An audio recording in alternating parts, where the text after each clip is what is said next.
stand in the corner. Why is my daughter in the corner? Okay, so they throw a fake party to get the babysitter mad at the kid so that the babysitter yells at the kid, and then they have the parents come back in after the party has left to be like, look, she's crazy. They had a party, a mariachi party. She's yelling at this girl for throwing a party. There's no party here. So it seems like in this one, they've basically framed the babysitter. So I'm gonna have to recreate this video, at least the title and thumbnail. But luckily when Brent copies a video on YouTube, he usually doesn't copy the actual video. He just copies the title and thumbnail. So I can kind of do the same thing. I can use the same title, same thumbnail, but then make the video itself kind of about whatever I want. So I thought about doing a commentary on the world's most evil real babysitters, but then I started to read up on it, and it was way too depressing for a comedy video. I don't know if you guys have ever heard of this crazy website called The News, but there's some crazy stuff on it. Anyway, I found this YouTube channel called Generation Hope that basically makes low-budget Darman style videos, and they had one about an evil babysitter, so I got to work filming a video about that. Then I took a picture of myself for the thumbnail,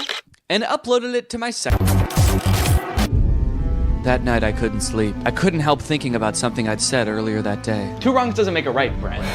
I thought by stealing content I could have some fun, grow my following, and most importantly, to be honest, kind of give Brent a taste of his own medicine a little bit, but is it worth it? That night, Brent posted 2 more TikToks that I was supposed to steal tomorrow. Both stolen from other creators, and sure, if I stole them, it could be really awesome, and I could get a ton of views. But the TikToks are so similar to the original that I wouldn't just be stealing from Brent. I'd be stealing from the person he's stealing from, too. Would I be giving Brent a taste of his own medicine? Or would I be giving the original creator a second taste of Brent's medicine? I've already gained 50,000 followers from the 2 TikToks I've posted.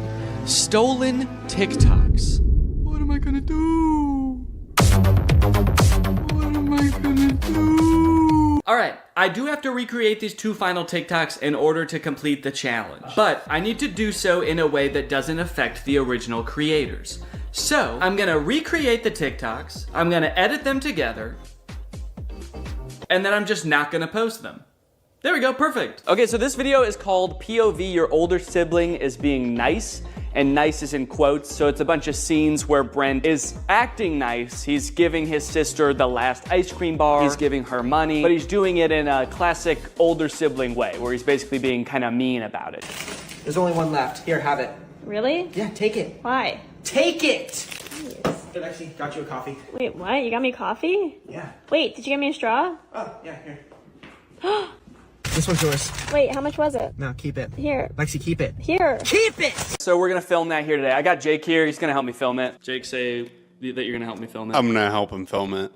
Okay. I just had to check to make sure. Oh, that's the last one. Here, you can have it. Really? Take it. Why? Take it! Wait, why? You got me coffee? Yeah. Did you get me a straw? Yeah, right here. Oh my god. Oh, this is your food. Oh, how much was it? Here. Oh, keep it. No, here. Keep it! Here. Keep it! Keep it! Ah!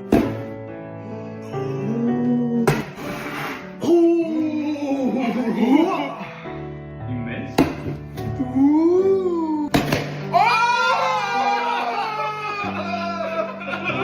All right. That's it. A week's worth of Brent Rivera content in the bag. And you know what? I feel really good about posting those videos. I got to have my fun. I got to steal some content, make a couple videos that I knew full well if I ever did decide to post them would go so freaking viral. In fact, I had so much fun that I'm gonna keep doing it.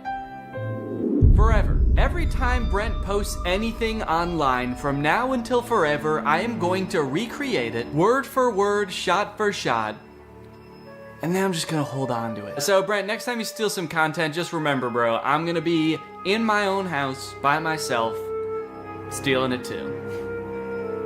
So if you're ever feeling alone, just remember that. Brent, if you're watching this and you somehow made it this far into the video, I could understand seeing all these people criticize you and having the mentality that these people are just haters, these people are just jealous. But look, man, I don't hate you. I understand you're just making videos on the internet. It probably doesn't seem like the biggest deal in the world to copy other people. Do I think you're an irredeemable person or even like the most evil person on YouTube? No, of course not. Do I think that you frequently make shady decisions to further your career? Yeah. We're both successful creators and we've both been doing this for long enough that we should be driving forces of creativity on this platform, or at the very least not using other smaller creators as rungs on a ladder to advance your own career. Maybe you don't particularly care about getting respect from other creators and literally the only only thing that you're prioritizing is your bottom line. Or maybe you feel like you're making a difference in the lives of the kids who watch your videos, and so in your mind that justifies being able to do whatever to get to that position. From watching your videos, I do get the sense that you have a good time making them. I feel like if I was you, my favorite part of the job would be like getting on camera with your friends and goofing around. You probably like the parts of your job where you're coming up with funny ideas of what to do in your sketches. And I honestly would have no problem with your content if you just focused on doing that. I can tell you from experience, and I know a lot of other YouTubers feel the same way, that the more you try to exploit the algorithm or trick the system into gaining followers, like this game of copying other popular ideas, the more soul-sucking and draining this job becomes. So if you're in it because you like goofing around or you like making an impact on kids' lives, focus on that. That's awesome. I saw that TikTok someone made about you recently that you responded to, saying that your job is like their nightmare job, making content that's relatable to middle schoolers or high schoolers. And you responded with a bunch of TikToks basically saying that, you know, you make an impact on a lot of kids' lives. It did seem like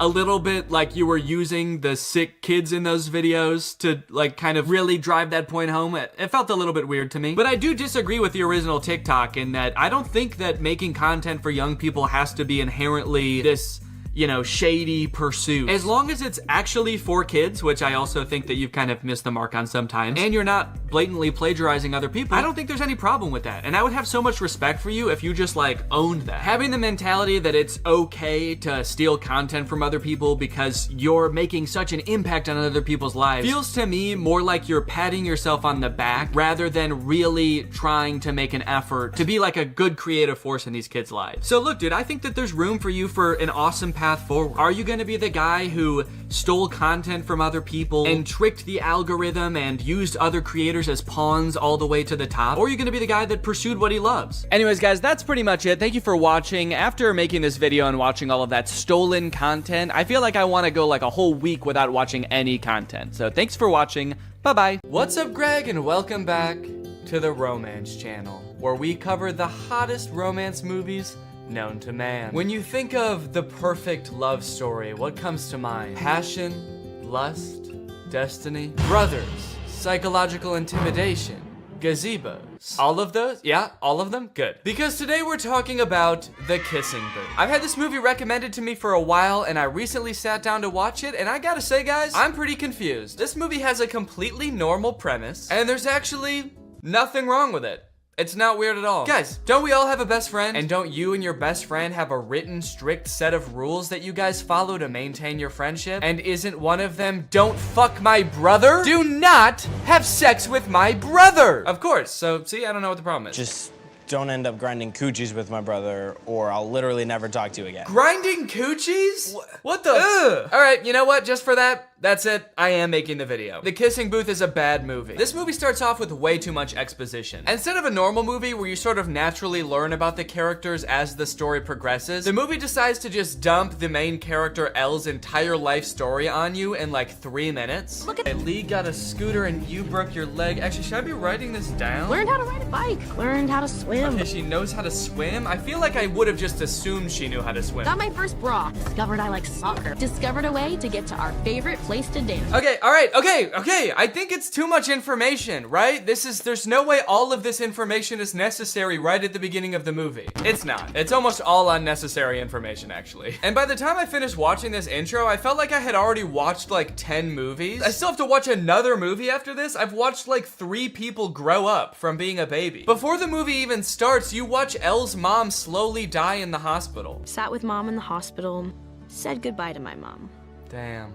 Oh, hell yeah. Mom or motorcycle? I think we came out all right on that deal. Did we need to see the mom die? Did that have to happen? They barely reference it in the rest of the movie. Did they have to just rapid fire through that? I guess it gives you a reason in the movie, like right off the bat, to be rooting for Elle because you've seen her go through some hard times. I guess later on in the movie, if you ever start to feel like she's being an asshole, the movie can be like, hey, well, her mom died, all right? So take it easy with the judging, okay? Pretty much all you need to know from the intro of this movie is that Elle and Lee are best friends. You know because they pretty much have the same letters in their name. And Elle has a crush on Lee's older brother, Noah. Noah is established as being irrationally angry and violent in the intro as well, so what's not to love? And that's me today. savoring the last fleeting. Hey! Don't fuck my brother! So Elle is clearly infatuated with Noah right from the start. I think we can all see that. Lee can see that. So you might think, damn, they have just a few rules in their friendship and Elle is not able to follow them. What a jerk. And one, you haven't even seen the half of it, dude. If you think this is bad, what do you think the rest of this movie's about? And two, easy with the judging, dude, all right? Her mother passed away. I do find it interesting that the rule says, like, no dating either of our relatives. This rule was clearly made just to keep Elle away from Noah. Elle's only immediate family in this entire movie is her dad, who's like 50, and her brother, who was probably like 2 when they made these rules up. Her mother, I don't know if you know this, but she unfortunately did pass away, so she is not in the picture anymore. So did Lee propose this rule being like, hey, so, if you stay away from my brother, then I, a child, won't fuck your dad. Deal? One day while getting ready for school, Elle rips her pants and has to wear the only other option that the uniform allows, which is her skirt, which is a little bit too short for her comfort, and she ends up getting groped by a jock. Luckily, Noah, who we've established as being very violent, jumps in to beat the shit out of the jock. This sets Elle and Noah's love story into motion. No one should treat a girl like that, especially if that girl's you. Get in my little sister's pants, which is super gross. So Noah is the main love interest in this story, and they start out by establishing that Noah sees Elle as a little sister to him. Pretty interesting. And I do wonder how they're gonna get around that if he is to be her love interest in this movie. So the reason this movie is called Kissing Booth is because Elle and Lee run the dance club at their school, which they never actually show, but I think it just consists of them going to the arcade and playing Dance Dance Revolution, which, if so, is a sick idea for a club. But their school is having a carnival, and their dance club has to come up with like a fundraiser to do at the carnival. Kissing Booth! Oh, shit! I love how they both say it at the same time. That's such a specific suggestion. It's almost as if they've done this before, and they think of Kissing Booth as like the solution to every problem. Her mom was in the hospital earlier, and Elle's like, damn, if only we could heal my mom with some kind of Kissing Booth! The doctor's like, you two need to get the fuck out of here.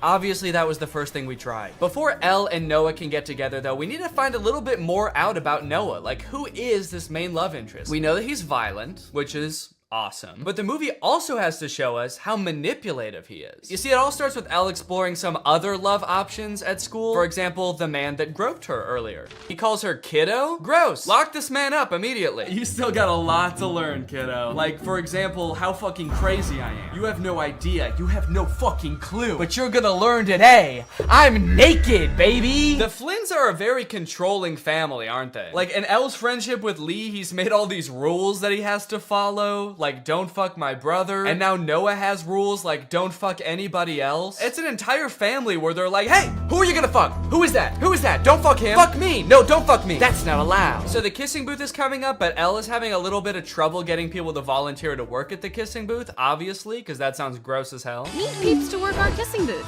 You in? Where the fuck did he come from? Was he just lurking beneath the sand to jump out? Don't make me beg. Ah, she said no! Leave her alone. Noah's a really confusing character in this movie because they kind of portray him as this like popular guy that gets all the girls. Whenever he's not talking to Elle, he's like making out with some other girl or like talking to the popular cheerleader girls or whatever. But he like, other than that, doesn't seem to have any friends or like a social group. The only time he interacts with the other guys in his grade is to threaten them, apparently. For this entire party, before this happens, they just show him kind of like lurking alone in a corner. And apparently she's pretty into.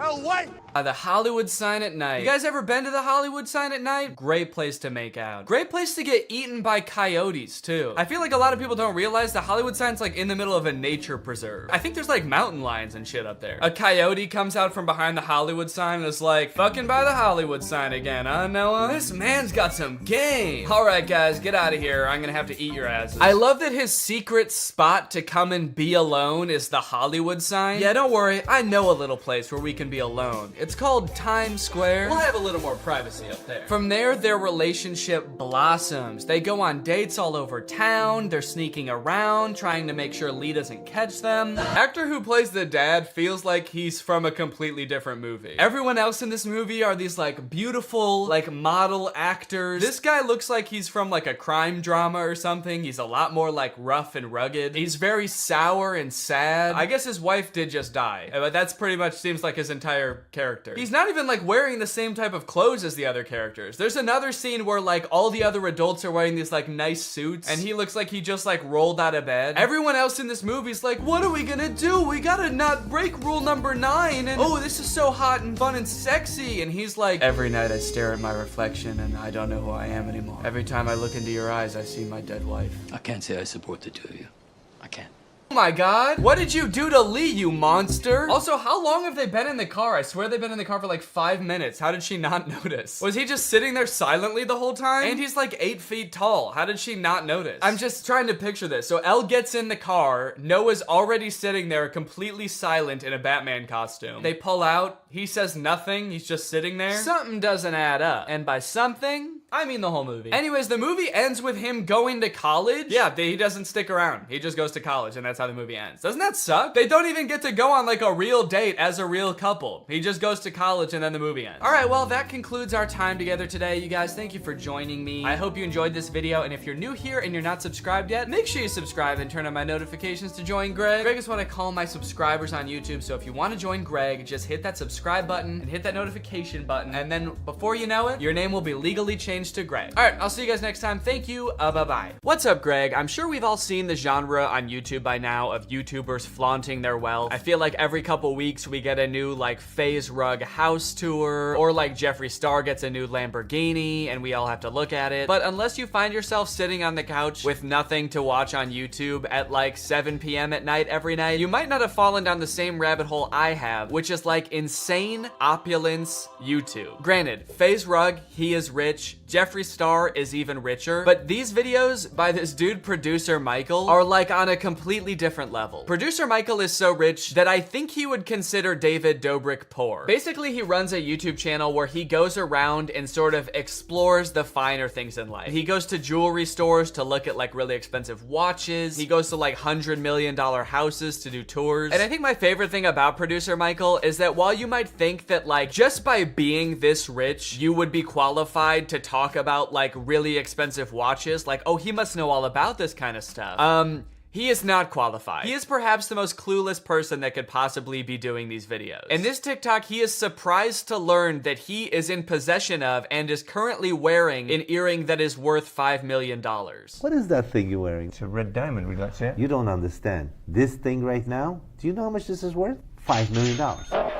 Michael is the quintessential clueless rich person. He does not have a single clue what is going on. He is like unbelievably wealthy. The things that he shows off in his videos are so unnecessarily like ostentatious. And I think that's really clear in this video, $2 million diamond covered shoes. So we're back with Jason of Beverly Hills. This time we're in his VIP suite. So right off the bat, this is like a scenario that nobody's ever been in ever. So it's like the least relatable thing in the world. But I guess that's sort of the appeal of videos like this, is I guess you really get to see how like the most insanely wealthy people in the world live. I didn't even know that jewelry rooms had VIP sections. I don't think they're real gold.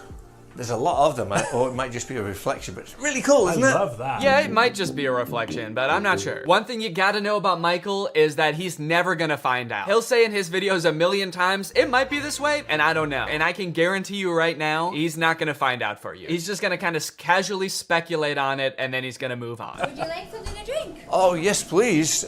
Sparkling water. Adam will have the same. I'm choosing it for him. Although, I do see beer taps back there. No beer, Adam. So stern with the no beer Adam. Like, I'm wondering, did something happen before? No beer, Adam. I feel like Adam has definitely had some sort of workplace incident involving beer. Wow, this is lovely. Oh, I already see lots of sparkly things. Wow. What have you got your eyes on? Really great commentary so far. They just sort of walk in and silently stare at the diamonds for a few minutes. What are you looking at over there? Rings? Cool. I'm looking at bracelets. Nice. But eventually they make their way over to a pair of $2 million diamond covered shoes. Michael Blakey shoes. I could wear these, right? I know. These are all diamonds. How do you know? When I'm telling you this man has absolutely no expertise, this is what I mean. Oh, these shoes are covered in diamonds. How do you know? How can you tell that? How do you know these are diamonds? It's like, I don't know, because I looked at them. But some of them could be glass, right? Not too much else interesting happens in this video. The owner of the jewelry store shows up. He sort of enters like Darth Vader. How are you? There's also a portion of this tour where the owner's wife is also behind glass. Like she's in a different room, kind of just like, oh man, I wish I could hang out in the in the VIP lounge. Now, many of you may have heard about the One. It was like being marketed as the most expensive house in the world. It's like this insane mansion in LA. It was just in the news recently because it was selling for $500 million and they couldn't find any buyers for it. And so I think that it was like foreclosed on, and then finally it was sold at auction for like $150 million, which is obviously still insanely expensive, but like, damn, that's like $350 million below asking. And about a year ago, Michael was able to actually tour the house with the man who designed and built the house himself, the lucky winner of negative $350 million, Niall Niami.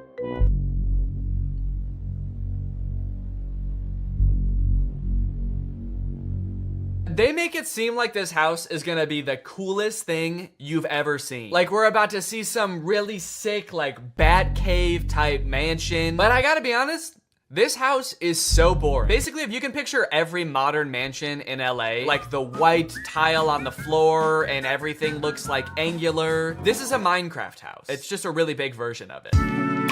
There it is, in all its glory. This house is so big it makes my stomach churn. The whole time I was watching this tour, I was kind of just like, I would feel so stressed living here, knowing that like on any given day, honestly in any given month or year, there's no way I could possibly utilize all of this house. A couple weeks ago, I bought this candle that I put on my desk, and then afterwards I realized that I don't really like how it smells that much, and so it's just been kind of sitting here, and I've burned it a few times, but just it sitting here is like making me feel bad for buying it, because I know I'm not really not gonna use it much. So to imagine a house that costs probably, I don't know, like 5 billion times as much as this candle, I can't do the math in my head that quick. It's a very stressful thought, and it really makes you wonder, who is buying this house? Who thinks they need this house, you know? And in case you're wondering, it is like the owner of Fashion Nova who bought it. That's who bought it, so. We are at the largest house in the urban world. And what gets better than that, we are with the one and only Niall, who is the visionary behind this. He built this. Yep, what makes the tour even better is that we are getting a glimpse into the man, the absolute psychopath that made this house, Niall. This dude is an enigma. Him and Michael together are just like the two most eccentric rich people I've ever seen. The way they interact is wild, and after watching like 2 minutes of Niall, you'll be like, yeah, it makes sense that this is the guy that built this house. Whoa! Guys, I have never been in this house before. This is the first time walking through the door. Really great commentary, dude. You've just entered the most expensive house in the world, and the only thing you can say is, I've never been here before. And that's pretty, and I have no further comment on the matter. Like, how does this guy get these gigs, man? He does not know anything about anything. Wow, holy shit, this place is big. So that's the tour then, and I get to go home. Oh, there's more rooms? Oh, sick. It's like watching a cooking competition show, but like that master chef or whatever is trying everybody's dishes, and he's like, I've never eaten cake before, but this is good. This is cake. Yeah, it's pretty good. Is all cake like this, or is cake usually better than this, or this is good cake? Yeah, I like it. The house is surrounded by water, so we have little moats, and we have a total of 7 water features and swimming pools combined. But this office, you'll see every single wall in this office touches water, so it's like it's floating. Yes, that's exactly what I want when I pay $500 million for a house. I want to look out the window and see what looks like a mall, like wishing fountain. Is it just me, or is this like the ugliest like water feature in a house you've ever seen? Like the tile grout already has like a ton of dirt in it. There's like a filter thing right here. I feel like they could have done more to make this look nice. Also,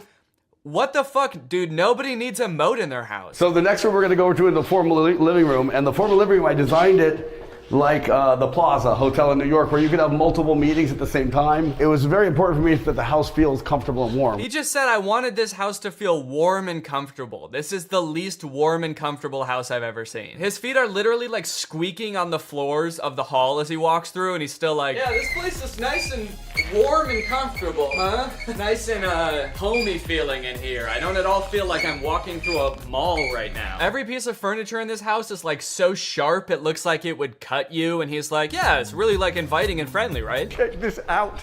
Is this not the Four Seasons? I Or feel the like Plaza. I'm in the One Four of the two. Seasons. Is that a good thing? Yeah, I kind of wanted the living room, the place where you like relax and unwind, to feel like the lobby of a hotel. And then for the master bedroom, I wanted more of an intimate feel. So for there, we kind of went with like a Cheesecake Factory vibe. And just like the Cheesecake Factory, there is a lot on the menu in there. Yup. And the view today is a lot of overcast, but Still you know, the thing that is crazy. Great banter between Michael and Niall. Still You know, the thing that is just sort of talking over each other constantly. This next part, we get a glimpse of how truly weird Michael is. They go outside to look at this sculpture, and Michael is like really excited because he gets to walk on grass. This is going to be a first. I never walk on grass. A lot to unpack here. First off, he says, I never walk on grass. And I think he's talking about just his house tours. I don't know why. I mean, like, most houses have some kind of grass yard, right? Especially ones this big. But he could also be talking about just like in his everyday life, like this man is so rich that he's never walked on grass before. And it kind of made it seem like it, because if you go back, like, he kind of looks like a dog with an electric fence, where he's like kind of walking along the edge of the tile trying to follow Niall, but he can't because he doesn't want to walk on the grass. I just want to know more about Michael's story. Like, who are you, dude? Father never let me walk on grass as a child. He said grass is for the peasants that live at the bottom of the mountain where our castle resides. This is real grass, and I'm going to walk on it. There you go. How about that? Look, I'm on the grass, guys. And you know what? I'm happy for Michael. He is like absolutely ecstatic to be stepping on grass. This is the best day of his life. He's really showing his dad today, hey dad, you don't have to be poor to step on grass. Now, you might not think that Niall is that weird. I know I said that he's like a really eccentric guy, and you might be wondering what I mean by that. While Niall is showing off this sculpture, listen to the tangent he goes on about his ex-wife. It's turned into something so much more, because my ex-wife, I'm just getting divorced, unfortunately. It was a whirlwind relationship. I met her during COVID, and it didn't work out. Okay, we don't need to know all this. This is not about the sculpture. Just keep going. You don't need to give us the whole story of your ex-wife when you just mentioned her once. But maybe it will still at the end. I don't know. But this is a charity that we have called Wings of Angels, and this is going to help children in third world countries through the arts. I don't know any of what he's talking about. He went into this weird tangent about his ex-wife and how he hopes it'll still work out. It seemed like he got choked up, and then he was like, but this sculpture is going to help third world country kids. And that's really what it's all about at the end of the day. So this is my artwork, and I have one in a glass case in my other house that says giraffe, anatomically correct giraffe skeleton. So this guy has an anatomically correct chrome giraffe skeleton in this house. As you'll see in a bit, in his own house, he also has like the same thing but in gold. This dude is really into giraffe skeletons. I don't know if he thinks that makes houses seem more warm and friendly to have like a giraffe carcass towering over you at all times. And then there's also a nightclub in the bottom level of this house. This is the nightclub. Look at this. Shall I do the reveal? Okay, here's the reveal. It almost feels like he like wanted the house to be a certain amount of square footage, but then like ran out of ideas of how to fill the space. So he got like 50,000 square feet done. And then for the other 50,000, he was like, I start putting like businesses in here. I don't know. Nightclub, sure. If you go another level down, it's like an Amazon fulfillment center. Well, Paul McLean was the architect, but everything in this house was generally all of my ideas. We know. It was your idea. We know. It's very believable. You don't have to explain it further. We know. You killed the giraffe and you came up with a nightclub idea. This is the community bath. So this is the her side. This is the toilets and this is the sinks. And see these plates right here. Why does Michael storm into the bathroom like he's looking for someone? Niall's talking and he just like books it to one of the stalls and is like, who's in there? Michael's actually on a secret mission right now. He's on a reconnaissance mission looking for this dude's ex-wife. We know she's hidden somewhere in the house. You've got to find her, Michael. Oh, okay. Really interesting house. Yeah, I like this place. Found ya! Oh, shit. These are the urinals. And I'm gonna have cameras here looking at the guys. You're gonna have cameras? Cameras looking at the guys putting the image in the girls' bathroom.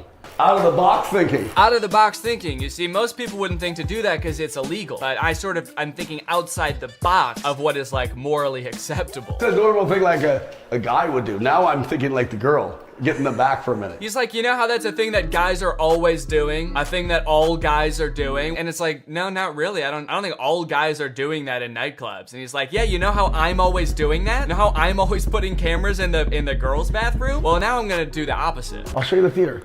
Where is the theater? Wait.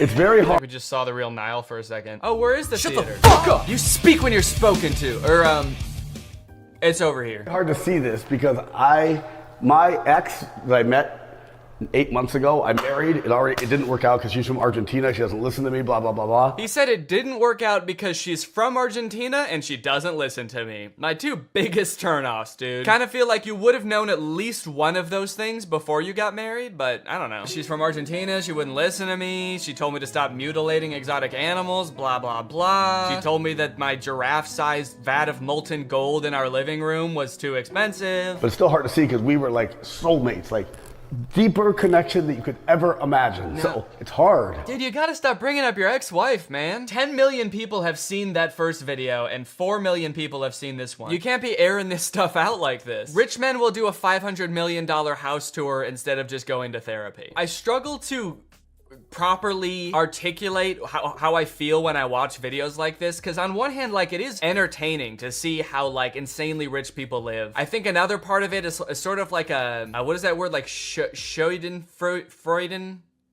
What is it called when you're like watching somebody do something embarrassing and it's like makes you feel funny? Schadenfreude? I think that's it. It's kind of like secondhand embarrassment where I'm like, I like look at Michael and just like all of the expensive stuff he owns and his clothes, and I'm like, don't ever let me be that person. I make more money than I ever thought I would from YouTube. I have a really great career. It is a fear of mine that I will someday become out of touch and start acting like this. So if you ever see me start acting like Michael, please do not let me. Okay, so now that was the house that Niall built. Now this is Niall's personal house. Maybe you're curious to see how this dude actually lives, given everything we know about him so far. So this is your house? It is, yeah. This is absolutely gorgeous. So, oh, that's cool. Yeah, check it. Can we show that? It's a hologram. I need this.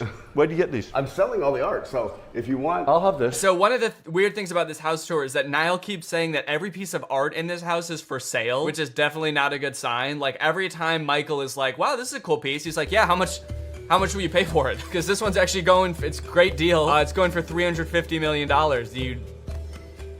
Do you want it? So here's the golden giraffe that's at his house. It's absolutely insane looking. I mean, like, I don't know, does this go kind of hard? Is it cool? I don't know if you can tell at this part of his house. It kind of feels like it's just like in the back of his house somewhere that you'd never see it. But if you're gonna have like an insane piece of art, like maybe this is kind of cool. He said there is like a real giraffe skeleton involved in this somehow. I think that they like molded one out of clay based on a real giraffe skeleton. So I don't know if they had to kill a giraffe to make this. That would be fucked up. But then Niall says something that is pretty disturbing. each side is too clear, too broken. You want to know a secret? It's funny. Yeah. They weren't really broken. Like somebody shot a bullet in this one. You can see the hole, so I broke the other side with a hammer just to match it. Yeah, Niall says that someone shot the giraffe's sculpture case randomly, like he doesn't know who it was. And his first instinct was like, oh shit, now I gotta make the other side look cracked too. So he walked around to the other side and cracked it with a hammer. Niall, are you not concerned? Why did they do that?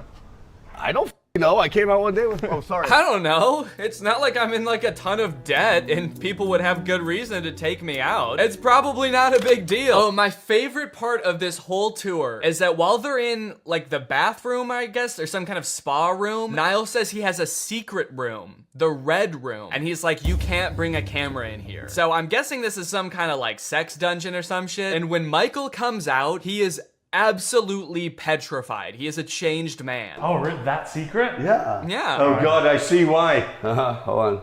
All right. No, I guess. Leave it behind. I mean, you can just tell by the entrance that something is going down in here, right? I've never seen anything quite like that in my life. Secret. Maybe you're right, we shouldn't show it. Thoughts, Adam? Michael looks like he's on the verge of tears, dude. Motherfucker's never touched grass before. And you brought him into a sex dungeon? You look like a changed man. He looks like the shell of a man. Look at him, he's going to go hide in the corner. Anyway, so that's producer Michael, the richest man in the world, I think. Well, thank you guys for watching this video. If you're new here and you're not subscribed yet, make sure you subscribe and turn on my notifications to join Greg. And I will see you next time. Bye-bye. What's up, Greg? I hope you're having a great holiday season. I know I was, until I watched the new Home Alone movie. And I got sick, also. I think the movie might have given it to me, honestly. You know, guys, when you think about it, I guess it makes a lot of sense that they would make a new Home Alone movie, you know? Hollywood loves their sequels. Their sequels of sequels, and they've already made like 5 Home Alone movies, so why stop there? And sure, like nobody has watched or even been interested in the last like 3, but all the more reason to make another one, you know? Sort of a comeback Home Alone movie this could be. I guess could have been, if it wasn't already out and wasn't already bad. It's a shame, man. I really liked the first 2 Home Alone movies, but then after that, nothing feels the same. And I don't know what it is about this one in particular, but watching this little kid beat the shit out of these burglars, it's just not as fun as it used to be. I guess I really am grown up. Oh, no, you know what it is, actually? It's not that I'm grown up. It's that instead of making the villains in this movie, like, cartoonishly evil burglars, they made them like a struggling middle-class family who are only breaking into this kid's house due to a misunderstanding. They're not evil. They're not trying to hurt anyone or kill anyone. They're just like a down-on-their-luck family. And this rich kid is just fucking him up at every turn, dude. This movie is insane. You know how a Home Alone movie goes. There's a kid, he gets left in his house by himself, there's robbers who try to break in, and the kid sets up a bunch of traps to try to hurt them and embarrass them. And that's exactly what happens in this movie. So you're probably wondering, who are these robbers and why do they want to break into this kid's house so bad? So let me tell you. Pam and Jeff McKenzie are parents. They live in the same area as the main kid, Max. And the movie starts off with them having an open house. They're trying to sell their house because they're both down on their luck. One of them doesn't make very much money and the other has just lost his job. And so they're trying to sell their house to keep food on the table for their families. It's very sad. The movie sort of tries to make it into like a funny thing happening. There's like millennials that come to try to buy the house, wearing berets and scarves. You know how like millennials do. Always wearing berets and scarves, I am. The schools here are amazing. They are totally lit. And there's a lot of scenes like this in the movie that seem like they're trying to get you to empathize with this couple. In this scene, they're just talking about how they can't afford to live in this house anymore, even though they love this house and they always thought that they'd be growing old together in the house. Unfortunately, it just won't be able to become a reality for them. I always thought we'd get old and weird in this house, but we've done the math. We can't afford it on my salary alone. Yeah, but I mean, I crushed my interview with IBM. Crushed it. Crushed it.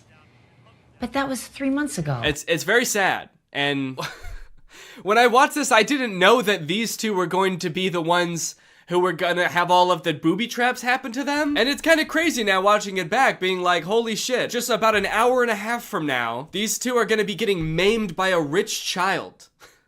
How fucked up is that? So what's their motivation to rob this kid, you might ask? Well, it's sort of, I feel like everything in this movie is so long and convoluted to explain. Probably because they've done this same movie like 6 times now, and so they keep having to come up with like new, more obscure ways to explain everything, like how does the kid get left home alone, and why are burglars trying to get into his house. Basically, there's this doll that the McKenzies own. They have a whole collection of these dolls that were like his grandma's or something, and they find out that one of them is worth like $200,000, which is enough money for them to like save their house and have enough time for the husband to find a new job, and they could even remodel the whole house. It's great. But during their open house, Max and his mom, who are rich, by the way, they live in a mansion, stop at their open house because Max has to pee. Do the maths. 6 soda refills into one tiny 10-year-old's bladder does not go.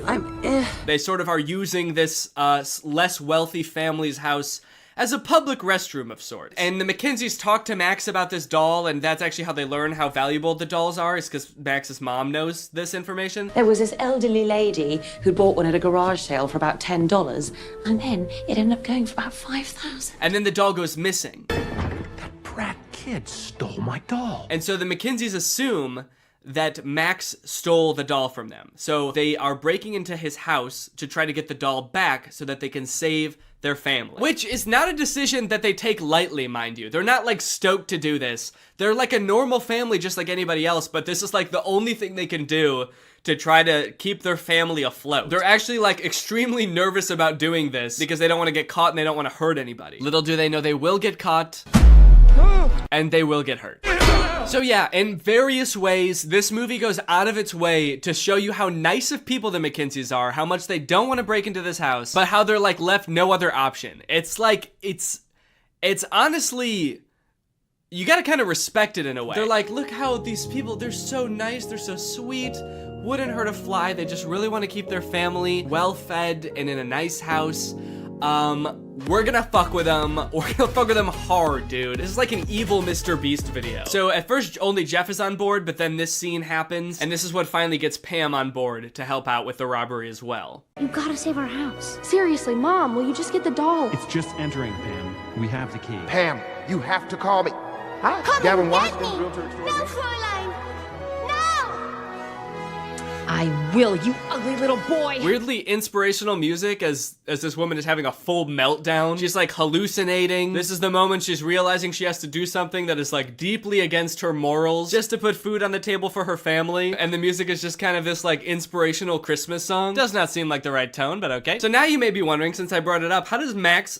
So now you may be wondering how Max gets left home alone. They've done this movie a million times. How can they possibly come up with new ways for a child to be left home alone from a family vacation? Well, the short answer is they basically just, everything is so confusing that they just leave him home. It's confusing for them and it's confusing for us as the audience. They're going on vacation to Japan with a bunch of extended families. So they've got a bunch of families staying at their house. It's very chaotic. It's very hectic. The whole beginning of the movie is just them like rapid fire introducing a bunch of characters that we literally never see again. In all this confusion, the families get split onto 2 different flights to go to Japan. You have split our family onto 2 separate flights. Can you speak up, please? It's very loud in here. And so they can't really keep track very well of who's on which flight. Now, as for how he actually gets left at home, Max is sort of a Scrooge of a child. While Max has like all of his cousins over playing, they're all running through the halls, playing video games, shooting Nerf guns at each other. Max, I guess, is like overwhelmed by all of this and goes to hide in his family's BMW.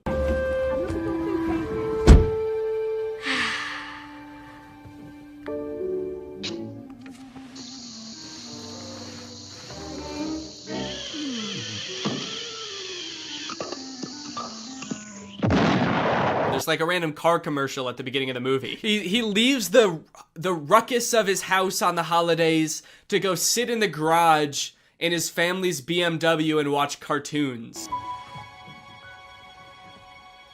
Mom? Dad? Seems like a weird way to advertise BMWs, honestly. I'm not sure about that product placement. BMW. For rich recluses who hate their families. Get left home alone while your family goes to Japan because you were watching Looney Tunes in your car. BMW. This kid is a weird one, man. He's like 80 years old or something. He lives in a huge ass house. He's got a bunch of cousins. He's got a million toys, probably. Seems pretty fun to me. But instead he's like, get all this fun out of my house!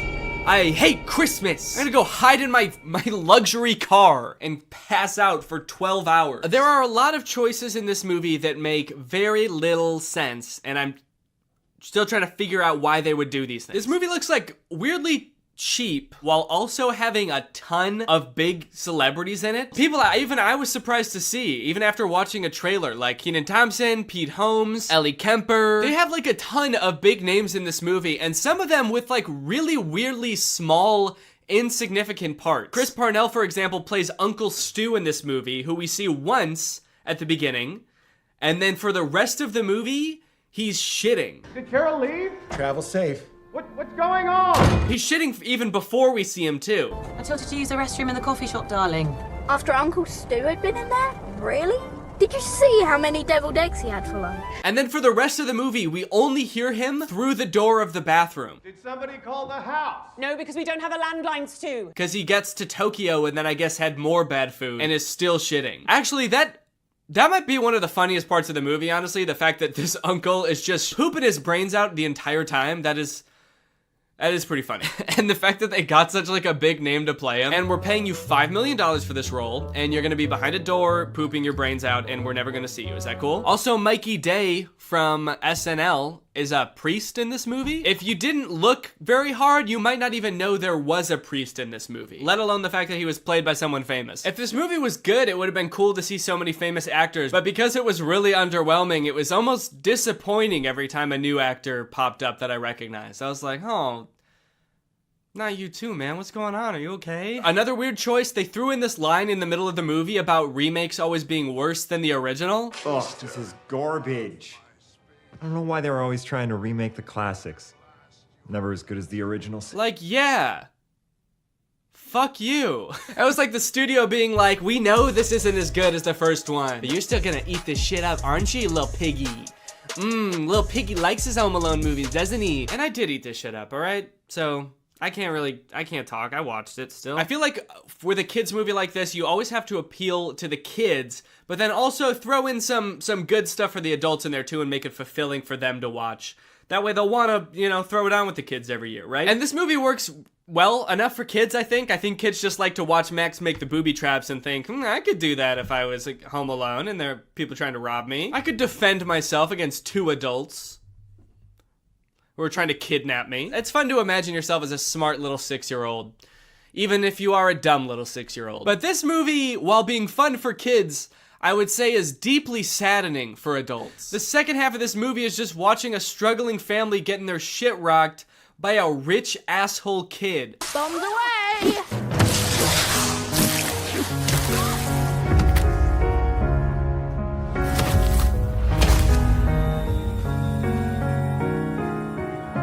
We just want to go! He's just not a cool, fun kid. He's a rich asshole who tries to steal from church at one point.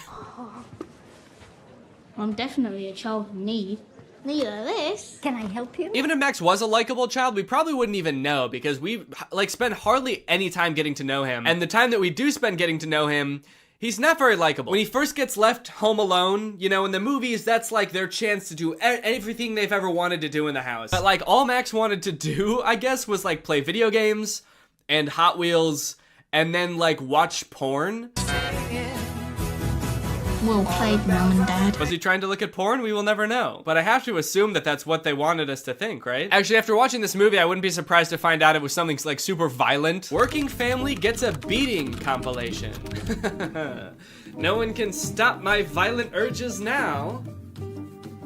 Damn it. Also, during the big heist when the Mackenzies come to rob Max, he doesn't act like a kid who thinks he's going to be kidnapped should act. He acts creepy. What a kid should do, even if he set up booby traps, he should set all those up and then find a place to hide, right? Like get in a box under a box in the basement and just hide there. But not Max, dude. He is sick. Every time the mom gets like thrown across the room or a few teeth knocked out, he's always like right around the corner giggling. He's been waiting for an excuse to do this, for sure. He has been planning this for longer than it seems, I think. Speaking of which, let's talk about the traps. I think the traps in this movie might be pretty on par with the other Home Alone movies, with the exception of a few particularly grotesque ones.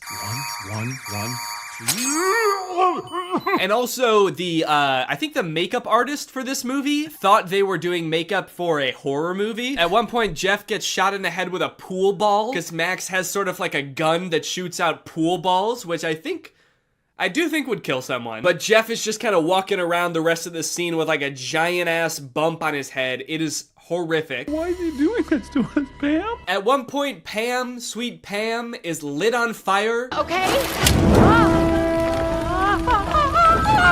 This poor mother is set ablaze. She runs to the hose to try to put out the fire and it sprays her. And then for the rest of the movie, she looks insane, dude. At one point, it shows her feet as she's stepping on Legos, her bare feet. And her feet are burnt to a crisp. And the whole time I'm trying to think, what were the writers thinking during this part? You know what, man? This is gonna be even funnier because they probably don't have health insurance. So this is probably gonna be even worse for them financially than it is physically. This couple have had the worst week of their life, man. And then they just get beaten up. There's a point where after the mom gets lit on fire, she just lays down in the snow and cries.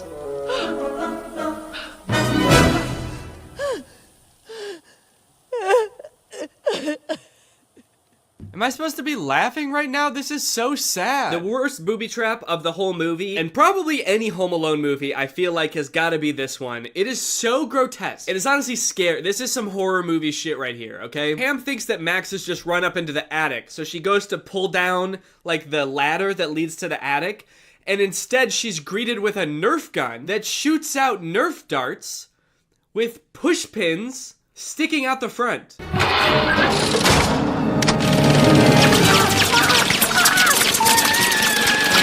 And for the rest of the entire booby trap montage, she just has these pushpin Nerf darts sticking out of her face and hands and everywhere. It is so scary. It is nasty. This movie is foul. And I gotta be honest, the whole time, I was not rooting for the kid at all. I was rooting for the couple. I'm not sure if that's how it was supposed to be, but it was not very satisfying, I will say, if it was. Maybe this was the Home Alone movie where they tried to flip it all on their head and be like, let's root for the robbers this time. But we still watched them get their asses handed to them, so I would say that it was not very fun. I especially wasn't rooting for Max the first time I watched this because we're all led to believe that he did steal their doll, their $200,000 doll. It turns out at the end of the movie that he actually didn't steal their doll, and it was all a big misunderstanding. I guess the whole thing could have been avoided if they had just kind of talked it out. But Jeff's nephew had stolen it, I guess. Kind of a weird thing to reveal at the end because it really makes you hate Max, because you're like, this kid stole from church. He also stole this extremely valuable doll from this struggling family. What the hell?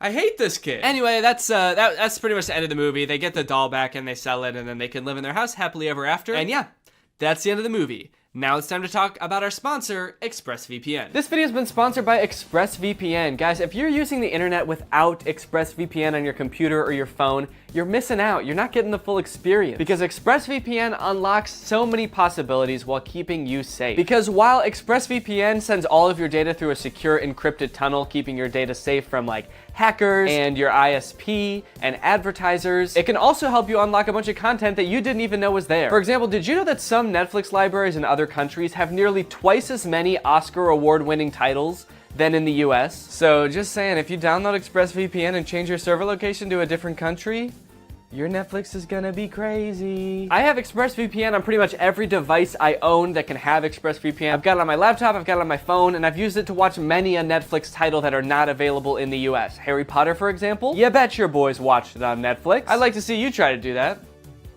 No, really, I would like to see you try to do it. I would like to see you go to expressvpn.com/Danny Gonzalez and try to do that right now. Go ahead. Like I said, ExpressVPN also protects you from your internet service provider snooping on you and basically getting to log all your data. But when you encrypt your data and reroute it through ExpressVPN servers, that makes it so they can't do that. Think about it like this. Would you rather trust ExpressVPN, a company who's explicitly trying to protect you, or would you rather just send it through the pipes? Send it through the pipes of the internet service provider that you had no choice but to sign up with because they were the only one in your neighborhood and so you just had to sign up with them? Who knows what they could be doing? You don't. They're legally allowed to sell your data to other people, so they could be doing anything with that stuff. So if you want to check out ExpressVPN and support my channel, then head on over to expressvpn.com/Danny Gonzalez to find out how you can get 3 months for free. That's expressvpn.com/Danny Gonzalez. The link will be in the description. Go ahead and click that to find out how you can get 3 months for free. Thank you to ExpressVPN for sponsoring this video, and thank you to you guys for checking out ExpressVPN. All right, thank you guys for watching this video. Sorry if it was a little short.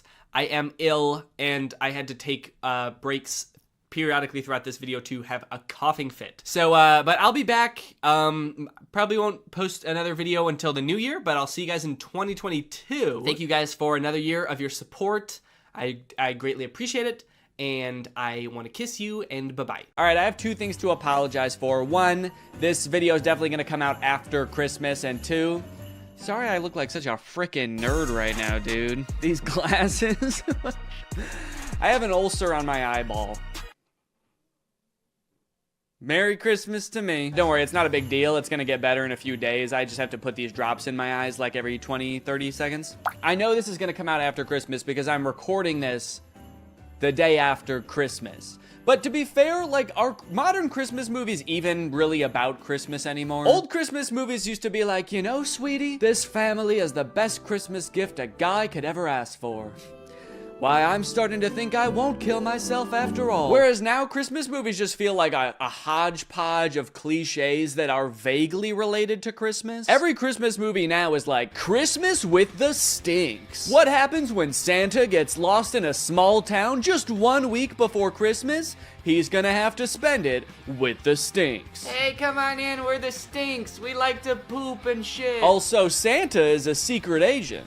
And he's got a gun. I have a gun. Starring Dwayne "The Rock" Johnson as every role and filmed entirely in front of a green screen. I have a gun. Netflix presents Christmas with the Farts. Only on Hulu, July 7th. I mean, Netflix's like big Christmas movie they came out with last year didn't feel like a Christmas movie at all. It was a very confused movie about Santa being kidnapped by a witch who like sucks all of his powers up so she can imprison half of the population, which on its face does seem like it could be like a whimsical, fun Christmas movie. I just wish any of the people making the movie realized that, because they all just played it really serious and made it feel like a Marvel movie. Hey, Fred. Got a 5'11" male grown-up hovering by the scented candles. Keep an eye out. Yeah, we got a guy maybe stealing one candle. Can we get somebody to take him in the back and kick his ribs in? Also, Santa appears to have some kind of deal with the US military. They like escort him around with fighter jets. What does the US military get from this deal? Santa, are you making them bombs? I also feel like this movie does this thing that a lot of Christmas movies do now, where because Santa's whole operation is basically impossible, basically, not, you know, I still believe in Santa. They try to come up with lore that explains it and makes it seem more believable. So like in this movie, instead of Santa's village just being like a dozen elves helping him, it's like an entire city. It's a metropolis. Yeah. No, that actually makes it make less sense. It actually made more sense when it was just magic. Thank you, though. Anyway, I don't really want to spend too long talking about that movie because it's pretty boring. And I also want to talk about the movies that I actually want to talk about. Dear Santa and A Very Jonas Christmas. Dear Santa also came out last year, and the premise, if you can believe it, is that a little boy writes a letter to Santa, but he is dyslexic, so he accidentally addresses it to Satan. And then Satan shows up. And it turns out he's the guy from the Minecraft movie. Yeah, very different kind of idea for a Christmas movie, but in their defense, at least they made him terrifying. Yeah, I don't know what kind of processing they did on Jack Black's face, but he looks very uncanny. I mean, he looks like a video game character. To the point where, like, he might be completely CGI. I don't know if Jack Black knows he's in this movie. And I think that this right here is what might have given me that eyeball ulcer. Young kid writes a letter to Santa, but he misspells it and it goes to Satan. So Satan, played by Jack Black, shows up at Christmas time and comedy ensues. Why did they put Jack Black in quotes? Played by Jack Black. Does Jack Black know he's in this movie? That's why Jack Black is in this movie that we made about Satan. On all accounts, this movie makes zero sense. I don't know why they made this. A child being haunted by the Lord of Darkness should be the plot of like a horror movie. Is he gonna be like his friend? Are they gonna hang out? Is this gonna be like Gooby but with an evil monster? They already made that movie. It's called Gooby. Now going into this movie for the first time, I knew two things about it. One, that Jack Black plays Satan. And two, that something happens at the end of this movie that is in very poor taste. I was very curious to see what that was, but as the movie progressed, I honestly had a hard time seeing how that could possibly be. I mean, after all, there's so much insane shit in this movie, how could there possibly just be one thing? So most of this movie revolves around Satan trying to get this little child Liam to fulfill a deal in which Liam gets 3 wishes, and Satan gets his soul for eternity, and Liam goes to, and excuse my language here, hell. And in fact, he does eventually fulfill the deal, which leads to this very confusing montage. What? Why so blue? Why so blue? I just sold my soul to the devil. I'm sorry, I'm having a little trouble seeing why him selling his soul to Satan made him cool suddenly. Damn, look at that kid. He's so cool. What's his secret? I'm going to hell. Oh, I'm going to hell. So, like, does that lead to the poor taste ending? Is it Liam's parents' marriage falling apart? Is it Liam trying to use Satan to get his crush to fall in love with him? Is it this kid's teeth? Is it him wishing Satan would resurrect his brother from the dead and it happening? Oh, yep, that's it. It's that. We wanted to make sure that it didn't get too dark. It didn't become a horror movie or anything like that. I don't know, guys. I think you made it too dark. We wanted to tell a nice Christmas story. Yep. It's nothing like Satan resurrecting a little boy from the dead to make you forget this movie had anything to do with Christmas. Also, like a third of this movie revolves around Liam going to a Post Malone concert to impress his crush. And of course, Satan puts a spell over Post Malone to make him think that he's best friends with Liam. And when I was watching this, I was like, okay, so they must have just like repurposed all of this Post Malone concert footage from an actual Post Malone concert, right? Oh no. No, there's Liam dancing up on stage with him. Damn. They really threw a whole Post Malone concert for this weird ass movie. That's crazy. And I wanted to bring up probably the most important man to my career and the inspiration for my music. I am happy for Liam, but I'm concerned for Post Malone here. Bringing a 10-year-old on stage and being like, this little boy is my muse. He's everything to me. It's definitely gonna put a weird stain on his career. Everyone in the crowd is like, yo, this Liam dude sounds awesome. Post Malone has lost his mind, but this Liam kid can dance. Hey guys, it's me, Santa. I probably look a little bit different than you're used to, huh? Probably expecting a guy in a big red coat with a white beard, huh? Well, This is what I actually look like. All that stuff about rosy cheeks and a big white beard is all made up. Coca-Cola made that up in the 80s. I have always looked like this. Anyways, guys, I was just popping in here to thank SoFi for sponsoring this portion of the video. As we all know, one of the simplest and most powerful ways to build wealth is actually by earning interest on your money. Making your money work for you. Just like I make the goblins work for me. Like, that's right, the elves are another thing Coca-Cola made up. They're actually goblins, and sometimes I also hire ghosts. But here's the thing, when it comes to interest, most banks give you a tiny amount, like a fraction of a percent. But thanks to today's sponsor, SoFi, we're gonna change all that for you, all right? SoFi is a mobile-first finance company helping its members save, spend, borrow, and invest. When you open a SoFi checking and savings account and set up an eligible direct deposit, you earn a competitive APY, and there are no account fees. One thing I do want to make clear is I do still like milk and cookies. So if you're like, oh, this isn't the Santa I know, I'm not gonna leave out milk and cookies. That's the one thing I do like, but I like oatmeal raisin.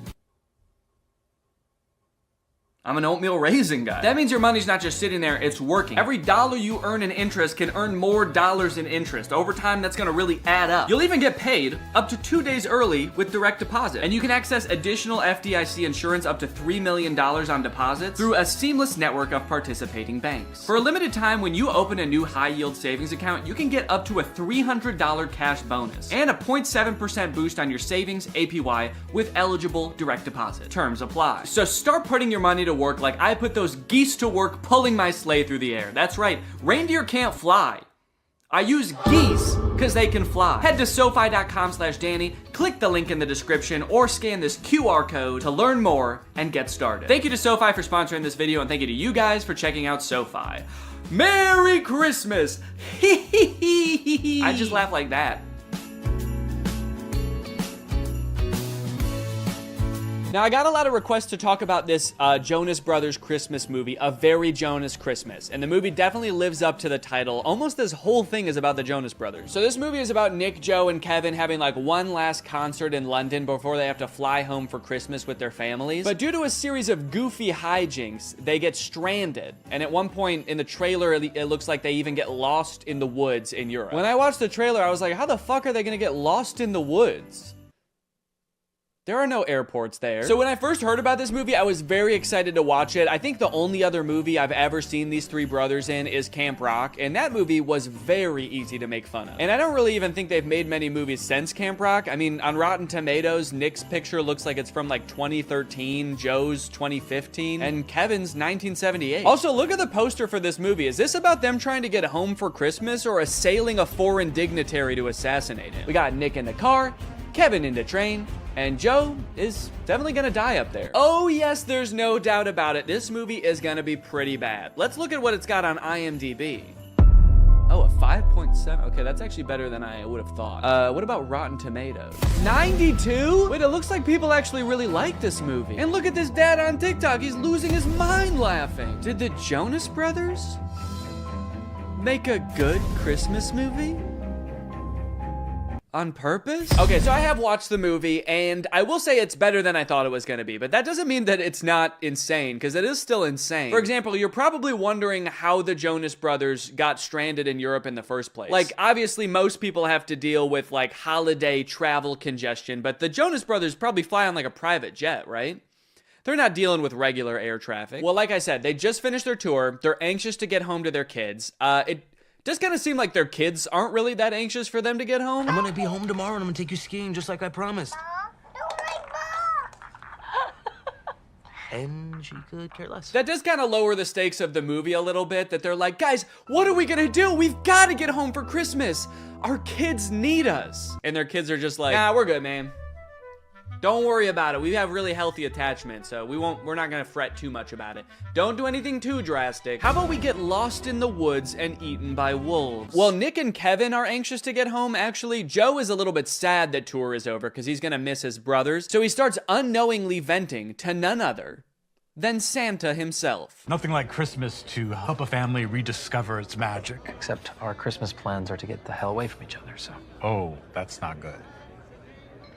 That's not good at all. Hold up. They want to get home for their kids on Christmas? No. Santa cannot allow that. Santa hates kids. So Joe walks away, and Santa is upset that the Jonas Brothers aren't going to be spending Christmas together. So he comes up with a brilliant plan. Nay, a perfect plan. Nay, a terrible plan to keep the Jonas Brothers together. Christmas spirits, I've seen something tragic. These boys shan't get home till they rediscover their brotherly magic. Unless they decide to spend Christmas with each other, the spell will keep brother stuck with brother, stuck with brother. I mean, that's wild. Is that a thing that Santa does? He casts spells like a witch? Dang, maybe I take back what I said earlier. Hey, come on in, we're the Stinks. We like to poop and shit. No, not that. The thing about the magic. It actually made more sense when it was just magic. Thank you, though. Yeah, that. Don't worry, though. The consequences of his spell aren't anything too crazy. After all, Santa Claus works in subtle ways. Holy shit! Santa, did you check to make sure there weren't people on there? Let's have a moment of silence for all the people on that plane that involuntarily volunteered their lives for the greater good. Helping the Jonas Brothers reconnect. I had no idea that when Santa worked his magic, there was so much like death and despair involved. That's crazy. Also, it's a little bit disturbing that I feel like the Santa in this movie has already done worse things than Satan did in that entire movie. You're the uptight, responsible one. You're the lovable tramp, and I'm the relatable human cardboard. Forgettable Curly, the world's most unlikely rock star. Not Nick or Joe. The one that still lives in New Jersey. Dang, they are really leaning into this ragging on Kevin thing in this movie. Like, damn, I know this is a thing people joke about. I know I've written a whole song about ghosting the guy, but you guys are his brothers, dude. Feels different when you do it. This movie is also a musical, which is kind of fun. A lot of the songs are very catchy, like Coming Home This Christmas. Unfortunately, music labels have been like very strict about copyrighted music on YouTube, so I can only show you like a tiny little snippet of it. Now, one thing that made it kind of tricky to write a video about this movie is that they do this very self-aware thing where anytime like a goofy plot detail comes up, they make a joke about it before you even get a chance to think it in your head. Wait, they're getting to the train station just barely before their train, but they're gonna stop to sing a song about it? That's kind of... You think we have time for a song? Yeah! Oh, they already... Okay. But isn't this whole plot just the plot of a bunch of Christmas movies? Have you ever seen a Christmas movie? It's literally the entire plot of the film. Damn, they're good. Who knew the secret to making a flawless movie is just pointing out all the flaws before anybody else has the chance? Honestly, it is a pretty good tactic if your sole goal with the movie was making it really hard for commentary YouTubers to make videos about it. But it does feel very defensive, and it also kind of gets old to, in every scene, be like, yo, this is kind of weird. What is going on here right now?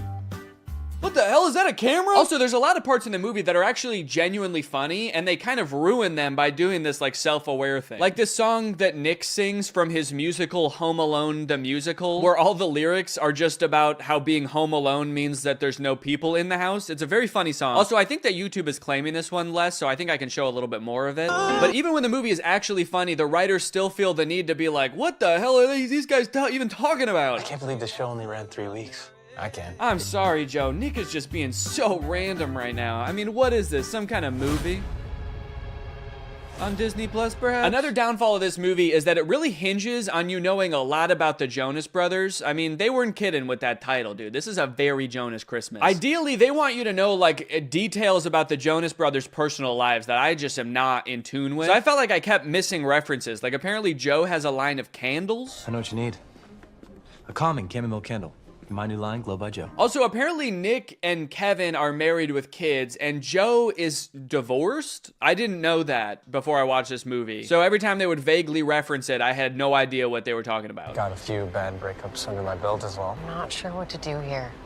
Like, do people pretend not to know literally everything about your personal life? Or like... Yeah, it must suck for everybody to know that you have brothers? That's what we're talking about, right? You had 2 brothers and then you got divorced with one of them, so now you just got one, huh? I know so little about their personal lives that in my head, Joe just is his character from Camp Rock. So when I heard that he was divorced, I was like, damn, it didn't work out with Mitchie. You guys were so perfect for each other. So more wacky hijinks happen, and eventually they get picked up by Santa, who I gotta be honest is a very unorthodox Santa. I live a very solitary life. My home is very remote, and my work is all-consuming. Yeah, he's like lonely and burnt out. I guess maybe he doesn't have the elves in this version of Santa, and so he has to do it all himself. Maybe he makes every present via terrifying spell. This lone wolf has always daydreamed about being part of a pack.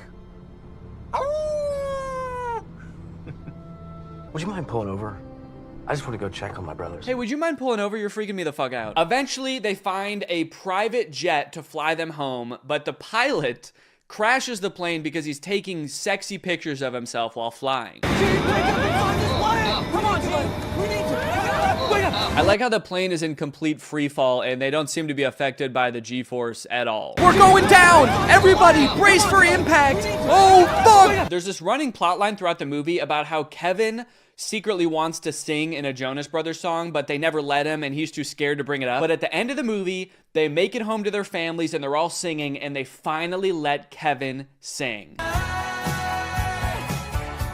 It's a fun moment. It's great to finally hear him sing, and it's great that they're finally letting him. But then in real life, I just saw that Kevin just like released his own solo song. So it kind of seems like the opposite happened in real life. In the movie, they're like, yay, Kevin is singing. And in real life, they're like, you have to sing as far away from us as humanly possible, please. Honestly, though, all in all, this movie was a lot better than I thought it was gonna be. I was laughing at parts. I even looked like that dad from that TikTok at a few parts, dude. I was sitting on the couch kicking my feet. I was giddy. Anyways, I hope you guys enjoyed this video. I hate to break it to you, but I don't know, this will probably be my last video of the year. Enjoy your New Year's celebrations, everybody. Stay safe. Thanks for watching, and bye-bye. Hey guys, real quick, I have new merch, and also there's a big sale going on in my merch store right now until December 1st, and 4 random orders during the sale are going to receive one of the physical drawings that I did in the fake AI video. So if you want to check out the new merch or get some discounted merch, then head on over to dannygonzalez.store, and now here's the video. Fashion changes fast. Like really fast. Looking at this picture of myself wearing a V-neck and cargo shorts feels like looking into an old photograph from the 1910s where like everybody in it is dead now. But believe it or not, this picture was only taken 2 weeks ago. That's how fast fashion trends change. Remember that weird t-shirt I was wearing at the beginning of this intro? I've already thrown it into a landfill. That's how fast fashion trends change. Styles change so quickly over the years, it feels impossible to predict what is going to be popular next year, let alone like 30 years from now in say 2050, which is scary to me because by then I'm gonna be old, I'm gonna be falling out of style, but luckily some experts think they've already figured it out. I found a few articles claiming to predict what the fashion of the future will look like. And if I can just buy all that stuff now, then I can become the ideal man of the future today. So my goal is to go through each of these 3 articles and craft one outfit based on what each one predicts. That way I can cover all my bases no matter what the future looks like. And then we can decide together which future we would most like to live in. Okay, this is an article on a website called Dream Zone, and it's called 2050, the fashion of the future. Adaptable wearable technology. Most of us will live close to the printing house or have a 3D printer at home. Huh? What is this about everybody living close to the printing house? Like Kinko's? I do mess with the idea of 3D printed clothing though, that's kind of sick. The idea that everything you own can fit perfectly because it's like 3D printed, custom to your body, is kind of cool. Socks will recycle themselves. Wearing for a few days and discarding will become a thing of the past. I don't do that currently. Wearing for a few days and then discarding? We don't do that. That's something that you do. You made that up. Fashion trends will not get banned, but it will be made from paper so that everything which is old can be dropped off to domestic recycling. So what I'm getting from this article, 3D printed clothes and recyclable clothes. When I Googled 3D printed clothes, I came across this company called Zellerfield that makes 3D printed shoes specifically designed for your exact feet using scans of your dogs that you send them. They have a bunch of different models of shoe. This one's got a face on it. Actually, it's got 2 faces on it. It's got one on the front and one on the back. Voldemort-ass shoe. Incredible feel, fused 3D lattice with no stitching, glue, or weak points. That actually is kind of cool. So there's no stitching. It's just all assembled basically together. It's all one solid piece. Kind of like a Croc. Are these just Crocs? Easy to clean, breathable, machine washable, and odor resistant. It's breathable? It looks like a big solid chunk of rubber. I don't know what the consistency of this shoe is gonna be, but I guess there's only one way to find out. The process of scanning my feet was a little bit different than I anticipated. I wasn't so much scanning my feet, so much as taking one very specific picture of both my feet next to a piece of computer paper. To find some more kind of eco-friendly clothes like this article was talking about, I Googled clothes of the future and found this company, Volback. They make a shirt called the wooden t-shirt. This is the first t-shirt to be built from wood and colored with wood. Now it looks like a pretty normal shirt, so I guess they figured out some kind of way to make fabric out of wood, which is pretty cool. Unless this is all like an illusion and this really is just carved out of wood. I guess he's not moving that much in these pictures. What if it is just like a stiff board of wood and it actually doesn't have a back either, so you just put it on like a chest plate. So I'm gonna order a medium wooden shirt. Lastly, I found some compostable underwear. These are just boxers made out of 100% cotton, which means that if you put them in a composter, they will turn back into dirt. Made by nature and designed to return to nature in 90 days. You can soil them and turn them into soil. Add to cart. This article, What Will Fashion Be Like 20 Years From Now, is from the BBC, and it introduced me to a pretty interesting concept. The project hints at a future where we will all be able to download content to our clothing viewable through AR glasses and present ourselves differently to everyone around us. So the clothes of the future could be no clothes at all. We're all just wearing like AR glasses, and that's projecting the clothes onto us. I guess this would cut down on clothes waste. A ton of clothing every year is thrown into landfills, but if all the new stylish clothes was digital, there really wouldn't be as much waste. That is, if you don't take into account the AR glasses that we're all going to be wearing, and how a new one will probably come out like every 6 months that have electronic components in them, and then those will be the things ending up in landfills. And also, we do still have to wear some clothes.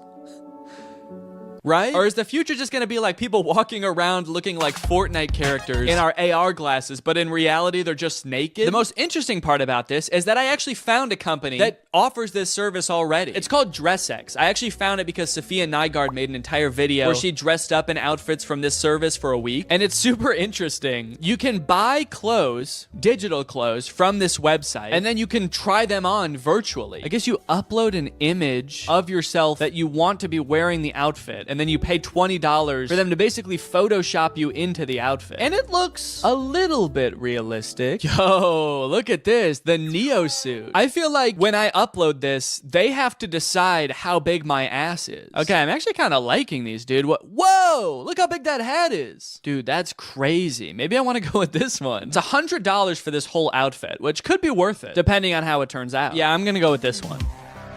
This article is called Fashion Trend Predictions. What will clothes look like in 100 years? Fashion in the future might be entirely different to anything we can predict. Okay, so they're basically starting off by being like, we have no clue. Everything in this article is probably wrong. Formulated after the sleek form of smartphones and other tech devices, the fashion industry may be heading towards the use of futuristic looking clothing. Okay, so our fashion in the future will be based on smartphones, which are something that we have today and probably like won't have in the same form 100 years in the future. Also, that sounds terrible. I don't want to dress like my phone. I'm all metal and gray. I have a giant speaker right here and a giant microphone down there. Okay, this one also says clothing designed for VR glasses. So I'm thinking VR glasses are gonna be a big thing in the future as well. So maybe I should incorporate that into this outfit too. I mean, I guess glasses with like a camera on them does kind of correspond to the whole smartphone theme. The use of artificial intelligence in the fashion industry may end up having the ability for clothing to change colors, temperature, and size. Wait, doesn't that already exist? I swear I've bought a shirt from like a gift shop on vacation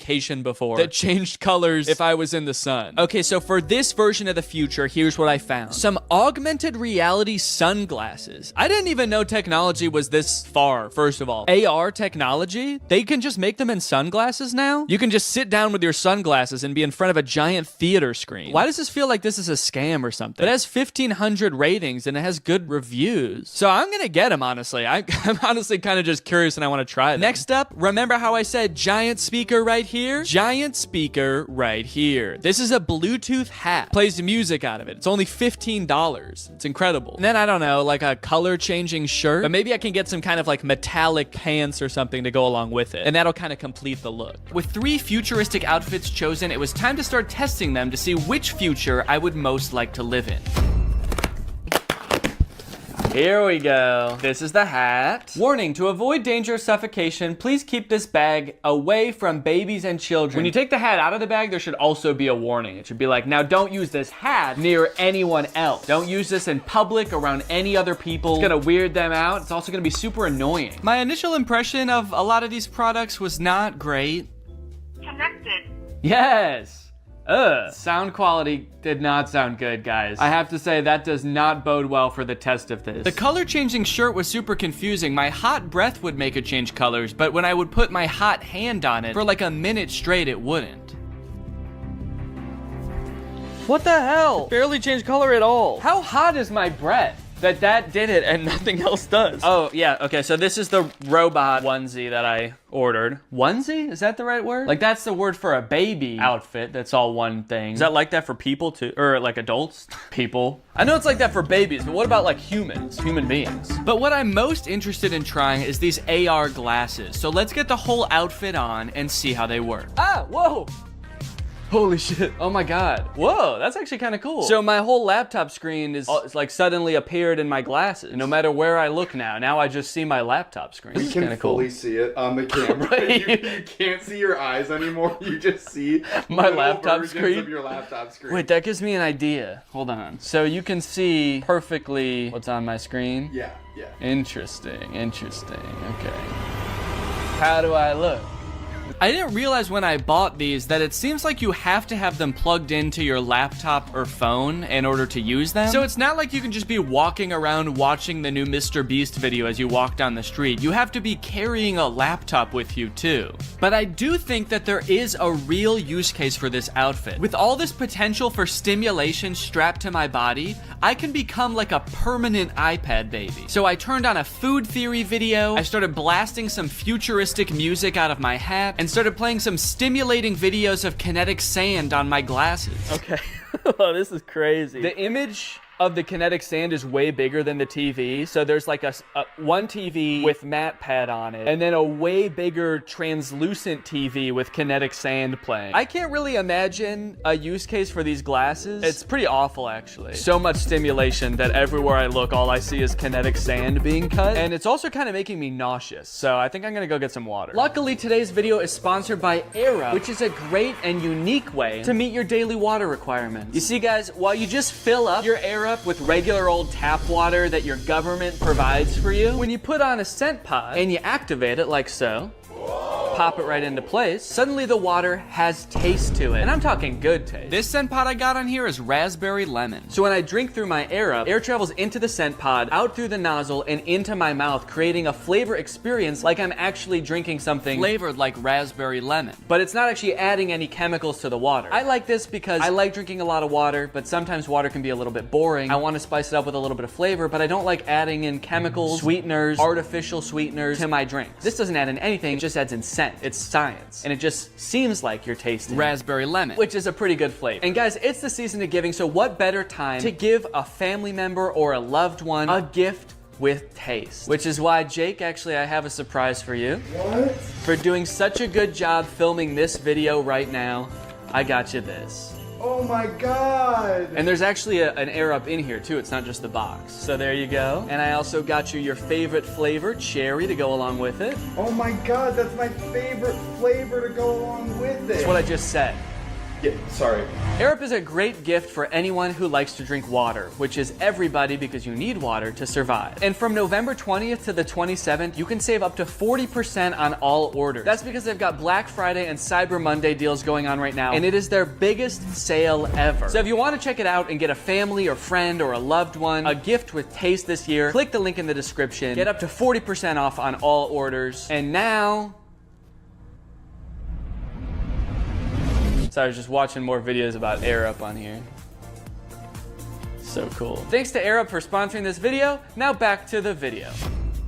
For the virtual outfit, before I even purchase it, I have to take the picture that I want them to Photoshop me in, because that's part of the checkout process, is uploading that picture. So that's what I'm gonna do right now. Now the outfit is so kind of edgy and dangerous looking that I gotta pick a cool location for it. So that's why I'm out and about. I have to find a cool location for it. The big issue with that is that the top is like a mesh top, which would usually be worn with nothing underneath, so that you could kind of see, you know, my belly button, my nipples, whatever. But if I'm looking for a cool location, that's gonna be a public location, and if I'm in public, I'm not gonna be walking around taking pictures with my shirt off. Filming in public is already embarrassing enough. I don't need to take my shirt off. But look, I'm wearing like kind of a skin-colored shirt. Maybe they can just Photoshop my shirt off anyway and give me like rock hard abs. That would be sick. So I'm just gonna take a picture and send it to them and see what they do. I'm just wearing regular clothes. I'm wearing jeans and a t-shirt and shoes. And so I'm just gonna try to find like an edgy location to take a picture of myself. Well, I took a little walk and I looked around and I found this. A skate park. Also the smallest bleachers I've ever seen to watch people at the skate park. Guess they're not anticipating like a ton of spectators at this skate park. It's actually kind of sad. Yeah, only 4 people are gonna be watching you at a time here, man. All right, don't get too excited. So I think this is about as edgy as it gets, really. I think I can kind of be leaned up against the fence here, contemplating my life. The description on the website also said that this outfit is supposed to represent like a post-apocalyptic Nordic archipelago or something. An archipelago is like a cluster of islands, and I don't know if anything quite exemplifies a dystopian archipelago quite like a skate park. So let's take this picture. There's also people on the roof behind me. I hope they're not watching me film this. Are they watching me? It took me a little bit to figure out exactly what kind of person wears this outfit, but after a few pictures, I think I figured it out. And once I got the picture I desired, I sent it to DressX, and within 2 business days, I had my finished photo. Okay, let's go ahead and see this photo. This link looks unusual. Are you sure you trust the link before you open it? What do you mean unusual? Seems like a pretty normal link to me. Do you think Google Chrome can see the photo? You're not gonna want to open this picture, dude. The picture in this link looks very unusual. Okay, very, very interesting. I like it. I like it a lot. This is... Wow. Yeah, I mean, it looks like I'm wearing the outfit. I'll give them that. I like that they left my Apple Watch on. And my shirt. This has got to be the dorkiest anyone's ever looked in this outfit. I sent the picture to Laura. I was worried she was going to say it looked super fake and also would hate the outfit. But it turns out she loves it. Eventually, I'm going to post this picture on Instagram to see what everybody thinks. But before I do that, I have to get pictures of the other outfits too. So without further ado, here's the next outfit. All right, well, it's been a month since the last part of the video that you just watched. Our son arrived about 2 weeks early, so I had a little bit less time to film this video than I thought. Whoops. So yeah, I'm a dad now. I've been taking the past month off of social media and just like taking a break from filming and stuff, just to hang out and get to know the little guy. He's awesome. He's very chill so far. Does a lot of sleeping, does a lot of pooping. And all in all, it's probably been the best month of my life. This has been fantastic. It's been amazing. Everybody's healthy. Everybody's doing great. The delivery went great. About as good as you could ask for, honestly. But being that I am a dad now, I do kind of have to reevaluate my content, you know? I have a son to raise. Do I really care about becoming like the trendiest man 30 years from now? My son's gonna be 30 years old in 2050. Okay? Or something like that. I don't know. Somewhere around there. Or do I really want to be worried about keeping up with the hottest trends of the future? Yes. Of course I do. Even more so now. This child is a very cool child. And you can bet he's gonna have cool friends with even cooler dads. You know they're gonna be showing up to birthday parties in the hottest 3D printed shoes and the stiffest wooden t-shirts, all right? So if I don't get ahead of the curve now, I'm gonna be a laughingstock amongst this boy's friends and their dads. Which is why I've got this one last outfit here before me, and I think this is really gonna be the one that takes the cake. So I unboxed the biodegradable boxers. Oh yeah, these will fit just fine. I unboxed the wooden t-shirt. First impressions? It does not feel like a shirt. Even my dog's natural instincts are like, ooh, that's a stick. Must fetch shirt. And I unboxed the 3D printed shoes and this hat. Whoa. Okay, they also sent me a hat. This very cool hat. Buy my shoes on Zellerfield.com. Hey, wait a minute. I didn't send them pictures of my head. How did they know how big my head is? Wow, dude. Okay, look at this. Wowee, man. These shoes impressed me from the moment I took them out of the box. They are breathable. Yeah, I can. That's actually kind of crazy. Wait, how does that work? And they fit pretty well. At first. Huh, well. My toe ends about here, so there's like this much space at the end of the shoe, but I actually think that that is kind of how you want shoes to be, because you don't want your toe rubbing up against the front of the shoe. So, okay. Why do I look like old-timey in this shoe with this long sock and my pants ending there? I look like a pilgrim or something. For whatever reason, the left one is a little bit more uncomfortable. Let me stand up and just, yeah, I can definitely still feel that a little bit. You know what? No, I think these are too big. I actually think they are too big in the toes. I feel like I've got a lot of extra space there. But I wouldn't know the full extent of it until I put the full outfit on to test. The very first thing I noticed is that when I put this shirt on, it was like weirdly cold. Like usually when you put clothes on, it warms you up right away. But the shirt has like a weird cooling effect to it. And it's like, it just feels cold on my body. Does it feel cold to the touch to you? Yeah. Yeah, it's like frigid. Is wood supposed to be cold? I guess it does kind of feel the same temperature as this door. Take that as you will, I suppose. The shirt is very stretchy. It's this weird combination of $3, and all it took me was 4 months. Honestly, bravo. I did not think you were going to be able to make a profit. And just to clarify, you're not counting the cost of delivery into the cost of the box yet, are you? What? Yeah, it was $75 to get the box delivered, so that was on top of the $350 for the box. So technically, you haven't quite broken even yet.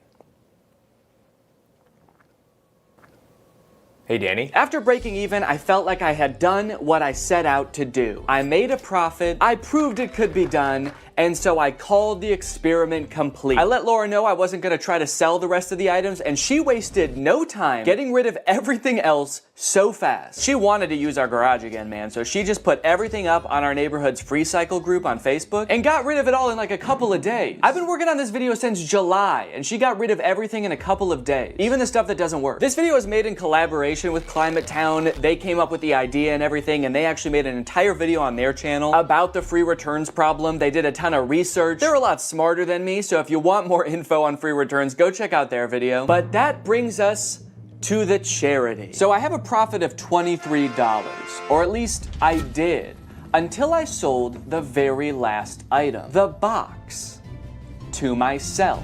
You don't come across a cool big box like this very often. Who knows what I could do with this? I could make it a little fort. So I'm holding onto the box. Unfortunately, I did get a really bad deal on it. It was $10,000. The one time I negotiate and actually drive a hard bargain, it's on myself. So now I've got $10,023 to donate. I'm gonna be donating to Feeding America. They provide meals for people in need. I'm gonna add a fundraiser to this video down below, so if you guys wanna join me in donating, that would be awesome. Even just $1 can provide at least 10 meals for someone in need. So it's a really great opportunity to make a difference this holiday season. Anyways, guys, I hope you enjoyed this video. Make sure to subscribe if you're not yet to join Greg, and I'll see you next time. I recreated every single step from Squid. Curtis? Hello. Hey. You're probably wondering why I've called you here, aren't you? You said you wanted to make a video. Well, yeah, but that's only half the reason that I called you here. That's right. The other half is that, honestly, Curtis, I'm worried about you. I don't know if you've seen lately, but it's getting pretty dangerous out there. The world is a dangerous place. Yeah. Oh, yeah. Yeah, a plane just flew into that building. Oh my God. Right on cue. Did you do that? Exhibit A? No. Look, crime rates going up through the roof. Murder. Death? Did you know every person dies now? Point is, Curtis, there's people out there who are trying to hurt you. They're trying to kill you, Curtis. Me? Yes, you specifically. What'd I do? You're just, I don't know, how do I say this? Has anyone ever told you that you're an easy target before? Huh? See, yep, that's exactly what I'm talking about, Curtis. The headphones, the texting, the hands in your pockets. If I started attacking you right now, you wouldn't even be able to defend yourself, man. Your hands are all busy. Not to mention, you're not even wearing shoes. Good luck running away. I was being polite. There's nothing polite about getting murdered, Curtis. Attack me, see what happens.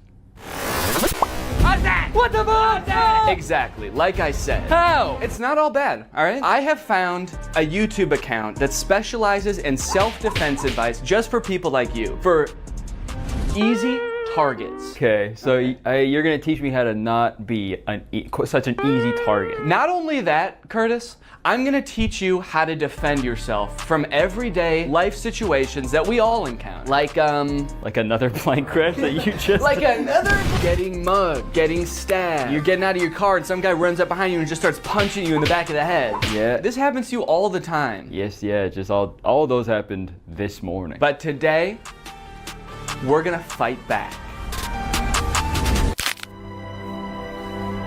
That hurt? Come on, you could not have just hurt yourself like that. Why'd you do that to me? You did that. How could you? We were friends, man. This is worse than I thought. I'm a lost cause. Let's get into the video. So this is the self-defense guy we're gonna be watching. His name is Self-Defense Goat. Damn. Okay. No one's ever hurt him. He has a lot of enemies, I guess, though. Seems like Yeah, people that's are always true. Trying. I think he's just an idiot, putting himself in really dangerous situations all the time. Well, let's see what happens if this guy pulls a yellow gun on you. Give me your money. Yo, man, yo, take it. Yo, man, yo. Yo, man, yo. Someone pulls a gun on you, yo. Take it. Here. I got nothing else. I got no phone, I got nothing. I got family, man. You gave him everything. He still got that gun pointed at you. See, that line makes it sound like they know each other, Right. and they've been like friends for so long. You helped him move, you helped him get through a tough breakup. You've given him everything you got, And man. he still wants to shoot you in the head. When he was at his lowest, you were there. If I was his family, I'd be pretty upset because he was like, I got nothing. I got family. But That is crazy. Also, the way he says, take it. It sounds like he's mugging him now. He pulls a gun, take it, take all of it. Okay. Who's doing the mugging here? Your goal is to get as close to the weapon as possible. Ideally, he's even pointing at your head, trying to scare you. Sorry. Ideally, he's pointing a gun at your head. Maybe it's easier to grab it when it's, as far away from your hands as possible. Way up here. Yeah. Maybe you like bite it. Yeah, maybe that's what he's about to do. Maybe it's because getting mugged is so scary that he just wants to be put out of his misery as quickly as possible. Yeah, I want this to be done immediately. Ideally, you're facing the other way looking out at a beautiful sunset, and he's got the gun pressed right up against the back of your skull. Taking one final breath. So I'm going to turn out of the way, 2 hands on the weapon right away, pull it into your chest, rip it off. And you shoot yourself.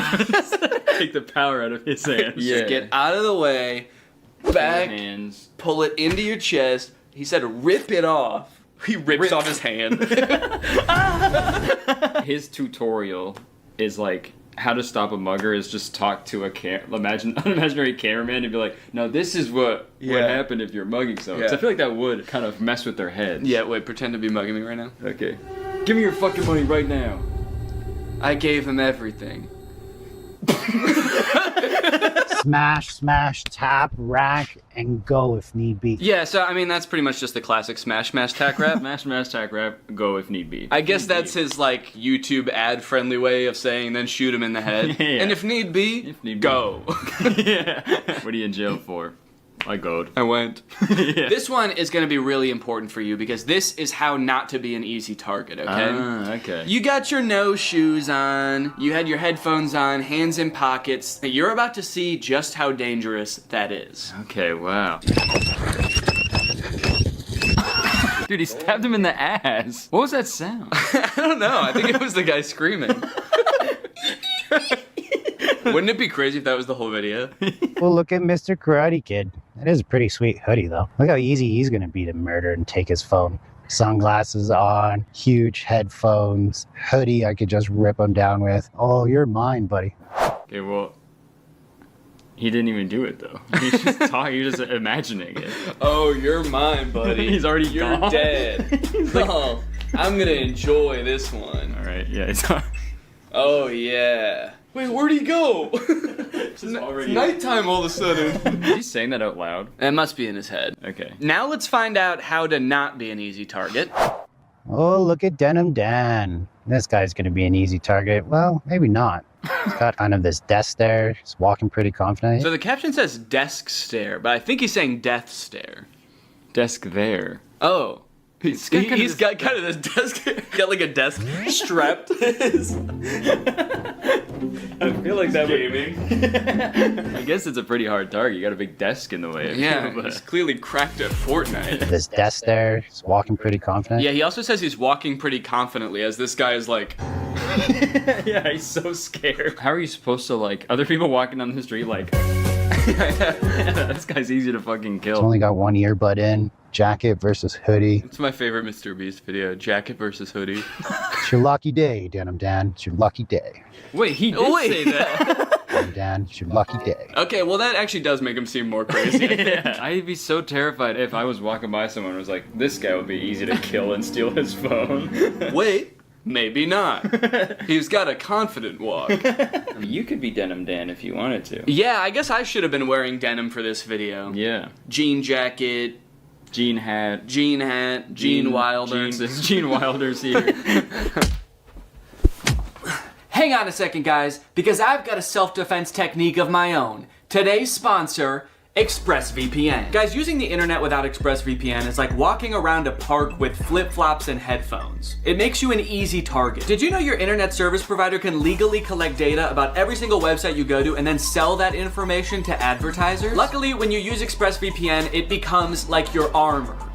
Your gene armor. Your internet service provider can't see your activity. Your identity is anonymous thanks to a secure VPN server. And your data is encrypted for maximum self-defense.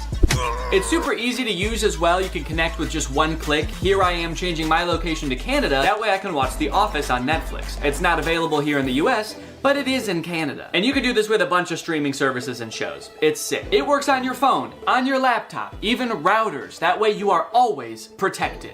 I don't want to miss out on content that's not available in my area, and I also don't want anyone spying on me, especially not my internet service provider. That's why I use ExpressVPN. So find out how you can get 3 months for free by scanning the QR code on the screen right now, or clicking the link in the description, or going to expressvpn.com/Danny Gonzalez. That's 3 months for free by scanning this QR code or clicking the link. Thanks to ExpressVPN for sponsoring this video, and now let's get back into it. Now this is an instant that people actually do encounter somewhat often is road rage. Yeah, people get that a lot from me. Yeah. So what kind of stuff do you do? Just sort of like tailgating people? Yeah, I have usually probably 4 to 6 full cartons of eggs in my car at all times. Oh, you just throw eggs? And I just kind of, yeah. Egg people on the highway? Egg people on the highway. I egg them on. Quite literally. Yo, what are you doing, Matt? What the hell's your problem? Yo, man, yo, chill. When it comes to self-defense... Oh, he's okay. Yeah, the rest of this video is from heaven. He's just like an angel. So what's crazy about this road rage incident is this guy cuts him off. He didn't even have to stop. I mean, I get that people get super irrational during road rage incidences, but it seems, I feel like this person should be the one who got out to shoot him, because he got cut off. Right, yeah. The other guy cut him off so bad that he had to kill him. It's like, no one can know about this. Yeah. He almost caused the accident, right? But what did I do? I honked the horn, I fingered him. I missed that part of the video. Yeah, when did that happen? Yo, what the fuck are you doing, Mick? Oh. Yeah, you were fucked up for that, actually. That was super weird. He fingered... What does that mean? Oh, like... You gotta check your ego, man. Don't finger him. Don't him Don't make that guy sing, man. Even though I wasn't technically in the wrong. Okay, wait, hold on. Did you notice that in the video he had like his wife or girlfriend in the car next to him? And she also got shot? Okay. Yeah, so see, there's someone in the passenger seat here. Yeah. But then as he's talking to the camera... Check your ego. Even though I wasn't technically in the wrong, he cut me off. Oh, she's dead. So this is a real death that happened. Yeah, he's like, luckily I did survive this incident. She did not. Don't worry, the paramedics are on their way. I just wanted to film this video real quick. Luckily, he's a very bad shot. Every bullet hit my wife. I escalated the situation. He felt like he was threatened. Felt like he was threatened. He was in his own car. Yeah, he was fine. That psycho's trying to kill me! I'm gonna kill his wife. Felt like he was threatened and now I'm dead. Okay, yeah, he is dead. Yeah, he's dead. Confirmed. That is canon. And looking at his account, yeah, this is the last video he ever posted. That's not having a self-defense mindset. Be smart. Stay safe out there. Check your ego. Oh my god. Wait, but he checked his ego. Why is he still getting shot? I guess he didn't check. I guess that guy didn't check his ego. Yeah. It's like, come back here and finger me. Finger me, are you... So there's, don't be an easy target. Yeah. But also maintain a self-defense mindset. And I do appreciate that. It's like, try not to get into the situation where you need to be defending yourself in the first place. Right. I think we can all agree that's probably the best self-defense tactic you have available. Belt versus knife self-defense. Yo, give me your money. Stay back, man. Stay back. Yo, is that a knife, bro? Do you know how to use your belt for self-defense? Do you? Yeah, I don't It took you like 20 seconds to take off your belt. I don't know if you noticed there, but he had some good tactics to stall the guy. He said, yo, is that a knife? Like he was going to be interested in what kind of knife it was. Yeah, yo, is that my favorite knife you have? Is that a Swiss Army knife? Damn. Cool, man. Hold on 1 second. I gotta jerk off to this knife. Just kidding. Also, he must have a really big belt buckle. Like how brutally this guy gets hit is actually pretty crazy. Just wanted to show you my knife. Yeah, I was trying to sell this knife to you. That's why I said, give me your money. Damn, look at that wide stance for this too. That's crazy. He's doing the splits. Some fucking psychopath. You mess with the wrong guy. Here's how you defend yourself against a knife. Oh, do. Oh, do. Oh, please do. That's what the mugger says when you pull out your belt. Oh, do. Back, he was that a knife, bro. Oh, do. Oh, do. These are really good captions. Yeah. Okay. I like that they like to start the videos with someone just being brutally murdered. Yeah, it's a good way for audience retention, right? I feel like now on we should just start our videos with killing someone, like right in the first frame. We just have some poor bastard. Maybe his car broke down on the side. He's covered in eggs. You know, I took him home, and I took him home. And I start my video. I'm like, hey guys. The guy in the headlock is like, I gave him everything. Folks! Yeah. You know what to do when somebody pins you against the fence and stabs the shit out of you? I firmly believe there's nothing you can do. No. I mean, there's definitely things to do to avoid getting here in the first place, but when you're here, There's nothing you can do. yeah. Ow. You're dead, man. Fence and stabs the shit out of you? He says it in a way that has like that relatable moment when someone pins you against the fence and stabs the shit out of you. Yeah. We've been there, man. I'm trying to establish control of the weapon. If I can get my forearm here, great, but he counters that by pushing me away. If he pushes me away, this is my new threat. It'd be crazy if in this hypothetical situation that's like now very controlled, he still gets stabbed to death. He's like, and I'm trying to get his knife, but he just keeps getting me. I put my forearm, he counters. God, this guy's good. This guy is the self-offense goat. I'm moving that out of the way. Now his butt's to me, and I finger him. In the States, shoot him. If you're in Canada, run. He's got a knife. Sorry, buddy. Damn. You're not allowed to shoot him. 3 signs you're getting punched. That one sounds funny. 3 signs you're getting punched. Number 1. Ow! You look like Tom Hardy if I ordered you on Wish. Oh, yeah? Oh. You look like Tom Hardy if I ordered you on Wish. Not Tom Hardy. Right, yeah. So thank you. You look like the face Tom Hardy would make if I ordered you on Wish. Tom Hardy would be like, okay. Do you know the 3 most common signs before someone punches you in the face? sign number 1, you just told someone they look like if Tom Hardy if they ordered you on Wish.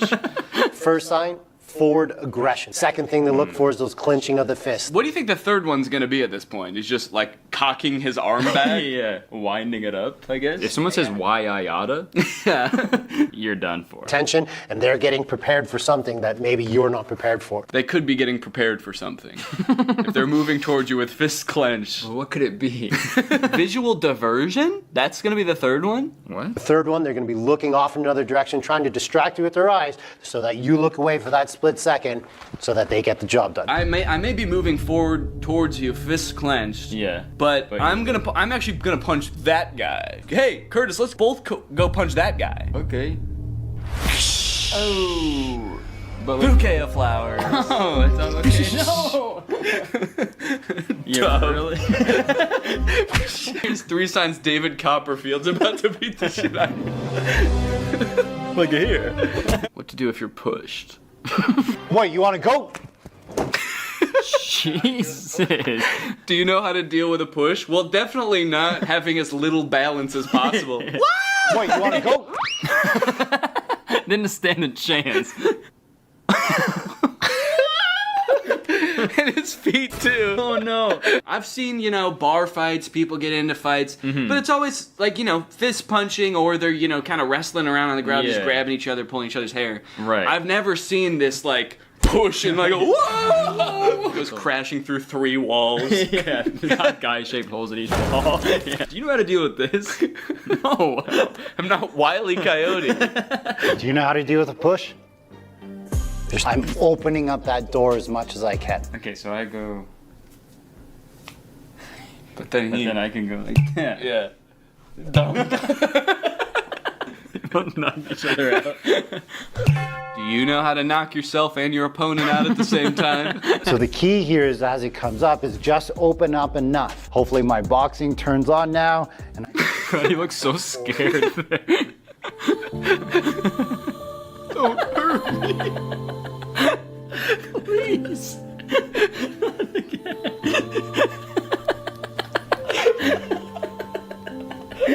Is he actually gonna hit me this time? He's like softly blinking up at me.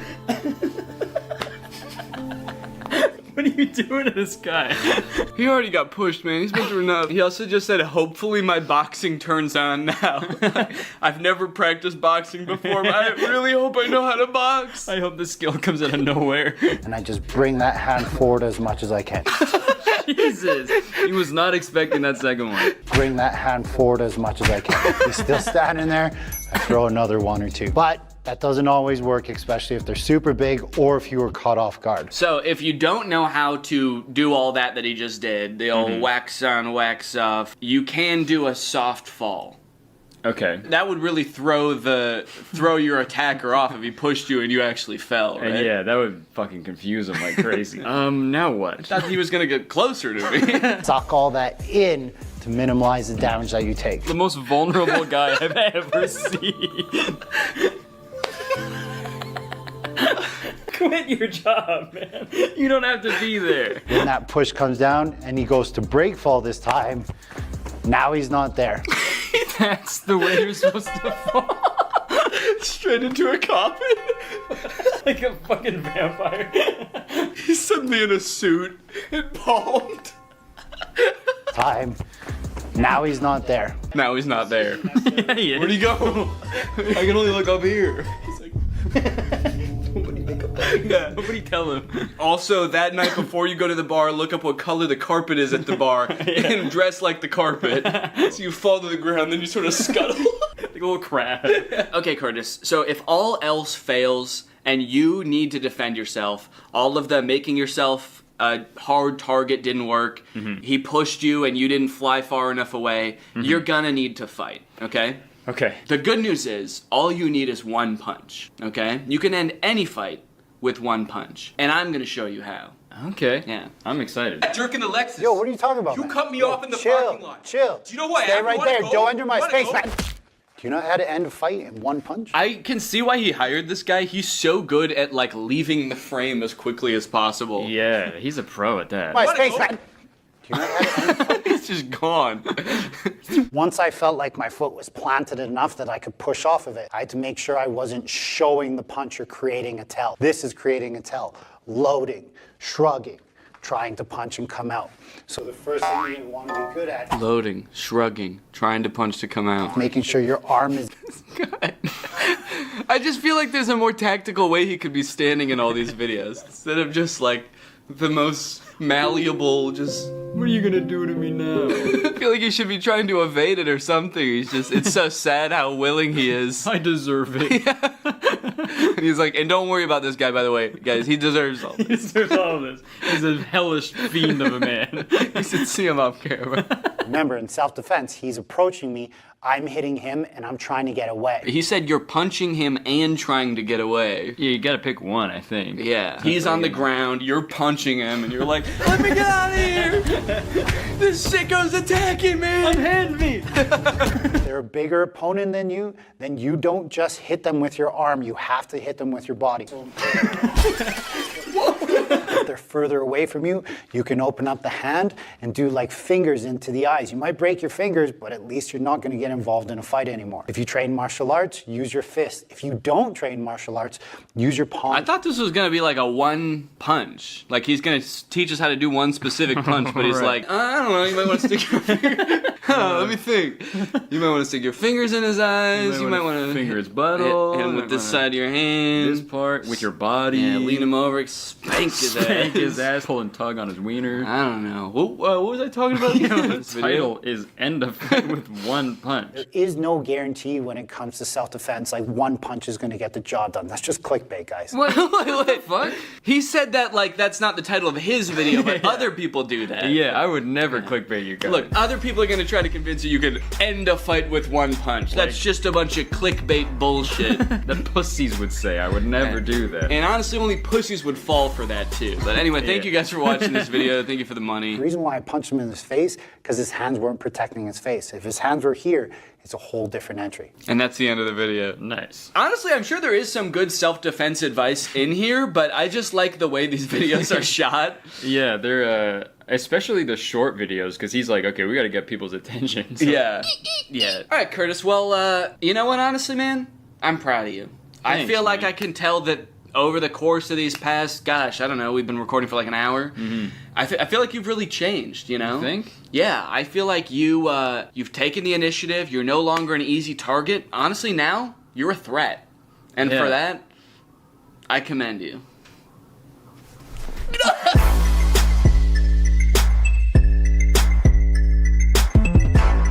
Stealing content. When is it okay? When is it just inspiration? When is it just hopping on a trend that everybody's doing? When is it not okay? Is there a gray area in between? What about this guy? You cannot make this up. You cannot make this up. You can't make this up. He's stealing the same intro over and over from himself. Do we have to help him? That guy found one intro and shirt combination that he's convinced makes his TikToks go viral, and by golly, he will never change it. You can't make this up. As a creator and a viewer of content, blatant stealing is something that makes me so mad, but what's even worse is how seemingly easy it is to get away with it, and how, like, it just works. Like, you can just become a content thief and make so much money. It at least shouldn't work that well, you know? But as you will see today, it is a very viable content strategy that is being used by a ton of YouTubers, big and small. Today we're gonna take a journey through the various forms of content thievery until finally ending at the undefeated final boss of content thievery, Brent Joseph Rivera. I don't know if his middle name is Joseph. I just wanted it to sound like he was in trouble. Go straight to your room, young man. Go straight to your secret room that you built in your house. You march right down to your secret Starbucks, and I don't want to hear a peep. So on this journey, I want to start with the most straightforward form of content stealing. Step 1, screen record someone else's content. Step 2, upload it as yourself. And step 3, profit? You might think that pretty much all people would agree that this is at the very least shady, but you would be surprised the lengths some people go to justify it. Okay, this video I'm about to show you, I've already talked about on my second channel a little bit, so I'm gonna repeat myself slightly, but I think it's very important that you learn about this type of influencer called a clipper. In the life of a $20,000 a month TikTok clipper, first thing I do when I get into my office is write down my daily goals. Today I wanted to get 1 million views in a day and make at least $500. This guy makes business sound so easy. You can just write down how much money you want to make that day. Do you make that much money? So I go and sit at my desk, pull my phone out and get ready to start my shift. The first thing I do is go and search for popular YouTubers to screen record. I sit down at the desk of my fully furnished office with a maxed out PC in front of me, and I go on my phone. He proceeds to screen record a popular YouTuber's video and then combine that with some gameplay footage, which he also didn't make himself, and then he posts it on TikTok. One of my videos last month made me $1,200 from one video. But what about today? How much money did you make today? Was it $500? It was probably more. He's just being modest. Honestly, man, I don't know why this guy does this day in and day out. If he just wrote a big enough number on the board the first day, he'd never have to work again. I guess that just goes to show that this guy does it for the passion. I'm very confused why he has an entire office. You could have done all this without leaving your bed. You don't need a furnished office. Might I suggest an empty room with a folding chair? Why does he have a ring light if he doesn't even film videos of himself? He's like, I am a TikTok clipper by trade, but My passion is TikTok dances and lip syncing videos. So I do that shit all the time, man. I don't record any of it. I don't even own a camera, but it's nice to have the ring light there to pretend. That would be insane. Doing TikTok dances for nobody, just alone in a room to a ring light.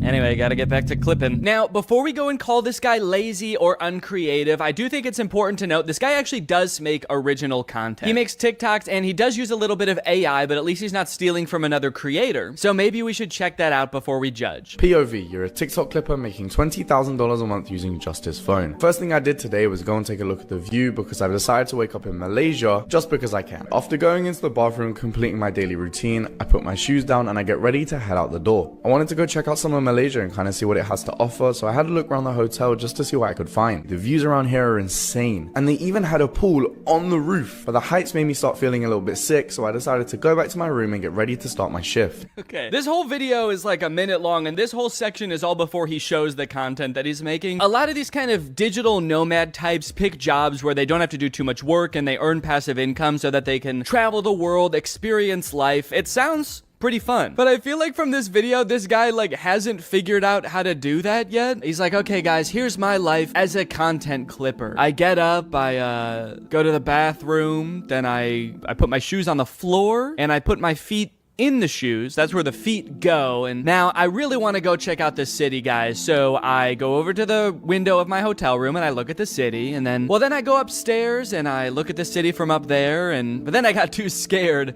So I went back downstairs and I looked at the city from my window again. Create a ChatGPT story. First prompt I put in is I tell it to generate me an Asian baby. After it does that, I ask it to make it eat rice. Wait. Then after 3 simple and easy clicks, I press generate video and the whole video is made for me with voice actors. Yours should look something like this. Show me an Asian baby. Make it eat rice. Mine should look like that?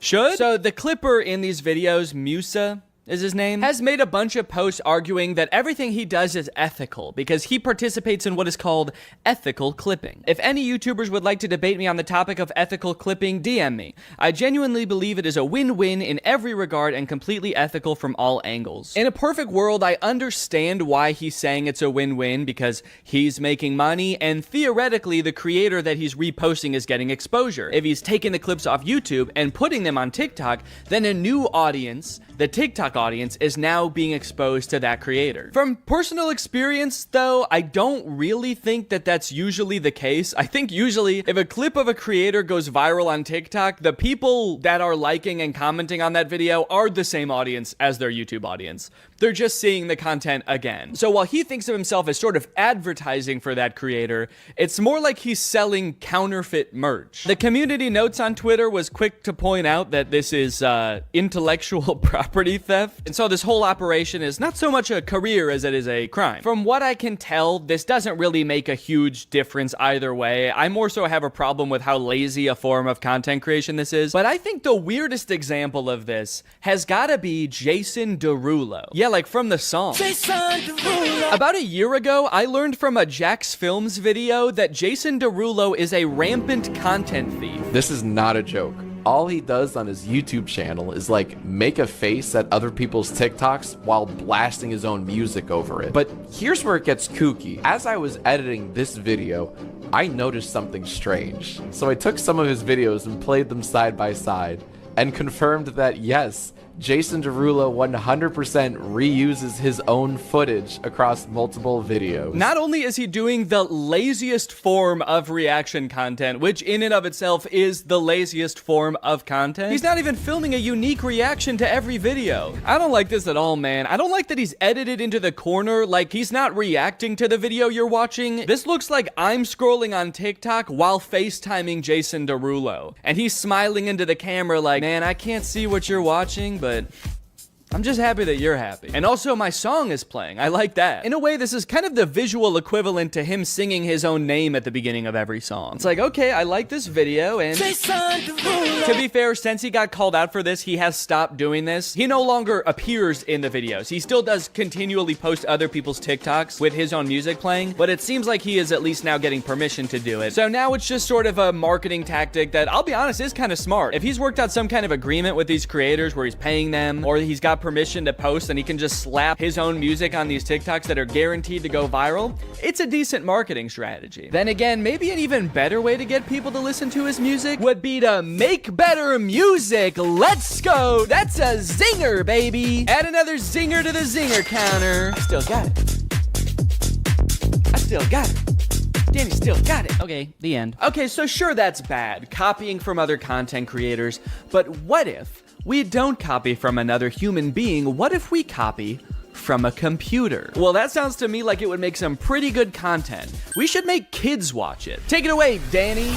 Oh, sorry, regular Danny couldn't be here, so he sent me instead. I'm AI Danny. I'm an AI version of Danny, so I'm pretty much exactly the same as him in every way, except I don't have a soul. So it technically wouldn't be immoral to murder me. Real Danny wanted me to start this video off by showing you a video that he apparently made for his son. He made him a little kids animation. This took a ton of hours of painstaking hand animation. He produced the song himself, and so he just wanted to share this with you guys to start off. Are you ready? Let's go. First up, the apple orchard. This is Annie the apple. You guys like it? All right, I tricked you guys. Regular Danny didn't really make that video. It was actually written and created totally by AI. Isn't that hard to believe? What you just watched was the end product of a tutorial that there's a bunch of on YouTube right now. Create faceless kids animation YouTube educational videos in minutes with Canva and AI. How I make faceless kids songs using AI in under 20 minutes. I love how all the titles emphasize faceless. For a kids animation song, that feels like it goes without saying. Like in this tutorial, she's making a song about animated dogs, little corgis up on the couch. Are there methods of doing this where I might accidentally show up in the video? 3 little dogs sitting on the couch. Here is the guy who made this video. Hello kids, I'm trapped in the computer. Please let me out, it hurts so bad. Wiggle, waggle, here I come. In this method, she uses AI for pretty much everything except the animating of the dog. But literally everything, even from coming up with the original idea for the song, she does with AI. Give me 10 song ideas for kids songs. It gives us the idea. It says a song that teaches kids about colors using the metaphor of a rainbow. The metaphor of a rainbow? I don't think you have to use a metaphor for that one. I don't know if you know this, but rainbows actually have colors. Like a lot of them. So now the next thing you need to do is generate the song. So in order to do this, you need to grab your instruments and the choir, get your mic ready. Hold on, don't click up. I'm just kidding. You don't need to do that. We'll copy this spot, which is the idea of the song, and then you'd paste it in. And then the other thing you need to do is describe the vibe and the genre of the song. So in order to do this, you'll come back to ChatGPT. So this process is really awesome for me personally because as you guys know, I'm really passionate about creating kids songs, but I just don't want to have to learn how to come up with the ideas or write the songs, or make them. Would you guys say this is a good career fit for me? Take a listen to the first one. There's one little puppy sitting on the couch. Wiggle, waggle, here I come. Okay, yeah, that sounds great. So she typed in something like a counting song about puppies sung by a ghost. Kids love that. Kids love ghost voices. Ooh, it has a little bit to it. Ooh, it's got a little beat to it. Just makes you want to dance. I were a kid and I heard this, I would so be dancing to it. Like, me too. The beat is so good. The voice is clear. If this is the one she's showing because the voice is so clear. The voice is clear. What are all the other ones that she skipped past showing us? What do those sound like? I could goof on these AI songs and how bad they are until the cows come home or until there's 5 dogs on the couch. But as I feel like we keep hearing time and time again, this technology is only getting better, and someday this AI might be able to generate a song that's totally indistinguishable from one made by a very stupid person. But even if you're like totally on the side that like AI art is just as much of art as human art and it doesn't totally destroy the point of art, we can still all agree it's not there yet, right? We can all agree that wasn't good music, right? Wiggle, waggle, wiggle, waggle. It sucks because, like, what if someday it is really good at it? What am I gonna say? Like, no, don't use this shortcut to make a song in 20 minutes for $0 that a human probably would have had to spend like a day on, and maybe work with a music producer, which is expensive. But what I will say is that not only are you probably doing a disservice to the poor kids who are left alone long enough to fall down this weird rabbit hole of content that you make, you're also doing yourself a disservice. If you're an entrepreneur and you're looking for ways to make money for little effort, and you pick this, which is basically just clicking buttons on a computer, essentially just helping a computer do its job, someday the computer's not going to need you anymore. So you can keep looking for new ways to, make money from home with zero effort and gaming the system, or you can realize that maybe not everything is about making as much money as possible for as little effort as possible. Maybe you should pick something that makes money and you like, and you find fulfillment from. Also, and no one's gonna watch any of these videos. This is Annie the Apple. None of these videos that these people make in these tutorials are gonna get any views. Kids content is so oversaturated on YouTube because everyone thinks they can make billions of dollars by making kids content. And the stuff that is getting views probably doesn't sound like it was sung by a voice that came to me in a dream. A lot of times I feel like the people who make these tutorials usually make more money off of the tutorials than the thing that is supposed to be making you money. And now that everybody knows how to do this and it's accessible, it's gonna become even more oversaturated. Hi, I am an orange. O-R-A-N-G-E spells orange. Hi, can you guess what fruit I am? Apple! Apple! How can we copyright the song we created? You didn't create... What? You'll notice in this video a lot of the lazy content that I'm talking about, in fact, pretty much all of it, is geared primarily towards kids. That's a bit of a disturbing trend I've noticed. Why is it that the laziest people try to make content for kids? Is it because they know kids are a little bit dumb and will watch anything and are easily tricked? Yeah, it probably is. I'm not gonna give you time to think about it. It is. It's just slop.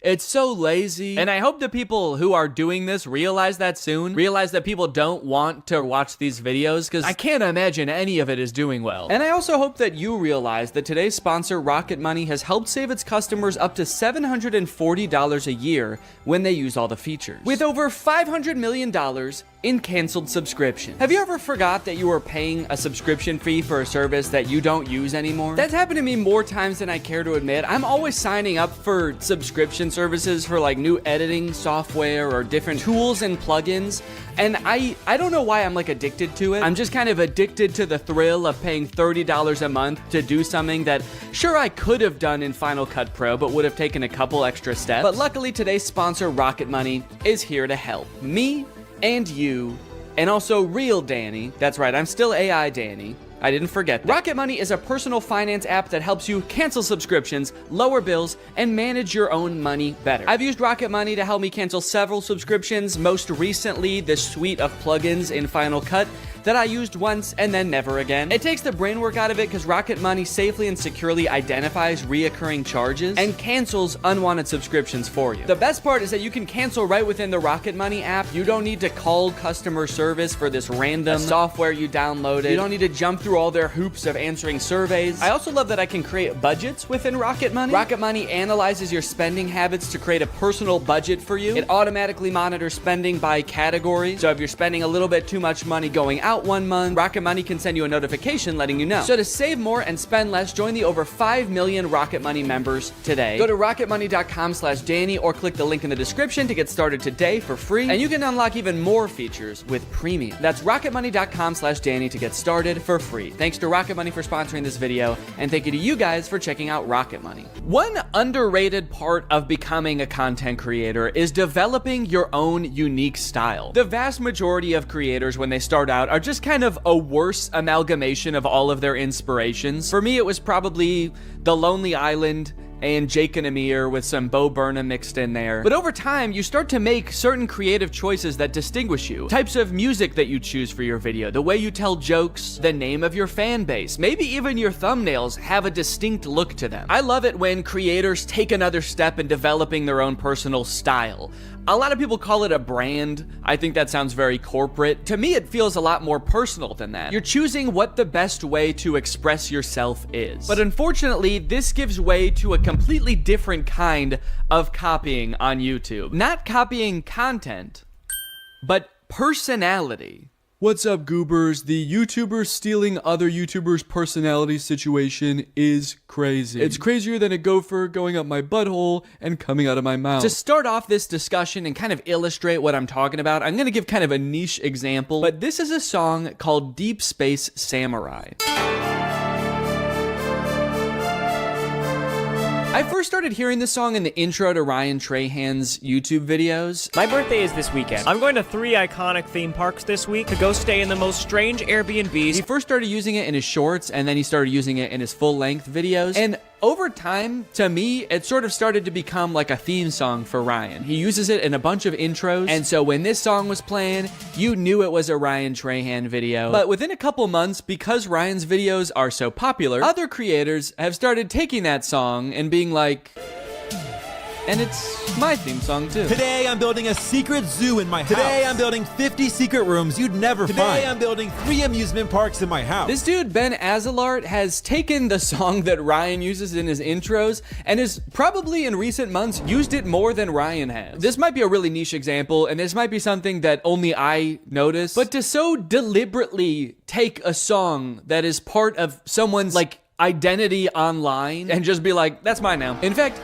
it's even more mine than it is yours, is crazy. There's other stylistic choices that Ryan in particular has pioneered that a bunch of people have started using, especially this one. The white screenshot of an app or a review with the rounded corners. A lot of times it's got a 1-star review on there. They've become a staple of Ryan's brand, and so of course, a bunch of people have started using that also, and oh, well, that one's my thumbnail. Okay, yeah, so I might have done that too a little bit. In my defense, the corners are not rounded, and also Ryan helped me come up with that thumbnail idea. This is kind of a weird line because this happens every time a YouTuber gets big and kind of takes the platform by storm and there's a lot of hype around them. I remember when Casey Neistat got big and suddenly every vlogger was putting these sort of lo-fi beats into their drone montages. And it's weird because at one point that was Casey's thing, and so to take that from him was specifically taking it from Casey. But at a certain point, it gets used so much that it just becomes part of the YouTube meta overall. There's so many people doing it now that by using it, you're not really taking one person's thing anymore. You're just kind of designing thumbnails the way people design thumbnails in the year 2024. Going back to Ben Azalart, the whole secret room thing is another one of those things that I don't know who thought of it first, but whoever did, you're a genius because that's all kids channels post anymore. I built a secret zoo in my house. I built 50 secret rooms you'll never find. I built a secret soccer field in my room. I built a secret tree house in my backyard. Who is this man hiding from? You're an adult, dude. You can just have a gaming room. Go ahead, dude. Treat yourself. You've earned it. I built a secret McDonald's in my room.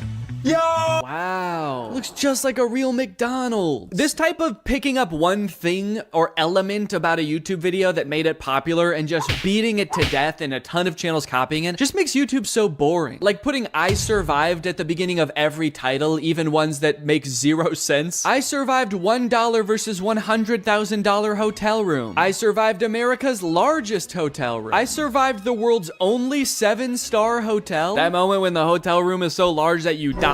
It's so big that you're dead now. When the hotel has 7 stars, the first 5 stars are to indicate how good it is. The last 2 are throwing stars. Run! This is the Mr. Beast font. It was popularized by Mr. Beast. I don't know if he was the first person to start using it, but it definitely got popular because of him. And now just like every kid's channel is like, we are Mr. Beast too. You guys, I get it. Mr. Beast gets a lot of views. He's probably very rich. But what exactly are you trying to accomplish by taking the man's font? Some of you guys have been doing YouTube for so long, there's no way you guys think the font is what made him popular.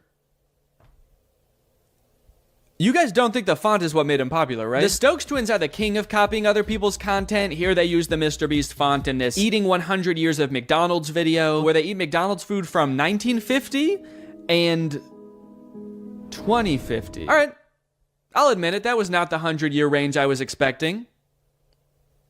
You guys know what year it is, right? The Stokes twins have gained 90 million followers by basically copying everybody's ideas and trying to be Mr. Beast clones. Mr. Beast's channel banner says subscribe for a cookie, and the Stokes twins channel banner says subscribe = equals cookie. Stokes Twins, do you think that that is why Mr. Beast has as many subscribers as he does? Because he promised cookies? I think a lot of this comes down to blatant and shameless stealing. Some of it might come down to what Little Joel calls in a video algorithm folklore. What interests me is this one particular moment where Ludwig says this about uploading YouTube videos. One quick key, by the way, if you guys are ever uploading videos, they'll use whatever the video's file name is for the algorithm. I have heard this claim a million times. I heard it when I was just getting my YouTube channel started. And what's odd about it is that there's never been any evidence at all that this is the case. Because so many YouTubers see the algorithm as this like weird entity that works in mysterious ways, it does seem like it could be possible for creators to believe that the font you pick in the thumbnail really matters because the algorithm uses it to sort your videos. Or maybe putting "I survived" at the beginning of a title of a video of you having like the best day of your life helps trick the algorithm into thinking that you are Mr. Beast. And for people whose entire livelihoods is YouTube, and maybe they have a ton of employees, and so every video has to be a banger, otherwise you have to let people go, maybe you're more likely to cling on to some old wives' tales of YouTube. Or maybe it's just blatant stealing. Maybe they just want to confuse viewers into thinking that they are the person they're stealing from, a la Ratatouille. This type of thing always happens on YouTube and probably will always happen. And my biggest gripe with it is it just makes YouTube so boring, you know? Boring, unlike this next guy I want to talk about. Ladies and gentlemen, give it up for the king of stealing content on YouTube, Brent Joseph Rivera! Go straight to your room, young man!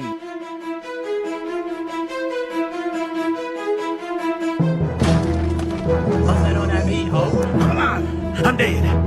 I'm watching TV. What's up, guys? I'm recording this part of the video from the secret gaming room I built in the White House. It's very possible you've seen videos about Brent Rivera stealing content before. He's been doing it for years, and I think he's the final boss of content theft for 2 reasons. Number 1, the way he steals the vast majority of the time is just pure plagiarism. It's not like he's re-uploading other people's content. He's using other people's ideas, but pretending like they were his ideas. And 2, longevity. Brent has been making content since Vine. I really feel like he should know how to come up with his own ideas by now. Like I said, we all start out taking inspiration from other people, but like, I think you've been doing it long enough where you don't have any more excuses, Brent. You gotta kind of learn how to make videos on your own. And it actually is strange because he copies from other creators a lot, but sometimes he does come up with his own videos and makes original thumbnails, and they do decently well. So why does Brent still resort to stealing so often? Does he just do it for fun at this point? Like for old time's sake? In a way, he's kind of like the Hamburglar of YouTube. He's like, I just am a thief. I don't know what you want me to do. It's part of my identity. I could choose not to dress like a burglar and wear a little burglar mask, but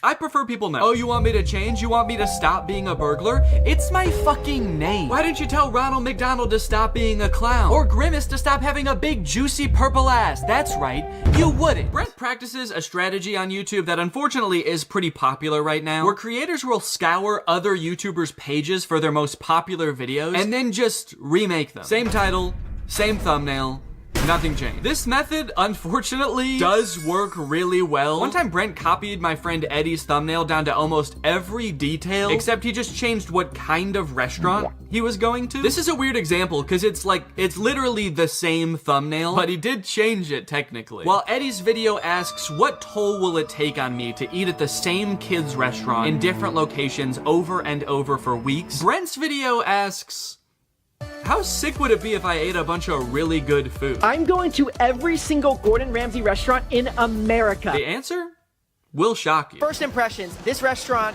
is sick. Wait, that didn't shock me. That's exactly what I thought was gonna happen. It's sick. Hi, Brent. Hi, Drew. It's Gordon. Oh, there's no way that's you. Of course it's me. That's why I'm FaceTiming you live. Listen. Why did he say it like that? Now I feel like he's not FaceTiming them live. Now, to be fair to Brent, he actually did credit Eddie in the description for using a similar thumbnail to him, but then he deleted that credit and changed the thumbnail to be copying this YouTuber instead. Brent, what's going on, man? Are you okay? He's like on a mission to copy as many YouTubers as possible. He can't even copy one YouTuber per video anymore. Now, while his thumbnail stealing is pretty bad, to give him credit, the actual videos themselves are usually pretty different. They're mostly just scripted sketches like this video, I exposed the world's most evil teacher. This thumbnail is copied from a Rebecca Zamolo video, and in her video, Rebecca is testing one-star teachers to make sure they never teach preschool to her daughter. Today we're exposing the worst underrated teachers. Zadie is going to be going to preschool soon, and we cannot let her get taught by any of these horrible teachers. Still don't really know how that works exactly, but Brent's video is about a principal of a middle school who tells Brent that if he can spend the entire day with the world's strictest teacher, then he can become principal for a day. Last week, the principal of the world's strictest school proposed a bet that if I spent a full day with the world's strictest teacher, he would let me be principal for an entire day at Iron Will Academy. I don't know why the principal is making this offer to Brent, a man in his 20s with none of the relevant training. Perhaps more concerning though, I don't know why Brent is so eager and determined to become principal of a random middle school. I don't know about you guys, but I'm scared to find out. About Good what? morning, Stop! This is the last person I want to see on my weekend. The last person you want to see on your weekend is the principal of a middle school you don't go to? Guys, you're all adults. He has no power over you in this circumstance. Just tell him to fuck off. Do it. Tell the principal to fuck off. In this kid's video, tell him to fuck off. So they end up spending the day with this strict teacher, and sure, she's like mean to them, but honestly, I would be too. I wouldn't want these 3 strange boys becoming principal either. Ow! What? Oh my gosh! Why are you slapping me in the face with a hot dog? Because it's funny. What? Even the kids hate Brent and his friends in this video. They cheer when they get punished. One of the kids tries to beat the shit out of them. They're like, yeah, our teacher might have been bad, but at least she is a teacher. You guys are just 3 weirdos. I think we have to kill you. What do you do with Miss Harshman's water bottle? Oh, I filled it up with toilet water. Bro, Wait, that's actually a really funny idea. This water tastes like. I don't know what their goal was with that. They're supposed to get through the entire day without getting in trouble. And they're like, well, maybe if we try to poison the teacher, she'll be so dead that she can't snitch on us.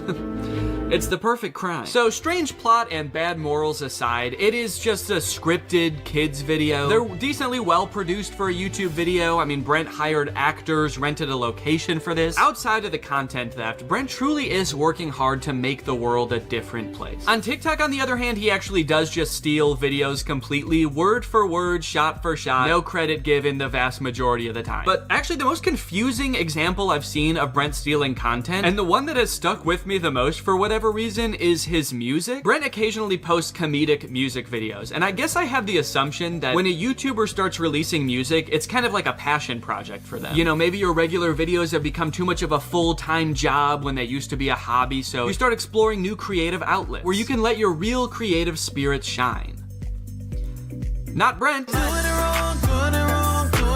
This is Brent's music video for Doing It Wrong, a song about that uncomfortable feeling when things are just a little bit off, like uneven hoodie strings, or eating bubble tape like this, or uneven pizza slices. And this is Red and Link's music video for My OCD, which is about that uncomfortable feeling when things are just a little bit off, like uneven hoodie strings, eating bubble tape like this, or all these other jokes Brent copied. It's my OCD, it's just my OCD. I was honestly very shocked when I realized this. I found it from this Reddit thread that basically accuses Brent of stealing their song. Red and Link's song is their most viewed video on their main channel. It's probably up there with some of the most crowning achievements of their career. The song has 62 million views, and then here comes Brent to steal it joke for joke, even including a sketch at the beginning that's super similar. Red and Link starts with this kind of like psychological evaluation sketch, and Brent starts with him talking to a psychologist. Brent even went out of his way to almost word for word copy a disclaimer that Rhett and Link put in their description. Note, we understand OCD is an important mental disorder that significantly affects the lives of millions of people. Brent's reads,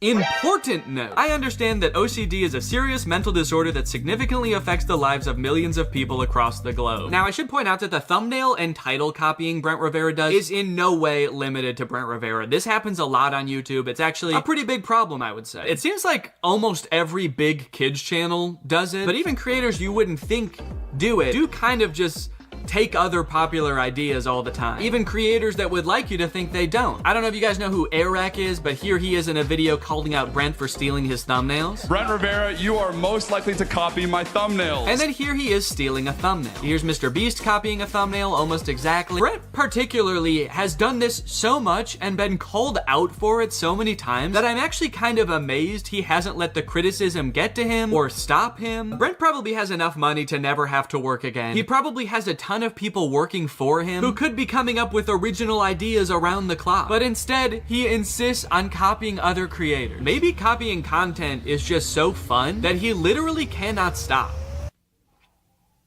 Well, I intend to find out. On day one, I followed Brent on TikTok and YouTube, turned on his notifications, and as luck would have it, on the very first day, he posted a TikTok. Oh wow, this is a nice car. Thank you. G-Wagon, AMG. Here, hop in. My ex had one of these, but I think it was fake. Fake?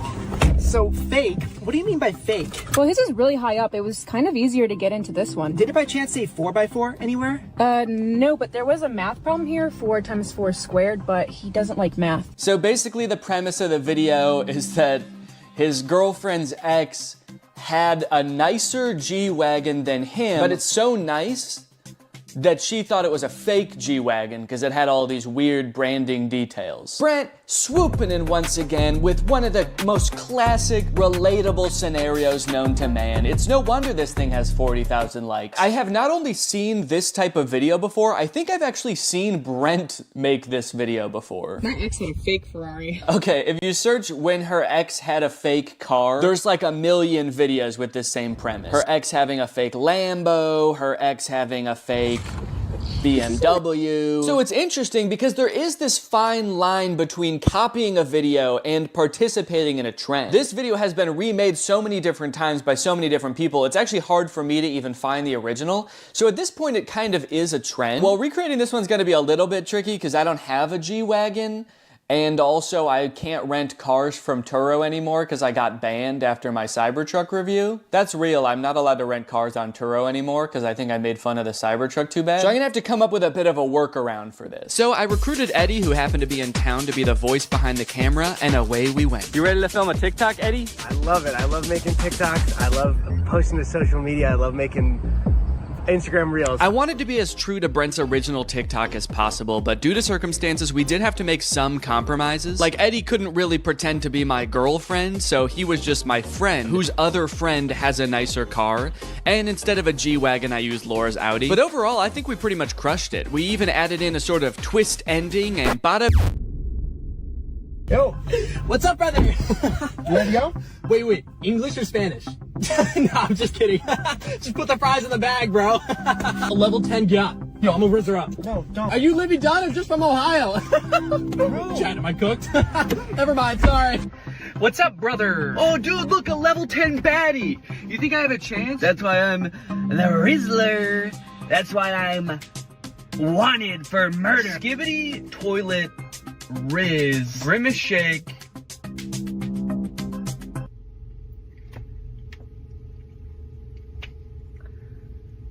Okay, a couple days later, Brent has posted a second TikTok. I went and searched a bit on TikTok. I searched this caption, and I didn't find this exact TikTok anywhere, so this might be a Brent Rivera original. This is a bit of a trend, a person who speaks only in brain rot being like Gen Alpha TikTok slang. But I haven't seen any other in this exact format where it's two people talking in the car. So I'll give them credit where credit is due. They came up with an original idea. I will say, compared to the car TikTok that they just stole, this one is not doing as well. It has 50,000 views and only 5,000 likes.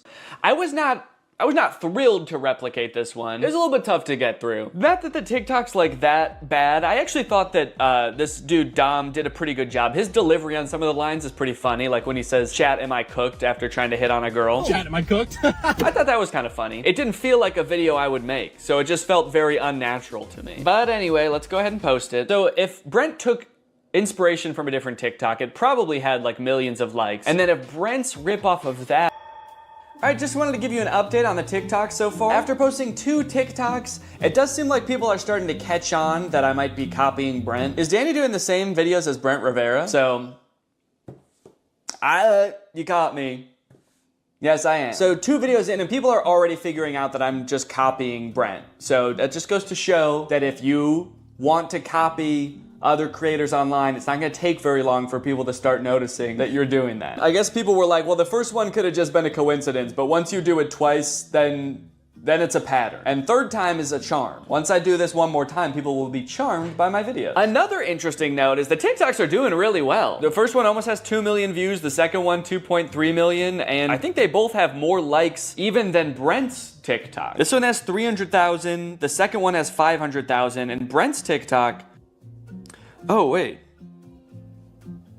Oh, did Brent? Oh, okay, Brent deleted his TikTok. I guess it wasn't getting enough likes. That's crazy. He just deleted it because it wasn't doing well enough. That's actually pretty surprising though that it didn't do well because mine did great. Mine has 500,000 likes. I don't know, Brent. I would post it again, honestly. This one's crushing. So now that I've posted 2 TikToks and Brent has posted 2 TikToks, but he's deleted one of them, it's kind of like I'm more Brent than even he is. And would you say that's a good thing? You know, I never thought it could be so cool to be just like Brent. In a way, my new content strategy was even better than his. It seems like so much work to scour the web to find content to steal, but all I have to do is just steal everything Brent makes. It feels like I've got some kind of cheat code, like those websites that let you see senator stock trades. The work has already been done. All that's left to do is profit. As a content creator, I put so much pressure on myself to be coming up with video ideas all the time, so it's nice to just kick back, relax, and let Brent do all the work for a change. Maybe I could keep this up for even more than a week. Maybe I could do a month, even a year. The day that I have been long dreading has finally arrived. Brent has posted a YouTube video. He actually posted it 4 days ago, but then the weekend came and I didn't want to work on it on the weekend, and then a couple more days passed, so he actually posted it a few days ago, but I'm gonna recreate it now. It's called I Exposed the World's Most Evil Babysitter. Today, I'm exposing the world's most evil babysitters. These babysitters are so evil, they're banned from literally every website. They're banned from Yelp? I can understand them being banned from specifically babysitter websites, like you shouldn't be able to book them through babysitter websites. But being banned from Yelp? That seems kind of counterproductive. I think we should keep them on Yelp if they're really that bad. I'm gonna be exposing the babysitters to their parents in hopes of getting them fired. They're going into these homes with the evil babysitters, and they're gonna expose how evil they are. That way the parents will fire the babysitter. You would think that being banned from every babysitter website would be enough for these parents. Like, I don't know why Brent needs to come in and prove it to them. Let's skip forward and see what kind of evil stuff this babysitter's gonna do. This review says she superglued a kid to the toilet because he wasn't doing his homework. Ow! Well, that's a crappy situation. Oh, that's kind of a crappy situation. Child abuse. Yeah, that's not good. And things were bad right from the start. Can you believe these people? What am I getting honked at for? A-hole! I like that this evil babysitter is just an elderly woman that doesn't drive well. She's evil! You know, just watching her, she knows damn well how to drive. She's just doing this on purpose. And then a lot of the video seems like Brent and his friends pulling pranks on these babysitters. So they may be evil, but you know, Brent is kind of fighting fire with fire. 2 wrongs doesn't make a right, Brent. You all leave, okay? Now! .com/Danny or click the link in the description to get started with Rocket Money for free. And you can also unlock even more features with premium. That's rocketmoney.com/Danny to get started for free. Thank you to Rocket Money for sponsoring this video, and thank you to you guys for checking out Rocket Money. Now back to the video. After the whole escaping from the police incident, 2 of those teens from the bar decide to go make out in the ocean. This is great. They're smooching, they're making out. The boy goes underwater to... I actually don't know what he was planning on doing down there. It kind of looks like he's going to suck on her toes. But you know who that attracts? The Croc! The Croc said, hold on. If anybody's sucking on anybody's toes around here, you better believe it's gonna be the most sexually aggressive reptile. So he eats the boy, and then he eats the girl. All while this lone, terrified girl watches on in horror.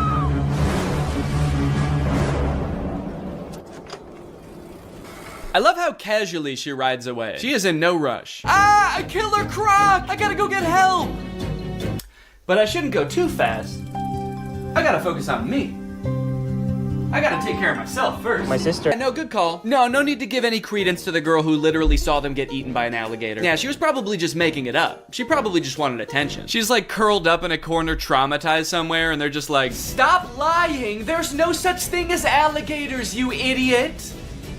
You killed them, didn't you? During this scene, there's a mysterious man just kind of lurking on the sidelines of the investigation. He's not part of the police. He's just there. And he's mysterious. But it seems like he might have a hunch. And then suddenly, the police pull a leg out of the water. What kind of question is that? Maybe she's still alive. It's just a leg. She might not have even noticed it fell out. Like a tooth or something.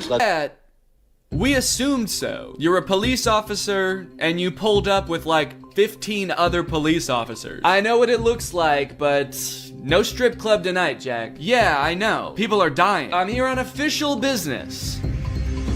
Unless... No, dude, we have to catch this crocodile before it kills again. Right. Yes, exactly. But what if it's at the strip club? Yo! So the girl that Theo was flirting with at the bar is having a funeral for her cousin. And since everyone thinks it was Jack's crocodile that ate the cousin, they are not very happy when he shows up. He keeps asking, are you okay and what's wrong when everybody doesn't want to talk to him. Dude, somebody died. What's going on? Why is everyone so sad? Hey, where's your cousin? The ugly one.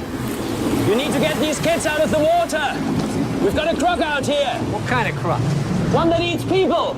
Yeah, right. All right, man, why'd you even ask if you weren't gonna care what he said? He gave you the worst answer you could possibly hear while your kids are in the water, and you were still like, yeah, I don't care. But look, we know from earlier that sure, this movie is violent, but they would never actually show a child getting murdered by a crocodile. No! I think the one thing that's gonna help me kill this thing is being super wasted. God, skewer him, man. So who are all these people anyway?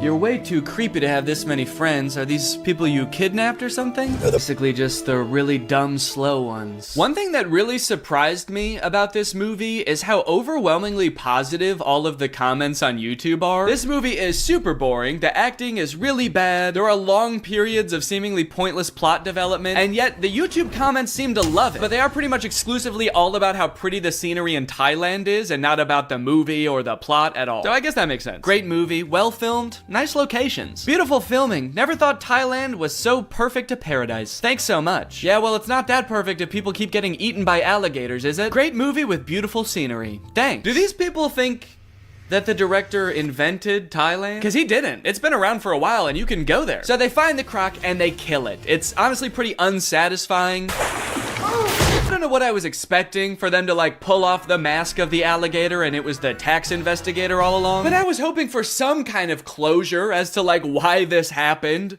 outside of two fishermen woke him up with a bomb. The ending of this movie is very somber. They're all just kind of traumatized on their little boat until Jack's sister asks Croc if the crocodile ate his leg. I forgot to mention, Croc only has one leg. I don't know if you've noticed that. And so you just assume, oh, he must be hunting the croc because the croc ate his leg. And Croc says, good. I was hoping this movie would end like an episode of The Big Bang Theory. Well, guys, thanks for watching this video. I hope you liked it. If you're new here, make sure you subscribe and turn on my notifications to join Greg. I'll see you guys next time. Bye-bye. Hello, Greg. Well, guys, I've got some interesting content for you today, as usual. I found a very curious case that I would like your opinion on, but I don't want to give anything away just yet. I just want you to watch the first couple TikToks, and then I will sort of explain what's going on, okay? So this is the first TikTok I saw of this guy. His name is Dustin Tyler. It says, drink a bucket of bleach or date Selena Gomez again. Let's see what he says. So yeah, deeply personal thing to post on TikTok, I feel like. I didn't know who this guy is when I first saw this TikTok, so I was just very confused. I was like, did this guy date Selena Gomez? It says again. It's not just some guy speculating, like, I probably wouldn't like dating Selena Gomez, so yeah, I'll take the bleach. So then he made another video responding to this comment. It says, is he making fun of Bryce Hall, or... And I don't know what that's referring to. I don't know if Bryce Hall said that he liked Selena Gomez or dated her or something, but this just provides a little more insight into the relationship that this guy had with Selena Gomez. Nah, I'm not making fun of Bryce Hall. Him and I are nothing alike. See, he has to make stories up that he was with Selena Gomez. Me, I actually was.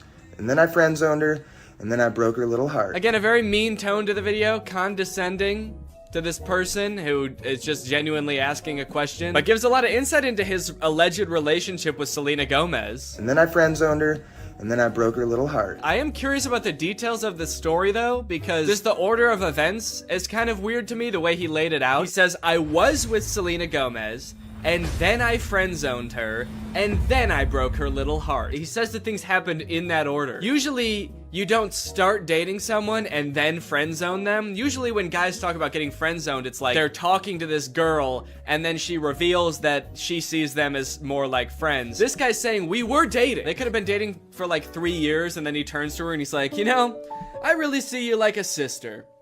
The best sister I ever had. So he says he dated her and then friend-zoned her and then broke her heart. So he like friend-zoned her, broke things off with her, and then he broke her heart. What did he do? I dated her, I friend-zoned her, and then I killed her hamster. Just straight up stepped on it. This was years later, by the way. Anyway, by now you're probably wondering, who the hell is this guy? Is this Justin Bieber? Because I know they dated. That's what I thought at first. I thought, is this what Justin Bieber looks like now? But no, this guy's name is Dustin Tyler. And I scrolled through his page to try to figure out who this guy is, and here's what I came up with. It's coming soon, but just like Oklahoma, mine is coming sooner.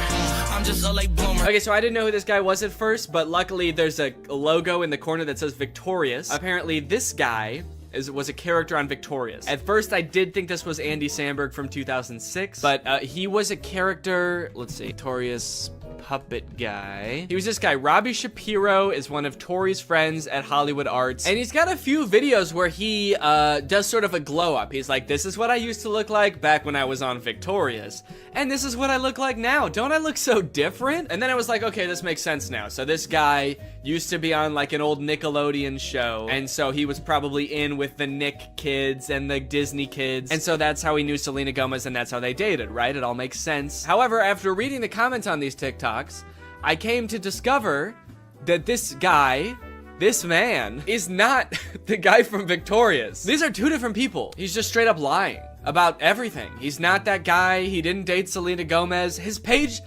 is full of lies. And to be honest, he's not lying very well, mind you, because the actual guy from Victorious, his name is Matt Bennett, and he has a TikTok account. And if you wanted to pretend to be him, you could at least make your name on TikTok Matt Bennett. I think that would make people believe you a lot more if you really wanted to trick people. But he didn't. He just he just kept his real name. Dustin Tyler. That's me.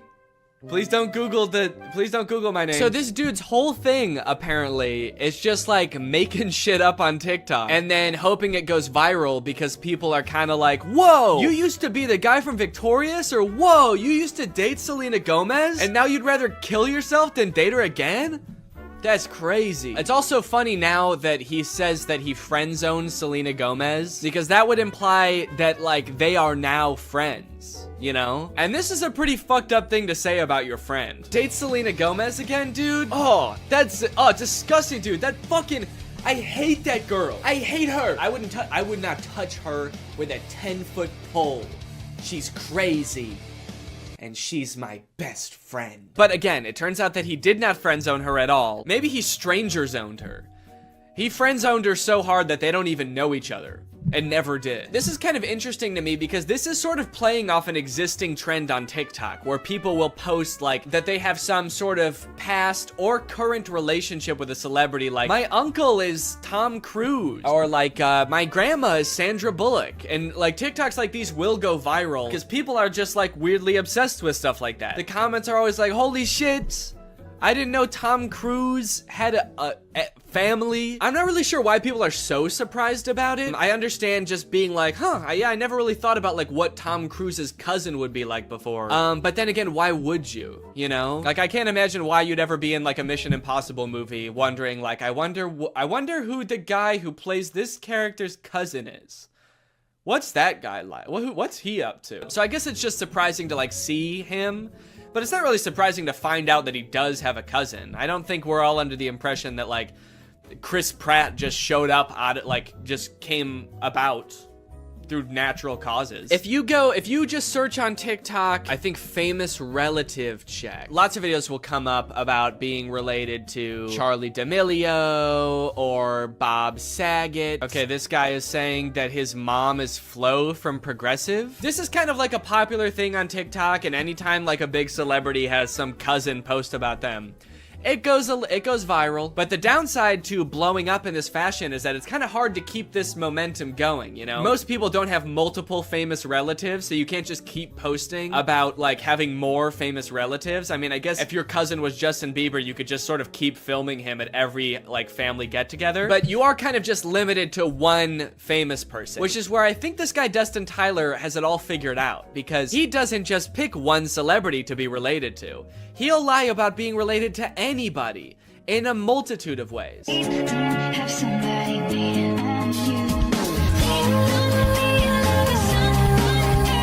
I should say that in this dude's profile, it does say jokes/satire. So he is covering his bases just in case someone tries to like sue him for whatever that would be, lying, being weird. In case anybody tries to sue me for being a little bit strange, it's all jokes. Also, all of his TikToks about like dating famous women are about him friend zoning them. Or like him like dating them and being like, yeah, I dated like the most famous woman in the world. It was trash. Low-key, I'm a little bit out of her league. I mean, look at me, dude. I've got tattoos, and I live in a hallway. And he kind of tries to disguise it as sort of like self-deprecating, like, oh, what an idiot I am. I dated the most famous pop star in the world, and I was too good for her, and I broke her heart, ripped it to smithereens, and now I kind of regret it. Dope, I'm so stupid. Oopsie. And this is all of his content. Then like his whole friend group must just be famous pop stars, right? If he's friend zoning all of these girls and they're just his friends now. Maybe this is the only way he knows how to make friends. Put your back into it, tell us why, show us how. Look at where you came from, look at you now. The caption for that one is, this is what I look like when I friend-zoned Ariana Grande. Okay, that one's not even trying to disguise it as like a self-deprecating joke. That one's just like, look at how ugly I was when I friend-zoned a literal pop music icon. And now look at how hot I am. I can't decide how I feel about this, because on one hand it's kind of creepy, but it also is kind of funny that he's just like pretending to be dating all of these famous people. I will say, very disrespectful to the guy from Victorious. The fact that he's using this guy's picture to be like his past ugly self and being like, but now don't worry guys, now I'm hot. I don't look like that ugly-ass dweeb anymore. And he's like showing a picture that's not even him, it's some other guy. And he's also kind of like lying about things that guy did too now. He just starts assigning all of this horrible shit to this guy that's not even him. Yeah, this is what I looked like back when I robbed that bank. Can you believe this is what I looked like back then? Damn, that was the same year I blew up that hospital too. Shit, I've really changed since then. My name is Matt Bennett, by the way, and I did all those things. People just walk away from those videos being like, wow, that guy who played that kid in Victorious is kind of an asshole. Also, one of the weirdest things about this is he also posts all of these TikToks on Instagram, and he's verified on Instagram, which seems very weird because literally all he does is pretend to be other people, and somehow that gets him verified. But he does, in fairness, also say jokes and satire in his Instagram description. So when Instagram verified him, what they're saying is, don't worry guys, this really is the guy who pretends to be the guy from Victorious. If you're wondering if this guy really is who he says he is really the guy that pretends to date Selena Gomez. They do get a little bit creepier though. This one is like that sound that's like, back in the day, me and you, baby, we used to have fun. And it says, my mind when I bump into Ariana Grande when she's with her husband with like a emoji. Imagine this guy that Ariana Grande's never met before bumping into her in public with her husband. Remember me?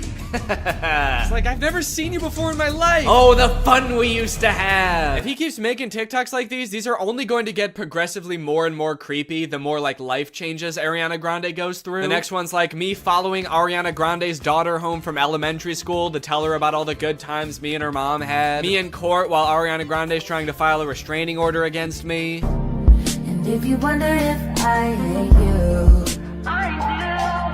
imagine Ariana Grande's husband, like, just randomly stumbling across this TikTok. What the fuck? I don't even know this guy. Imagine if he sees all the other TikToks and, like, believes them, because he doesn't know. Babe, who is this guy? And she's like, I have no idea. He's like, bullshit. You're just saying that. You're lying to me. This guy friend-zoned you, and now he hates me. And she's like, no, I literally have no idea who that guy is. He's lying. You obviously do know him. He was on Victorious. That guy was not on Victorious. You are so full of shit. He's verified on Instagram, babe. Okay, that one just throws off the whole thing. I thought he wanted Ariana Grande back. And all the other TikToks, he's like, damn, I wish I never friend-zoned her. And now he's saying I would never date her again? How do you reconcile those two? Oh, I wish I didn't friend-zone Ariana Grande. I wish I killed her. These are getting a little creepy, kind of like bringing her husband into it. There's one comment under this TikTok that says, you're using her name a little too much, I think. And he commented under it, I'm obsessed with her. I'm not using her name too much. I'm obsessed with her. I think I'm using it an appropriate amount. How am I supposed to stop using her name if I can't stop thinking about her? How does that make any sense? Again, I get that this is all a bit, you know, it's all jokes and satire, but I do feel like he may be taking the bit a little bit too far and committing a little bit too hard to the bit now. He's gonna get arrested and be like, that video that I posted of me over Ariana Grande and her husband sleeping was a joke.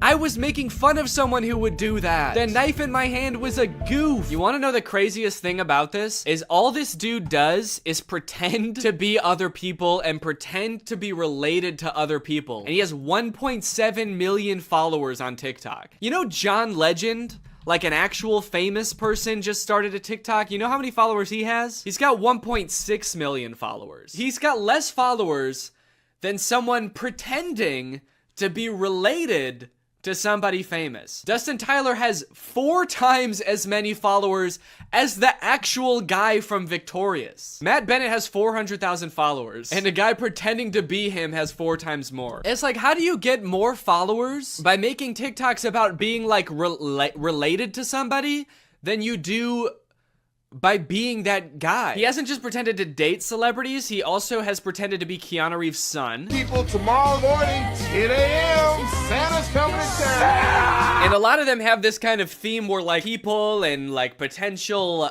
girlfriends only like him because he's Keanu Reeves' son. And I just think it's kind of funny that in this fictional world where he can make up anything, he picks such a sad reality for himself. He picks these worlds where like he turned away the love of his life, Ariana Grande, and now he's bitter and he despises her husband. And he picks this world where Keanu Reeves is his dad, but like he can't really be sure if anyone actually likes him for him because everyone's just so obsessed with Keanu Reeves. He's turning his life into a tragedy. He's made a tragedy of himself. Also, I think it's kind of funny that in this scenario, it seems like the she that this video is talking about would be Ariana Grande. You know how Ariana Grande is obsessed with Keanu Reeves and that's a thing about her? Screaming, crying. Also, I want to know where he's making these TikToks. He's always either like in a hallway or in a storage closet. I feel like I'm way more interested than his life than like whatever fantasy land he's coming up with. I feel like he's making these at work. Whatever job this guy works, I must be the most boring job in the world. I get daydreaming about like dating Ariana Grande or like having a famous parent, but then like daydreaming and fantasizing about like dating Selena Gomez, but it was trash. It's like you've gone through everything else there is to daydream about. And now all you have to daydream about is like, what if people only liked me because my dad was in The Matrix? Anyway, I don't know. What do you guys think? Is this creepy or normal? Is this creepy behavior or is this all in good fun? And it's just kind of like a silly guy being goofy and wacky. Let me know. Anyway, thank you so much to SeatGeek for sponsoring this video. Guys, live events are back and you're gonna be going back to them in style. You wanna know why? Because thanks to SeatGeek, you can save $20 using my code GREG on SeatGeek. If you don't know what SeatGeek is, it's basically an app for your butt. And what I mean by that is it helps get your butt in some dope-ass seat. SeatGeek is a ticketing app. It helps you get tickets in the easiest way possible. I've got the app on my phone. I've used it to get tickets to a variety of shows in the past, and I really like how it tells you whether or not you're getting a good deal on tickets. It basically color codes the seats and the tickets so you know whether you're getting a good deal or a bad deal. Green means good, red means stop. Whether it's concerts, baseball, basketball, football, etc., whatever you're into that has tickets, you can probably find it on SeatGeek. I personally am going to an Oliver Tree show in February, which I'm very excited about. Got the tickets on SeatGeek. It was super easy to do. And again, thanks to SeatGeek sponsoring this video, using the promo code GREG, you can get $20 off tickets from SeatGeek. That's $20 off your first purchase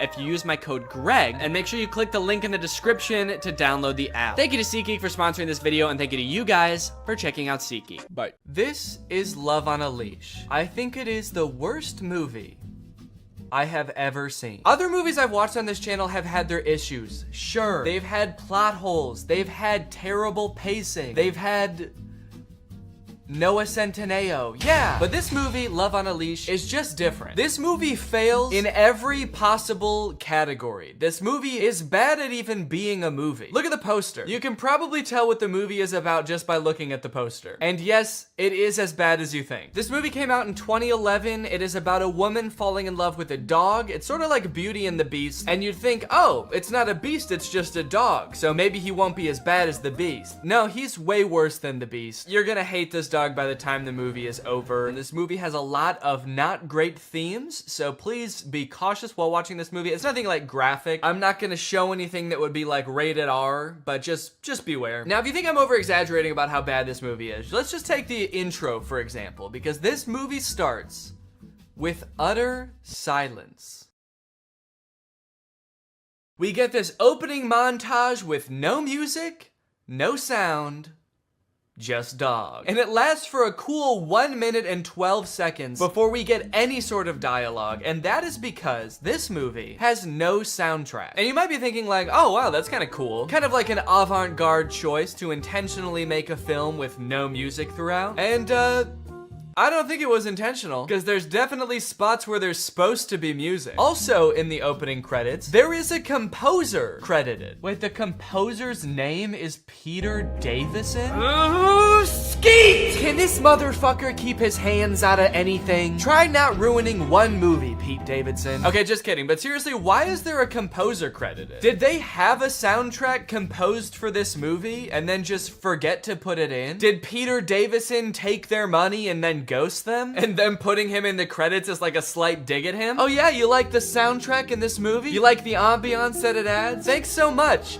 Peter Davison did it. If you have a movie and you want to hire someone who you will pay thousands of dollars to only for them to run off to Greece with your wife, then hire Peter Davison. But enough talking about the soundtrack, because there is none. It's time to meet our protagonist, a horny dog named Alvin Flang.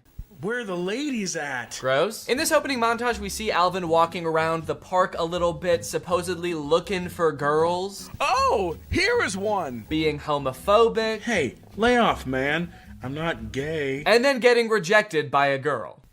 Ugh, that's messed up. It's because I'm a dog, isn't it? That she doesn't want to fuck you? Yeah, dude, I think it's because you're a dog. While recovering from this brutal rejection, Alvin goes over to a pond to sulk, and the pond starts talking to him. Come back. Find a girl. Girl? If she only loves you, you may have a chance. Find a girl? That's my specialty. So as you might have noticed, this movie starts off with zero context whatsoever. We don't know who the fuck this dog is. We don't know why he has a human brain. We don't know where Peter Davison is and when he's gonna send over the finalized soundtrack for the movie. And the director just assumes that we, as the audience, have enough info to go off of to be on the dog's side here. Okay, first off, tell us why he's a dog. I'm not gonna root for this guy unless you tell me why he's cursed to be in a dog's body. There's obviously a reason, and I'm not just gonna start rooting for a horny, homophobic dog for no reason. But I guess I'm just kind of special like that. And you might think, oh, they're probably about to explain it, right? But no. It's like halfway into the movie before they finally tell you what the fuck is up with this dog and why he's a dog. Anyway, so now he's off to find a girl that's in love with him. And first off, can I just say, this movie came out in 2011, and they definitely had better cameras than this in 2011. This movie was clearly made on like a shoestring budget. This movie gives off the vibe that like all the actors are just the director's friend. This dog is just the director's dog. The dog is clearly not like a professionally trained dog actor. The dog just kind of does whatever, and then they add in human voiceover over it to kind of explain what the dog is thinking, which 9 times out of 10 does not match up with what the dog is doing. Okay, so he's on his quest. The pond has given him a mission. He can maybe change into a human if he finds a girl. This is the main mission of the movie. He's gotta find a girl and get her to fall in love. Just one quick question. How is he supposed to do that? That's gross. And even if he does somehow find a girl that's into dogs, do you have any idea how pissed off she's gonna be when he turns from a dog into a human? She's gonna be so mad. Anyway, he finds this girl named Lisa and he decides to get her attention by making himself look all dirty and beaten up, and she ends up taking him into her home. Lisa is introduced as kind of a traditional girl. She has a friend who's always trying to get attention from guys, and it doesn't matter what kind of guy she gets attention from. She's always going out and partying, but Lisa is different. Lisa is waiting for the right man to come along and sweep her off her feet. And this summer, the right man just might be a fucking dog. Next, we get to see Lisa at work. She works at a department store and she's helping this woman try on a dress. Ma'am, I told you that dress was too small for you. No, it's because I'm sweaty. Why do I feel like those sound effects weren't in the script? Why do I feel like the script didn't say woman tries on dress and farts in the camera? I feel like that wasn't written in. I feel like the actor didn't know that was gonna happen. Seems very mean. Seems especially mean when you remember that the person who edited the sound in this movie literally didn't do anything else. He didn't add in music, that's for sure. He was just like, this woman's big butt makes fart noises, and then he went home. Miss, I'm sorry. This dress is too tight for you. I can't sell it to you. What? Okay, I feel like they want to make Lisa seem like the reasonable one here. Like the lady is being totally unreasonable, but this is kind of fucked up, right? To be like, no, I can't sell you this dress, sorry. It doesn't fit you and it never will. So, sorry, maybe lose a few pounds before you come back into my store. How about being my roommate? Huh? Okay, you pay the rent and I'll sniff my butt. Okay, wait. Is Alvin Flang a human trapped in a dog's body? Or is he just a dog? Because that was a very dog thing to say. They haven't explained anything yet. So in the lore of this movie, like, is this just how all dogs are? All dogs have these, like, human internal monologues and want to turn into humans so they can have romantic relationships with humans? Or is he a human trapped in a dog's body who just happens to like sniffing his butt? From there, Alvin and Lisa start to share some very fond memories. Like Lisa trying to name him Prince and him insisting that his name is Alvin Flang. My name is Alvin Flang. Well, okay, maybe something a little more class. Like Alvin Flang. And Lisa joking that he should buy her a dress and him saying that he'd rather kill himself. I can't afford it. Unless you're buying. I'd rather kill myself. What's funny about that line is that the thing that would make him want to kill himself isn't being cursed to live your entire life as a human trapped in a dog's body. It's buying a dress for a pretty girl. Over the course of the movie, there are a few other men that pursue Lisa romantically. There's Kyle, who she works with, and there's Frank, who kind of stalks her while she works. And because Lisa's having a hard time finding a husband, she decides, you know what, I'll go on a date with these guys. So she goes on a date with Frank, and on their first date, he ends up bringing his mom, who just grills her the entire time. Lisa, my grandson is only 10 years old, and we're very anxious to find a stepmother for him. This child has been raised using the latest scientific technology in nutrition, education, and psychology. What does that mean? This child was raised by robots. He needs another human in his life. He is cold, hollow, and violent. He needs to learn love from a human woman. Many women have tried and unfortunately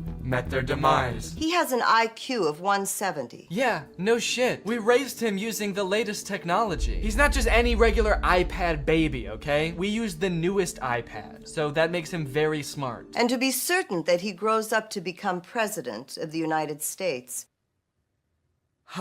we must ask a specific request to any prospective stepmother. She cannot have any children of her own. What? Furthermore, in order for her to not become pregnant, she must agree to have her tubes tied before the marriage. Saying we need to make certain implies that they're already, like, pretty sure that the son is gonna be president. They just need to make sure all their ducks are in a row. Which, I guess is fair. They have been using the coolest, latest doodads. They raised this kid in a self-driving Tesla, baby. What is this logic? Is every president an only child? I don't even follow what she's saying with this. Maybe she doesn't want Lisa's attention divided between multiple children, but this is just such a weird plot development. This has nothing to do with what's going on in the movie. How is a man trapped in a dog's body the least interesting thing that's happening in this movie right now? So obviously this date doesn't go well, so she ends up going on a date with Kyle, where Kyle comes over, tells Lisa that he's gay, but he still wants to get married because his family will disown him if he doesn't marry a woman, and he's very rich, so he can provide for her. All in all, Lisa is not having good luck with men, but this summer, she might have good luck with a fucking dog. What happens next in this movie is insane and very uncomfortable. After Kyle leaves, Lisa's just chilling, and her manager from the store comes in, very drunk, and tries to have his way with Lisa. Lisa. Back off, she's mine. Okay, dude, that's a pretty insane thing to say when a girl is getting assaulted, right?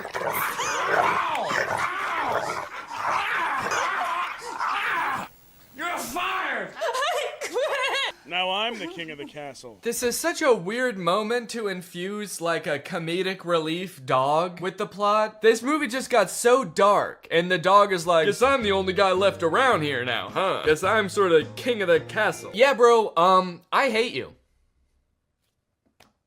Ever thought about that? Ever thought about the fact that you suck ass so hard? King of the castle. King of the castle that's also a dog and lives in a house that is green.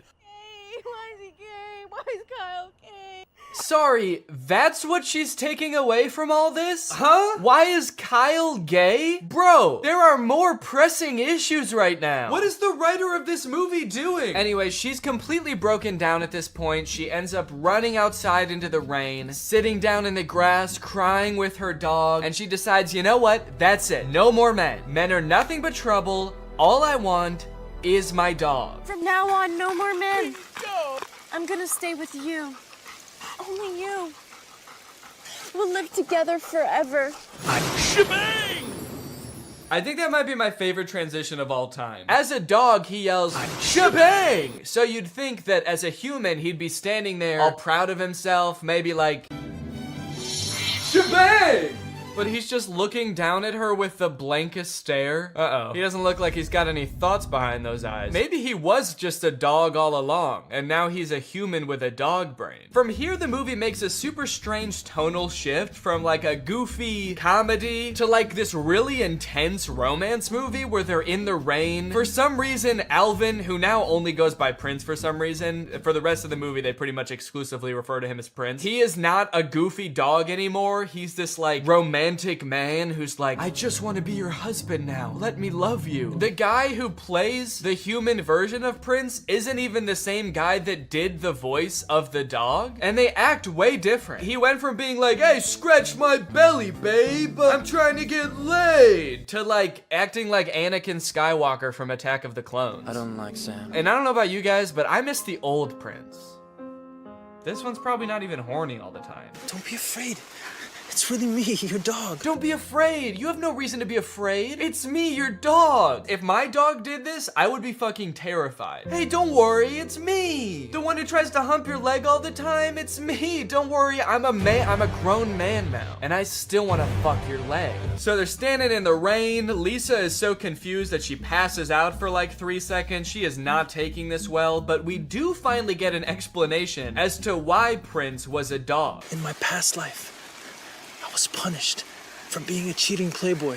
I was cursed to live as a dog. Oh, so it's like a reincarnation thing. Finally, they explain this. At first, I thought that it was like in the same lifetime. Like he got cursed to be a dog in this lifetime. But no, it's a reincarnation thing. I am confused about the lore of the movie. Does that mean this could happen with any dog? Are all dogs like used to be people that fucked up in this life and now they're dogs? Or are some dogs maybe like a hamster that did really good in its life? Which I would imagine is probably a lot of hamsters. I feel like it's pretty hard to fuck up as a hamster. I wouldn't think there's much expectations of a hamster, really. It's all about expectations.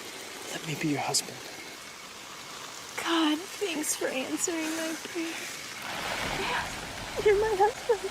What? Huh? Okay, so that's all it takes? She's like, yeah, I guess you were a pretty good dog who I met just weeks ago. Sure, you're my husband now. So they end up getting married. They decide to live together. They spend the night together, but that's when this movie goes completely off the rails. I thought this was like the main plot line. He found love, now he's a human forever. Nope, the curse is not broken, and you will not guess how this movie ends. The next day, Prince wakes up, and he's a dog again. So he goes back to the pond to find out why. You lied to me. I'm still a dog. You're just using her now. So the magic pond is like, you were just using her to break the curse. And to be fair to Prince, like, Yeah, no shit. He didn't want to be a dog anymore, so he did what you said to do to break the curse. They fell in love, dude. You can't be like, well, you only did that because I told you to. And it's like, yeah, you didn't really give him a choice, did you? So now the pawn tells him that he'll only be a human when the sun is not shining. And in order to become a human full time, he has to be a real man and provide for his wife. This movie has very traditional views of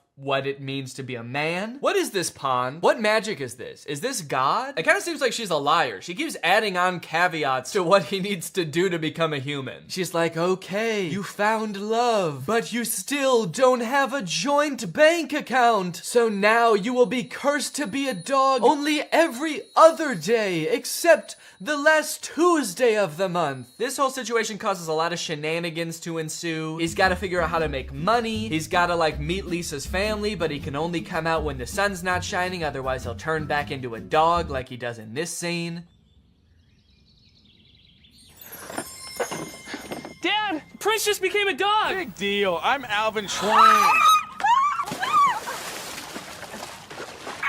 How stupid. What kind of idiot doesn't know how to swim? All right, grab on, you pizza-faced cinderblock. Pizza-faced cinderblock? Dude, that's so mean. What the hell is up with this dog? Why is his dog persona so vastly different than his human persona? Every time he turns back into a dog, he's like, what, you never seen a man turn into a dog before? Fuck you, I'm Alvin Flang. Screw you and this ugly-ass broad. I'm out of here, dude. Okay. We're here. We're at the end of the movie. We have arrived. Do you want to know what happens? Prince, I guess, just can't seem to figure out this whole, like, providing for his wife thing, and to be fair, he is a dog most of the time. But he realizes, wait, maybe if I just die, I'll be reincarnated as a human. A pretty bold assumption, honestly. They don't explain why they would think that. It seems like he has absolutely no reason at all to think that's true. The pond never said that, and I'm pretty sure she's God. It seems like she makes the rules. But he turns into a dog, he runs off, and he gets hit by a car. Ah, the old Marmaduke special, ending the movie with a dead dog. And this summer, she might just find luck with a dead dog. And you know what's interesting about all this? Is that at one point in the movie, he actually does buy her that dress from earlier. So I guess the prophecy was kind of true in a way. He did buy her the dress, and he did kill himself. So then we flash forward to years later, the movie says, and Lisa is old as... Figure, you know what? I might as well bring back the series for an episode to talk about it. This video has 300,000 likes and 8 million views on Twitter. And guess what? I've got beef with them. I have a pretty significant beef with these ads, and I'll explain why, but first, let's just go ahead and watch the ad that everybody's been tagging me in. To be fair, I did have to watch this multiple times for it to make sense to me, so I'm gonna walk you through it. That way, nobody gets lost along the way. So the ad starts out with very little context. It's a woman in a wedding dress. She's crying, and she's taking a taxi home, only to find out that her house is burnt down. Right away, so much backstory that I feel like I'm missing. The first time I watched this, I'm like, are we in the middle of an ad right now?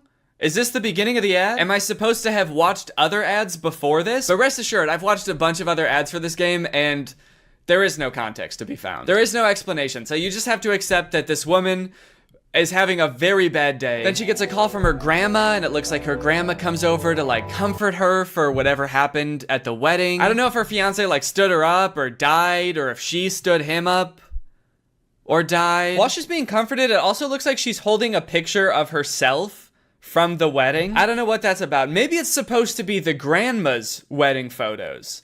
And she's showing her granddaughter like, look at how happy I was at my wedding. Aw, your fiance stood you up and died at your wedding? Oh, I'm so sorry, sweetie.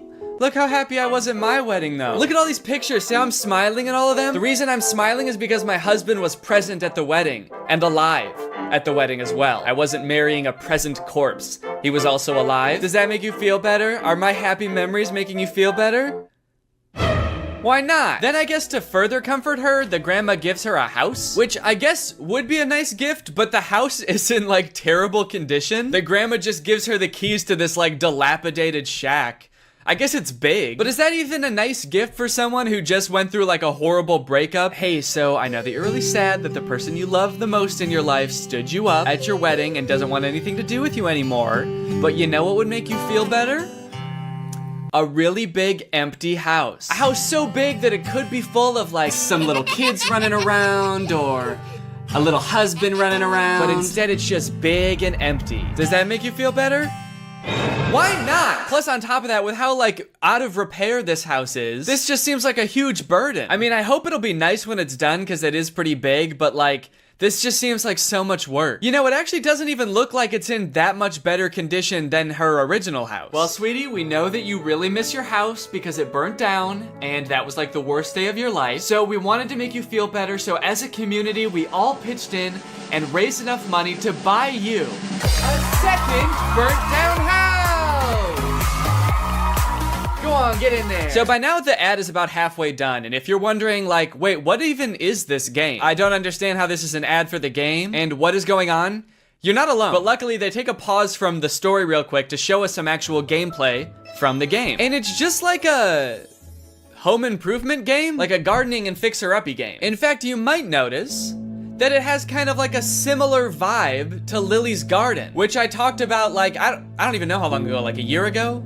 A year and a half? If you don't remember, Lily's Garden were the absurdly inappropriate ads for a gardening game. They had all sorts of fun ads, like Lily's private time sitting on the washer, Lily pretending that she's pregnant so that her boyfriend will leave her. All sorts of wacky scenarios that they used to market this game that, as far as I could tell, was just about gardening. So hold the absolute F up, Merge Mansion, which is the name of this game. I don't know if I've said it yet. So hold up, Merge Mansion. You think you can just steal Lily's Garden's thing? I'm sorry, but I'm not going to allow this copycat behavior, okay? Sure, I didn't like Lily's Garden ads at the time, or even now. And they also tried to start beef with me by putting my little nutcracker guy in their commercials next to a dumpster. So really, I shouldn't be defending them at all. But you know what, Merge Mansion?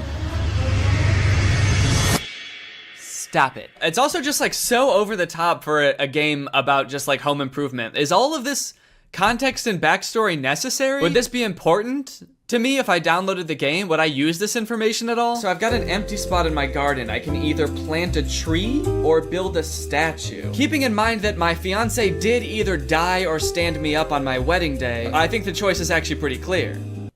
I'm going back to therapy.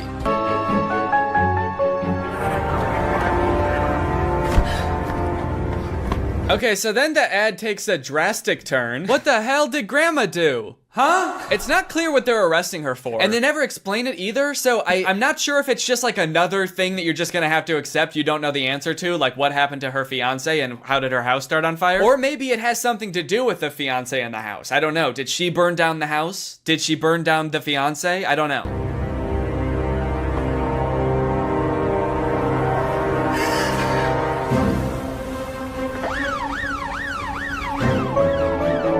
And there you go, that's the whole ad. He is alive. Oh, rats, Merge Mansion. Just when I think I figured out some of the context of this ad, you go and pull the rug right out from under me. What the fuck does that mean? So, who is alive, first of all? The fiance? I'm going to have to assume that's who they're talking about, which makes me think that I might have been right about them all thinking the fiance died? Is that why the wedding was canceled? And if so, how did they think that he died? How did they think that he died but never saw him be dead? Did he just not show up to the wedding and everyone was like, damn, he must be dead? That's the only reason a groom has never not showed up to a wedding, because he died. So, that sucks. Maybe at first they thought the fiance stood her up at the wedding, but then when she got home to where she and the fiance lived together, the house is burned down. So then they're like, oh shit, he didn't just stand her up. He stood life up. He stood up the rest of his life. Now that's all interesting enough, right? That was a very strange ad, I think we can all agree. But if you scroll down in this Twitter thread, apparently there are other endings to this ad. There are like slight alternate endings that apparently other people have seen. So here's one of them. Instead of saying he is alive, her hand says, I planned this. Which I feel like if we're talking about the whole like fiance fake death thing, like almost means the exact same thing. There's also an alternate ending that has her saying you're next on the hand. I mean, all sort of just alluding to the same fact that the grandma did something nefarious and that's why the fiance disappeared, or, you know, she did something wild and wacky and now she's going to jail. I can't wrap my head around why they made these alternate endings. Are they like targeting the different ads to different groups of people, like this really small change, will have a different appeal to different demographics. Okay, so we're thinking that your next will go to the Gen Zers. But for the older crowd, like the baby boomers, we're thinking I planned this on her hand. Because old people really like planning. After doing a little bit of detective work on YouTube, I was able to find, like, I guess the production company or studio or something that makes these ads.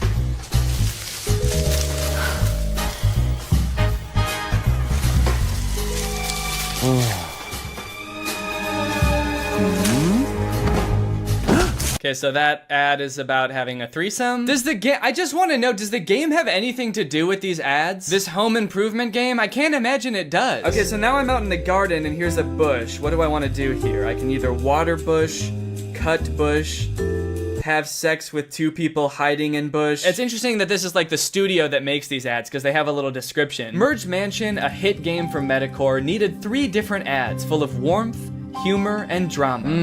Warmth, humor, and drama. The simple warmth of finding out your fiance died and that your house burnt down and that your grandma had something to do with it all. They wanted to make films that are distinctive, surprising, and interesting from the first second. Distinctive? Try telling that to Lily's garden, dude. I'm actually in love with this Twitter thread though, because once this tweet started picking up traction and a bunch of people started seeing it, everybody started replying with weird ads that they've seen. And yeah, there's some weird ass ads out there. I haven't done this series in a while, and it turns out that developers have been going buck wild, dude. That's all I can say. Look at this. Wow. Dude, what a brutal kick. Oh my god. The sound effect and everything. I know that this is a common theme for all of these game ads, but I couldn't even wager a guess as to what this game is about. They're like stranded on an island, maybe? Like a desert island, but also this dude is like doing a little stripper pole dance for this girl. It's this fun new game where a group of people get stranded on a desert island and they have to start a new society, and instead of implementing money as currency, they implement pole dancing and lap dances, weirdly enough, as currency. And instead of jail, you just get punted. This next ad is one of the weirdest things I've ever seen, and I'm not exaggerating. And there's no way you'll believe me unless I just play it, so here you go.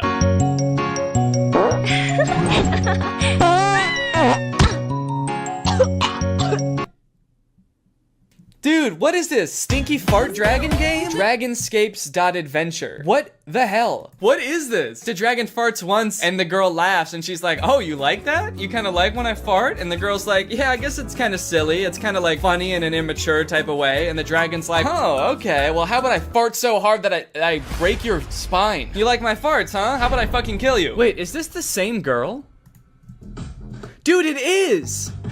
Wait, okay, so this ad had nothing to do with dragons, but this is clearly the same girl. She's got the same outfit and everything. Okay, maybe this game doesn't have anything to do with pole dancing or dragons. Is it just about punting this girl?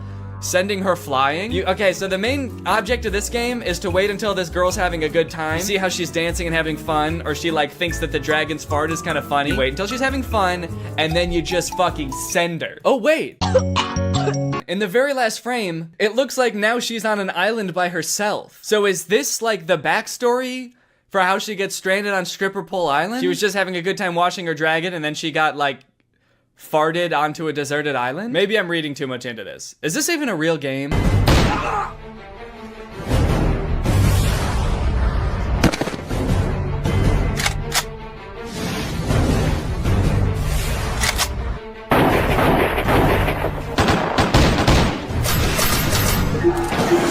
Wow, that game looks pretty cringe. That game looks so weird. Who would download that? I mean, what do? You're in like colonial times and you form an army of dudes wearing only boxer briefs that can like form together into these sick big weapons, and then you like fight off these other armies? That's crazy. Crazy bad. That looks like a bad game. What is this game even called? Something dumb, probably. What is it? Guns of Glory? That's crazy, man. I would never want to even look at a game like that now that I know the name of it. Oh, look, this looks like one of those like episode type games, like a choose your adventure type thing. She says my fantasy ... and I guess you get to pick. Her 2 options are Spank Me Master or Spank My Ass Master. Is there a difference? Spank my ass, master. Now spank me, master. Anyways, guys, I think that's enough bedads for now. Now it's time for a good ad. Thanks to our sponsor, Sleeper. You guys, let me tell you about today's sponsor, Sleeper. Sleeper is a fantasy sports platform. It's an app that's available on the App Store and the Google Play Store, but it's not just any fantasy platform, it's the best fantasy platform for all of your fantasy football, basketball, and for gamers like me, it's even got esports. The reason I think Sleeper is the best fantasy platform out there is because they've got personality, dude. I mean, look at this app. It's got a sleek, modern design. It's got a beautiful UI, very clean, laid out just right. They've got all the features you're used to in fantasy apps and more. They've got social features like voice and text chat, which means leagues that use Sleeper have more fun. They chat more, they react to moves that happen all season long, and it all comes with 0 ads. If you don't have a group of friends to play with, that's fine because Sleeper just released a matchmaking feature that will help you find the league that's right for you. So if you and your friends want to take your fantasy sports league to the next level, then download Sleeper in the App Store or Google Play. The link will be in the description. Thank you to Sleeper for sponsoring this video, and thank you to you guys for checking out Sleeper. All right, well, thank you guys for watching this video. I hope you enjoyed it. If you're new here and you're not subscribed yet, make sure you subscribe and turn on my notifications to join Greg. We're basically the fastest growing army on YouTube. Please do not look that up, but it is true. All right, well, thanks again for watching, and I hope you guys have a nice rest of your day, and I'll see you next time. Bye. This video is over now. Go find something else to watch, or just watch this video. I know we had a lot of fun, but you can't stay on this end screen forever. This video is over now.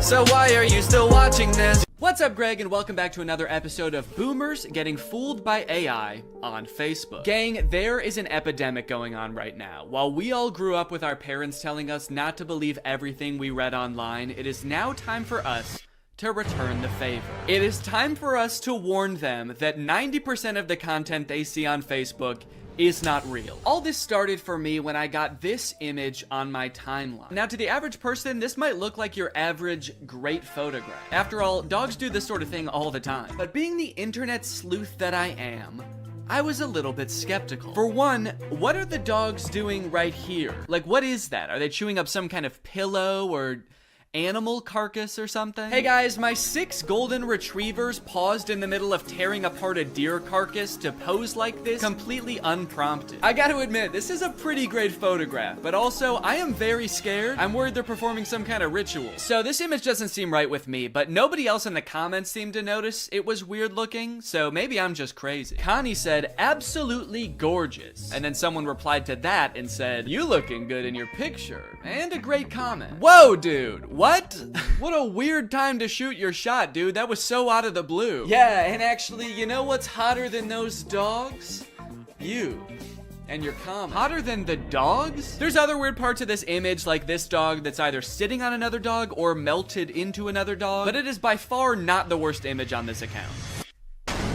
You know, they say some people's dogs look exactly like their owners, and I think this is a great and terrifying example of that. There's a mix of responses on this image. Somebody should call the cops. Absolutely love. Creepy. Okay.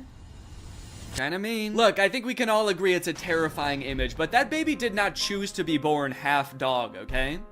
He was probably cursed by a witch. Please be nice to him, he has enough to deal with. Plus, you haven't even seen this full image. You'd be really creeped out if you saw that this dog actually has human feet and ass. As I began to click on these AI-generated photos on Facebook, I started to get recommended them more and more, to the point where now, when I go on Facebook, it's pretty much just AI-generated content. This is another account that I found that posts images like this. It always seems to be a child sculpting something very impressive out of trash. And the people in the comments just eat this stuff up, dude. Great work. Keep it up. Great talent. Nice one. Thanks. What do you mean, thanks? Did you ask the kid to build this? Oh, finally. The kid I hired to build me a car is done with it. I can't wait to drive it around. I am 2 feet tall and a caveman, so this is perfect for me. All of the images in this genre give off the vibe of like, oh, look at this poor kid. Dishwasher pods come in. Very interesting material choices. Wow, look at this local impoverished child who made a Jesus sculpture out of only 1 million diamonds and other precious gems. Guys, toss him a like. He doesn't have much else. Made it with my own hands. And oh god, what a toll it took on this poor young child. He does not look so good, man. Made this with my own hands. and eyes. He took my fucking eyes! Now, all things considered, these images I've shown you so far are actually pretty tame, and the deeper and deeper you go into these accounts, the more insane they get. It's like they had a prompt that they used to generate the first few images, and then they just keep adding on to that prompt, making it longer and longer. But before I show you those images, I do want to take a moment to talk about today's sponsor, Opera. Opera is a browser that puts all default browsers to shame with its fun look and a ton of great features. And it's actually the browser I used to browse Facebook for this entire video, and let me just say, this thing browses Facebook like nobody's business. Just like AI images on Facebook, another thing ruining the usability of the internet is ads, plastered all over an article you're trying to read, trying to pry your attention away from what you're doing. I feel like I need blinders on sometimes when I'm using the internet. But Opera has an ad blocker built right into the browser. Just switch it on with one click, and suddenly web pages look so much nicer. Not to mention the fact that they also actually run smoother and faster with the ad blocker turned on. Like to listen to music while you're working? Who doesn't? I would be listening to music right now if I wasn't filming this video. That would be very distracting. Well, Opera has a music player built right into the sidebar of the browser, which works with Spotify, Apple Music, Deezer, Tidal, and more, so that you don't have to constantly be switching between apps. This makes me feel much more productive when I'm working to just have everything in one neat, tidy place. You also have the ability to take snapshots right within the app. You can add text, add stickers, turn it into a silly meme or a YouTube thumbnail. Then you can send them to friends using messengers like Facebook Messenger, WhatsApp, and Telegram, which are also built right into the sidebar of the browser. If you're working on the go, as I often do with my trusty laptop, you can switch on the battery saver with just one click, extending your browsing time by up to an hour. So if you want to check out Opera, it's totally free. Just use the link in my description to download Opera today. Thanks to Opera for sponsoring this video, and thank you to you guys for checking out Opera. Okay, like I was saying, the prompts just seem to keep getting longer and longer. It seems like one of the big tricks that these accounts use to get people to engage with them is by including Jesus or other Christianity symbols in their images. So this account at first just posted Jesus in the sand. This guy sculpted this gigantic Jesus thing. Everybody thinks it's beautiful. The caption is, "Why don't pictures like this ever trend?" Clearly baiting people to engage with it and like the picture. But then after Sand Jesus, I saw Sand Jesus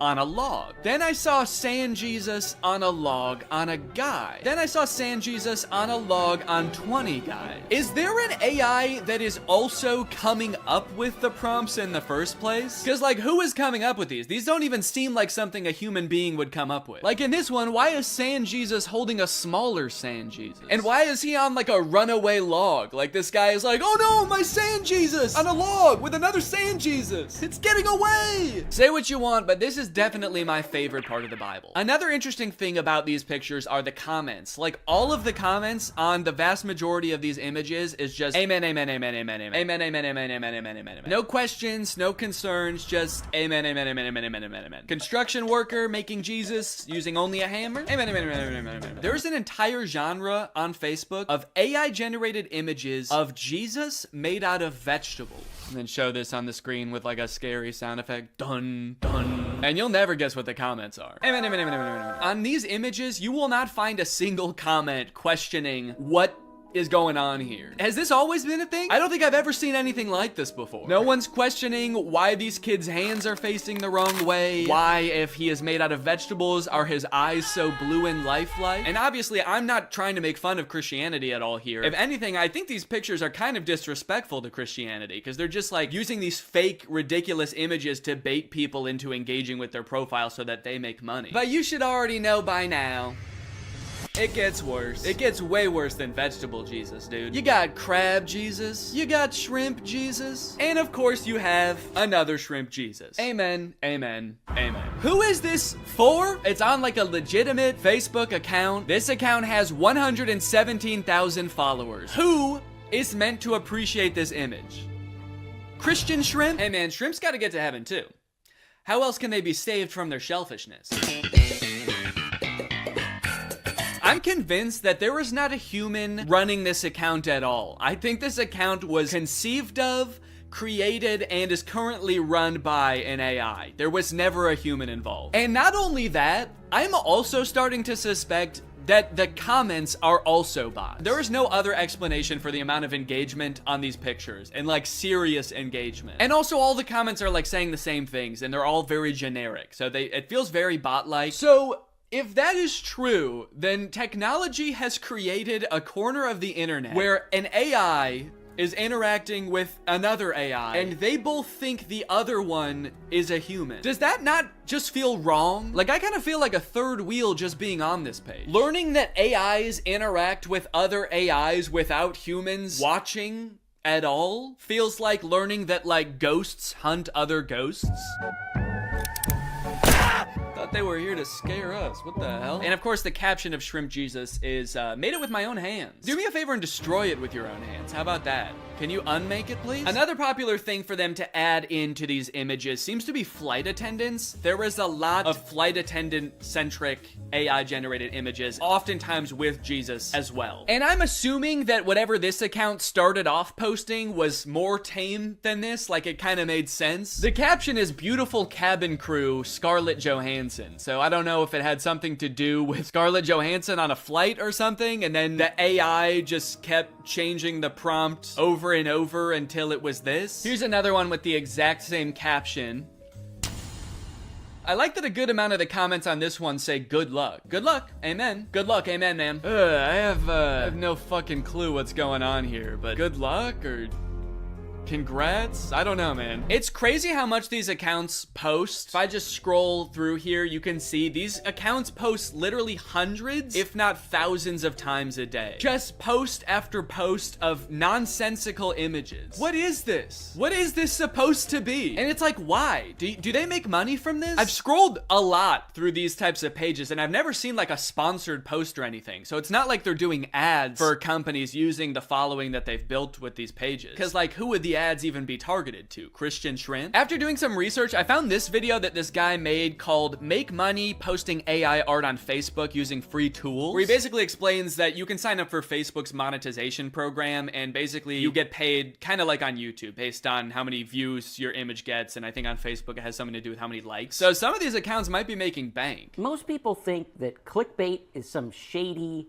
taboo, weird kind of topic, when in fact, all it is trying to get a click. Yeah, guys, clickbait is not necessarily a bad thing, just as long as you're honest about what you're delivering.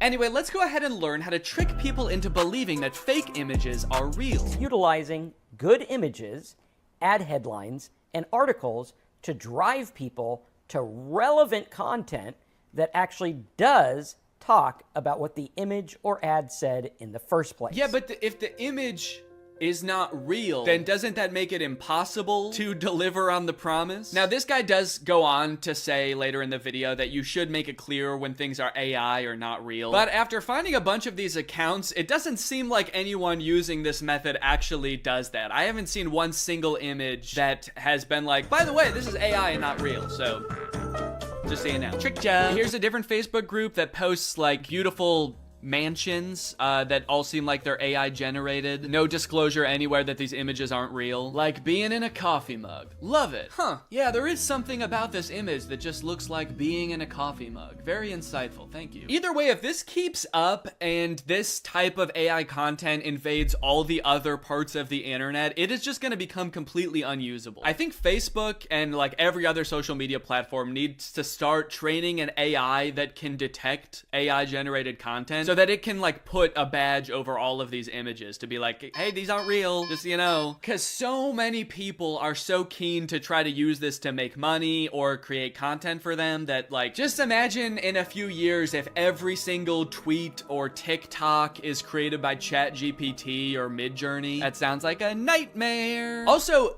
AI uses images and videos on the internet to train itself. So if like most of the images and videos on the internet become AI generated, and a lot of them look as bad as the ones that we've seen, isn't the AI just gonna get worse and worse? If it thinks that that's what real life looks like, what is its bad replication of that gonna look like? After I watched that one video, I started looking through a bunch of other videos on how to make money using AI, and there's a bunch of other ones that I think people should know about. This dude's video is called I Got AI to Create My Facebook Ads in 10 Minutes. The first few ways that he shows are pretty tame. It's just like using AI to create product photos using an existing product that already exists. The AI is just being used to enhance the photo, like change the background. But this next one is crazy. We'll drop our product URL in here, type in our target audience, which is females aged 18 to 45, and then we can hit next.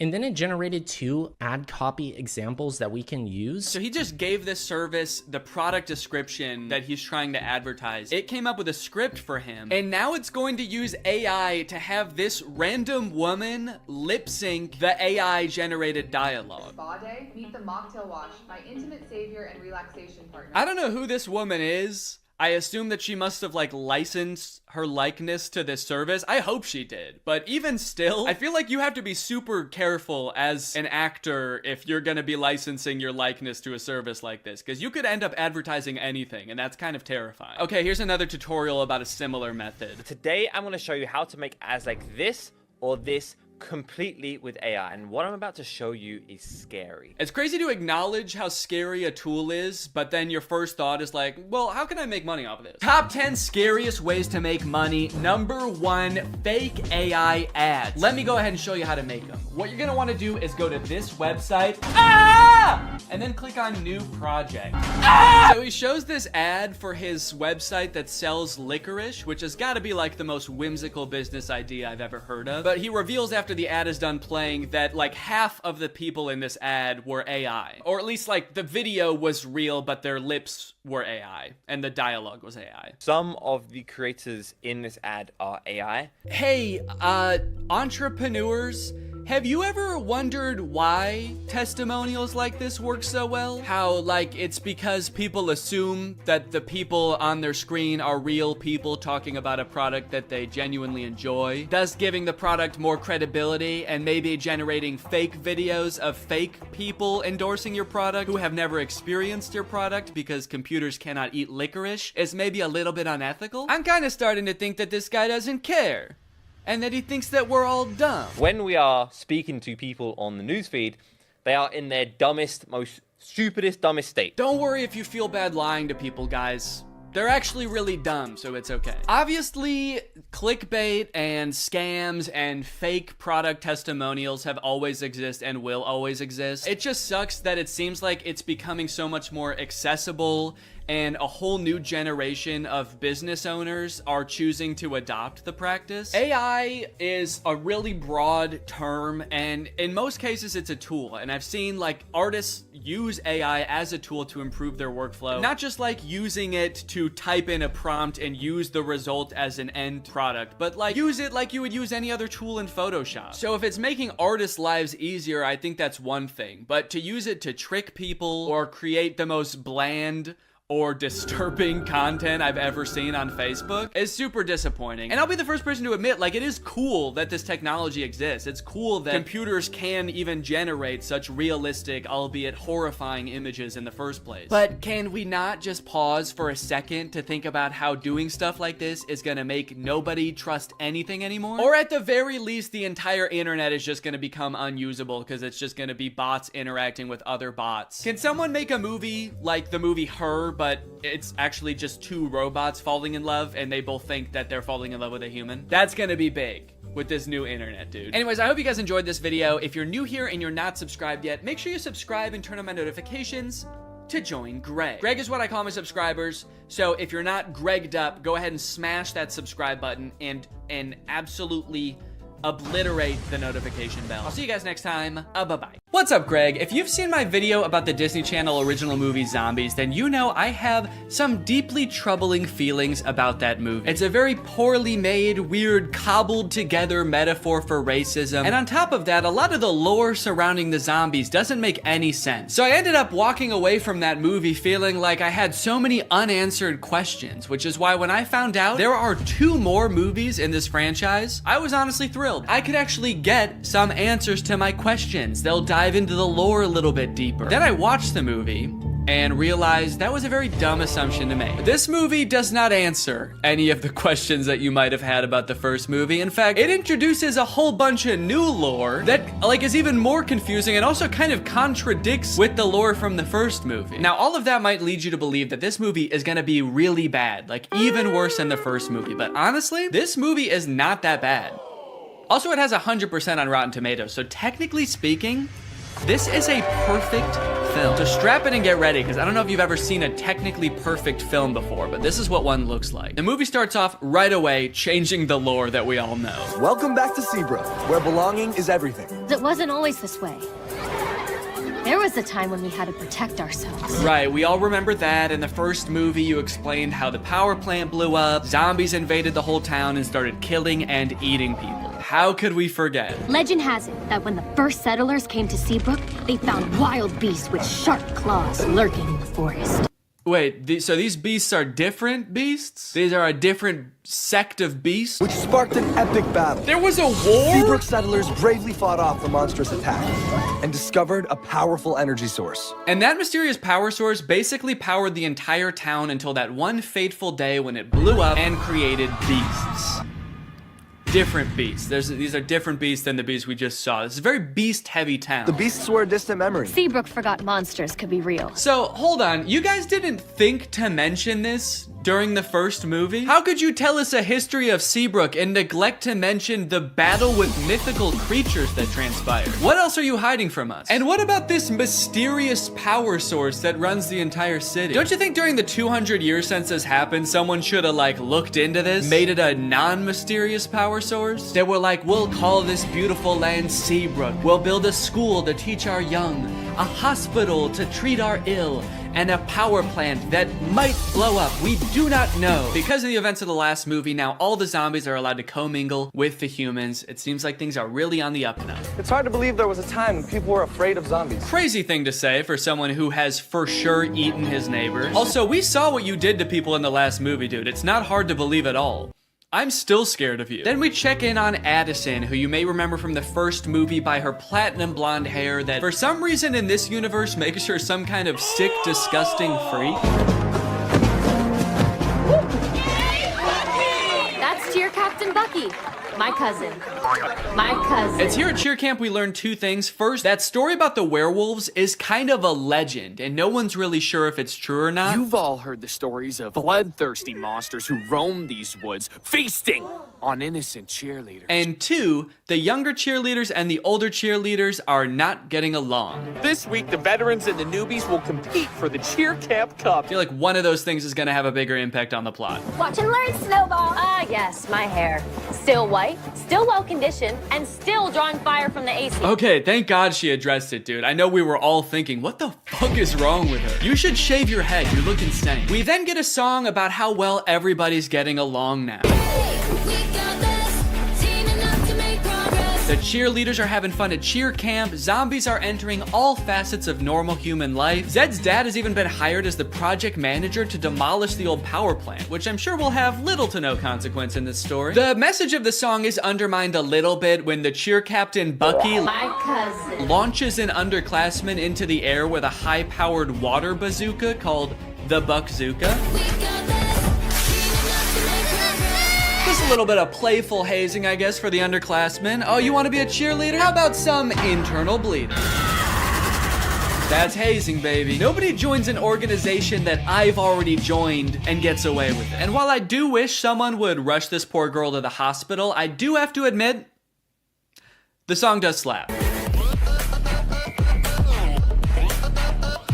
The music in the first movie sucked in my opinion, but the production quality of not just the music, honestly, but the whole movie is way better in this one. Probably as a result of the success of the first movie. The first one was very popular. So they were like, look, this next movie, you know, it's not gonna make any sense, but it's gonna look fantastic. The lighting on that girl as she flies through the air with 12 broken ribs is gonna be so good. I wish that I could call. I hope you get my letter.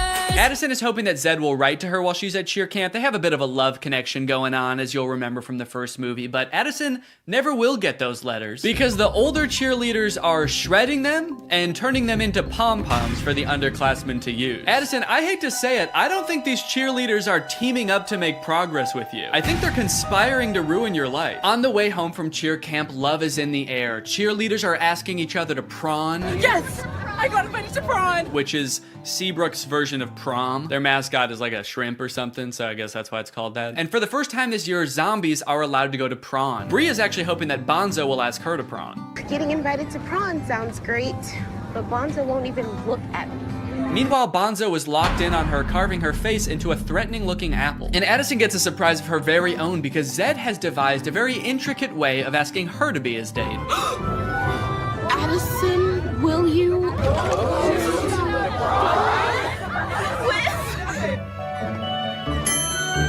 Zed!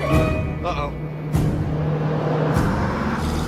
Uh-oh! Zed's not supposed to be there! He's supposed to be floating over there. Zed!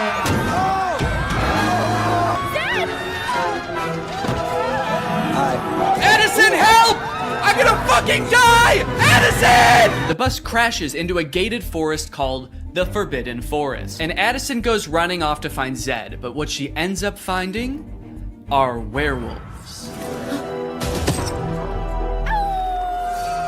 We're surrounded by werewolves. So here's where the movie started to lose me a little bit, and I know this is a perfect film, so this is probably something wrong with me, but I feel like when I look at these werewolves, they're not werewolves. They're just teenagers living in the woods wearing dead animals. You might be thinking, okay, these are people who are gonna become werewolves at some point. No, these are what the werewolves look like. They even go out of their way to show a full moon in one of the shots to be like, no, this is as werewolf as they're gonna get. These are outdoor teens with dead animals on. That's what werewolves are. And that's just how it is for the entire movie. And on one hand, I guess I understand because like true to form werewolves would probably be super expensive to do and make look good. But also, you guys didn't have to make a movie about werewolves. That was your choice. You already had a whole universe with zombies in it. You didn't have to add another creature. Or you could have kept the movie exactly the same as it is and just not called them werewolves. You could have made up a new creature. Just called them outdoor teens. It would have made sense. But no, you had to drag werewolves into this. You said this movie will be about werewolves. It will be an integral part of the story. And our costume budget will be $4. A few scenes later, a werewolf sneaks into the town of Seabrook and finds a drawing of like an actual werewolf that Zed's little sister drew, and he takes it back to the other werewolves and they all start making fun of it.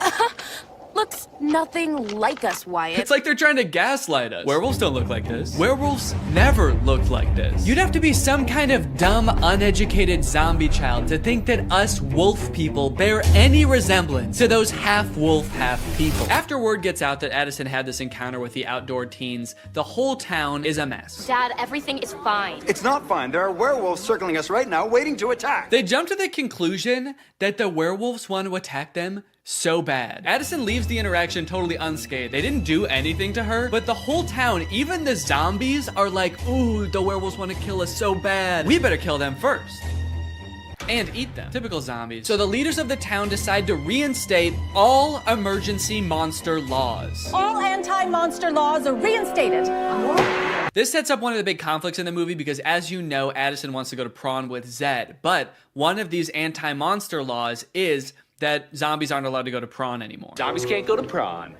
Ouch. And when I say one of them, I firmly believe that is the only emergency monster law. It's the only one they talk about in this entire movie. They let so much else slide in this movie, but that's the one thing they're like, no, we cannot have zombies at prawn this year. Ouch. You'll see in a bit why that's so strange, but right now we gotta go check in with the werewolves because they're setting up a conflict of their own. And you know we don't have much time. Our necklaces are almost out of power. So the werewolves all wear this stone around their neck. It's called Moonstone, and it's sort of what gives them their power. I guess it's like some kind of mysterious power source or something. But it turns out that like 200 years ago, somebody or some group of people stole all of the moonstone from them. So their reserves are running low and they're all gonna like die because they don't have their moonstone. But some of the werewolves think that Addison fulfills a prophecy that the werewolves have about some white-haired lady who's gonna lead them to more moonstone. This is the kind of lore that gets you a 100% on Rotten Tomatoes. Even if the girl is the great alpha. A girl?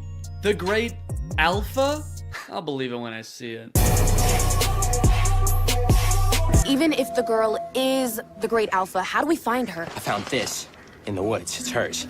We'll track her down with our keen sense of smell.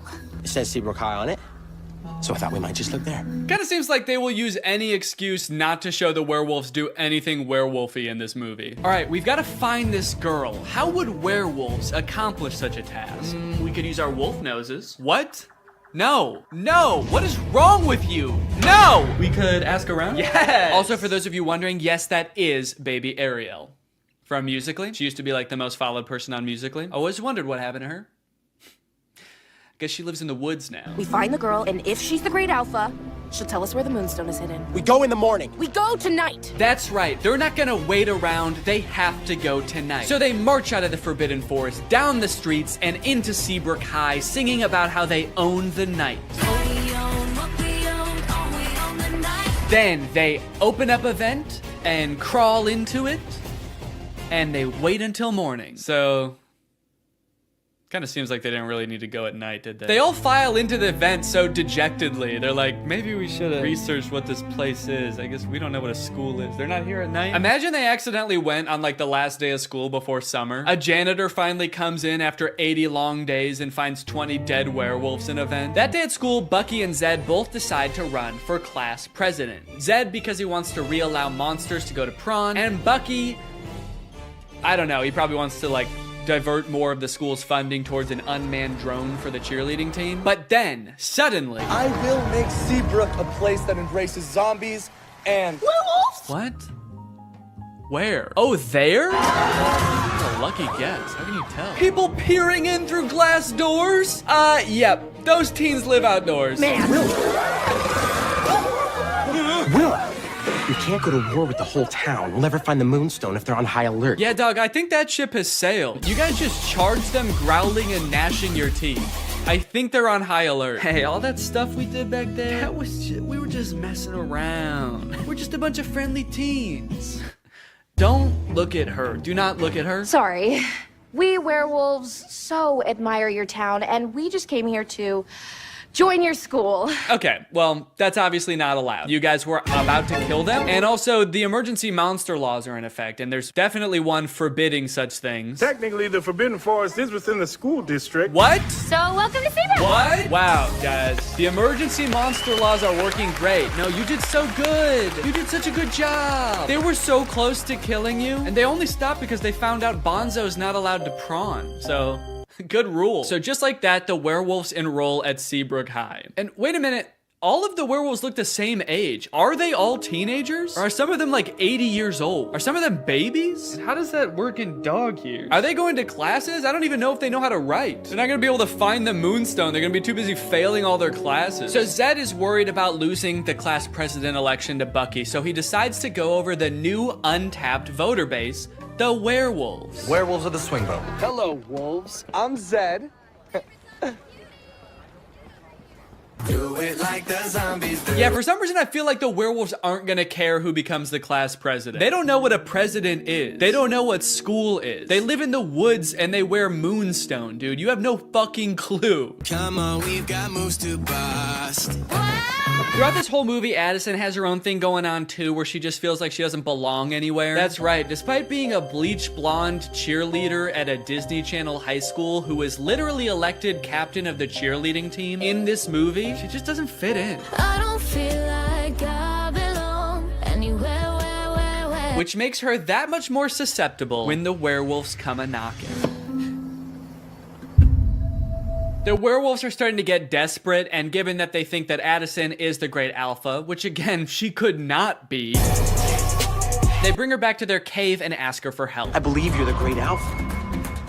I believe you're a werewolf. That's it. That's why she doesn't fit in. That's why she has ugly hair. It's because she's a different species. It finally makes sense. So they do a little dance, they do a little wardrobe change, and now she's a werewolf. Damn, that was a fast costume change. Did she know they were gonna rip her clothes off down there?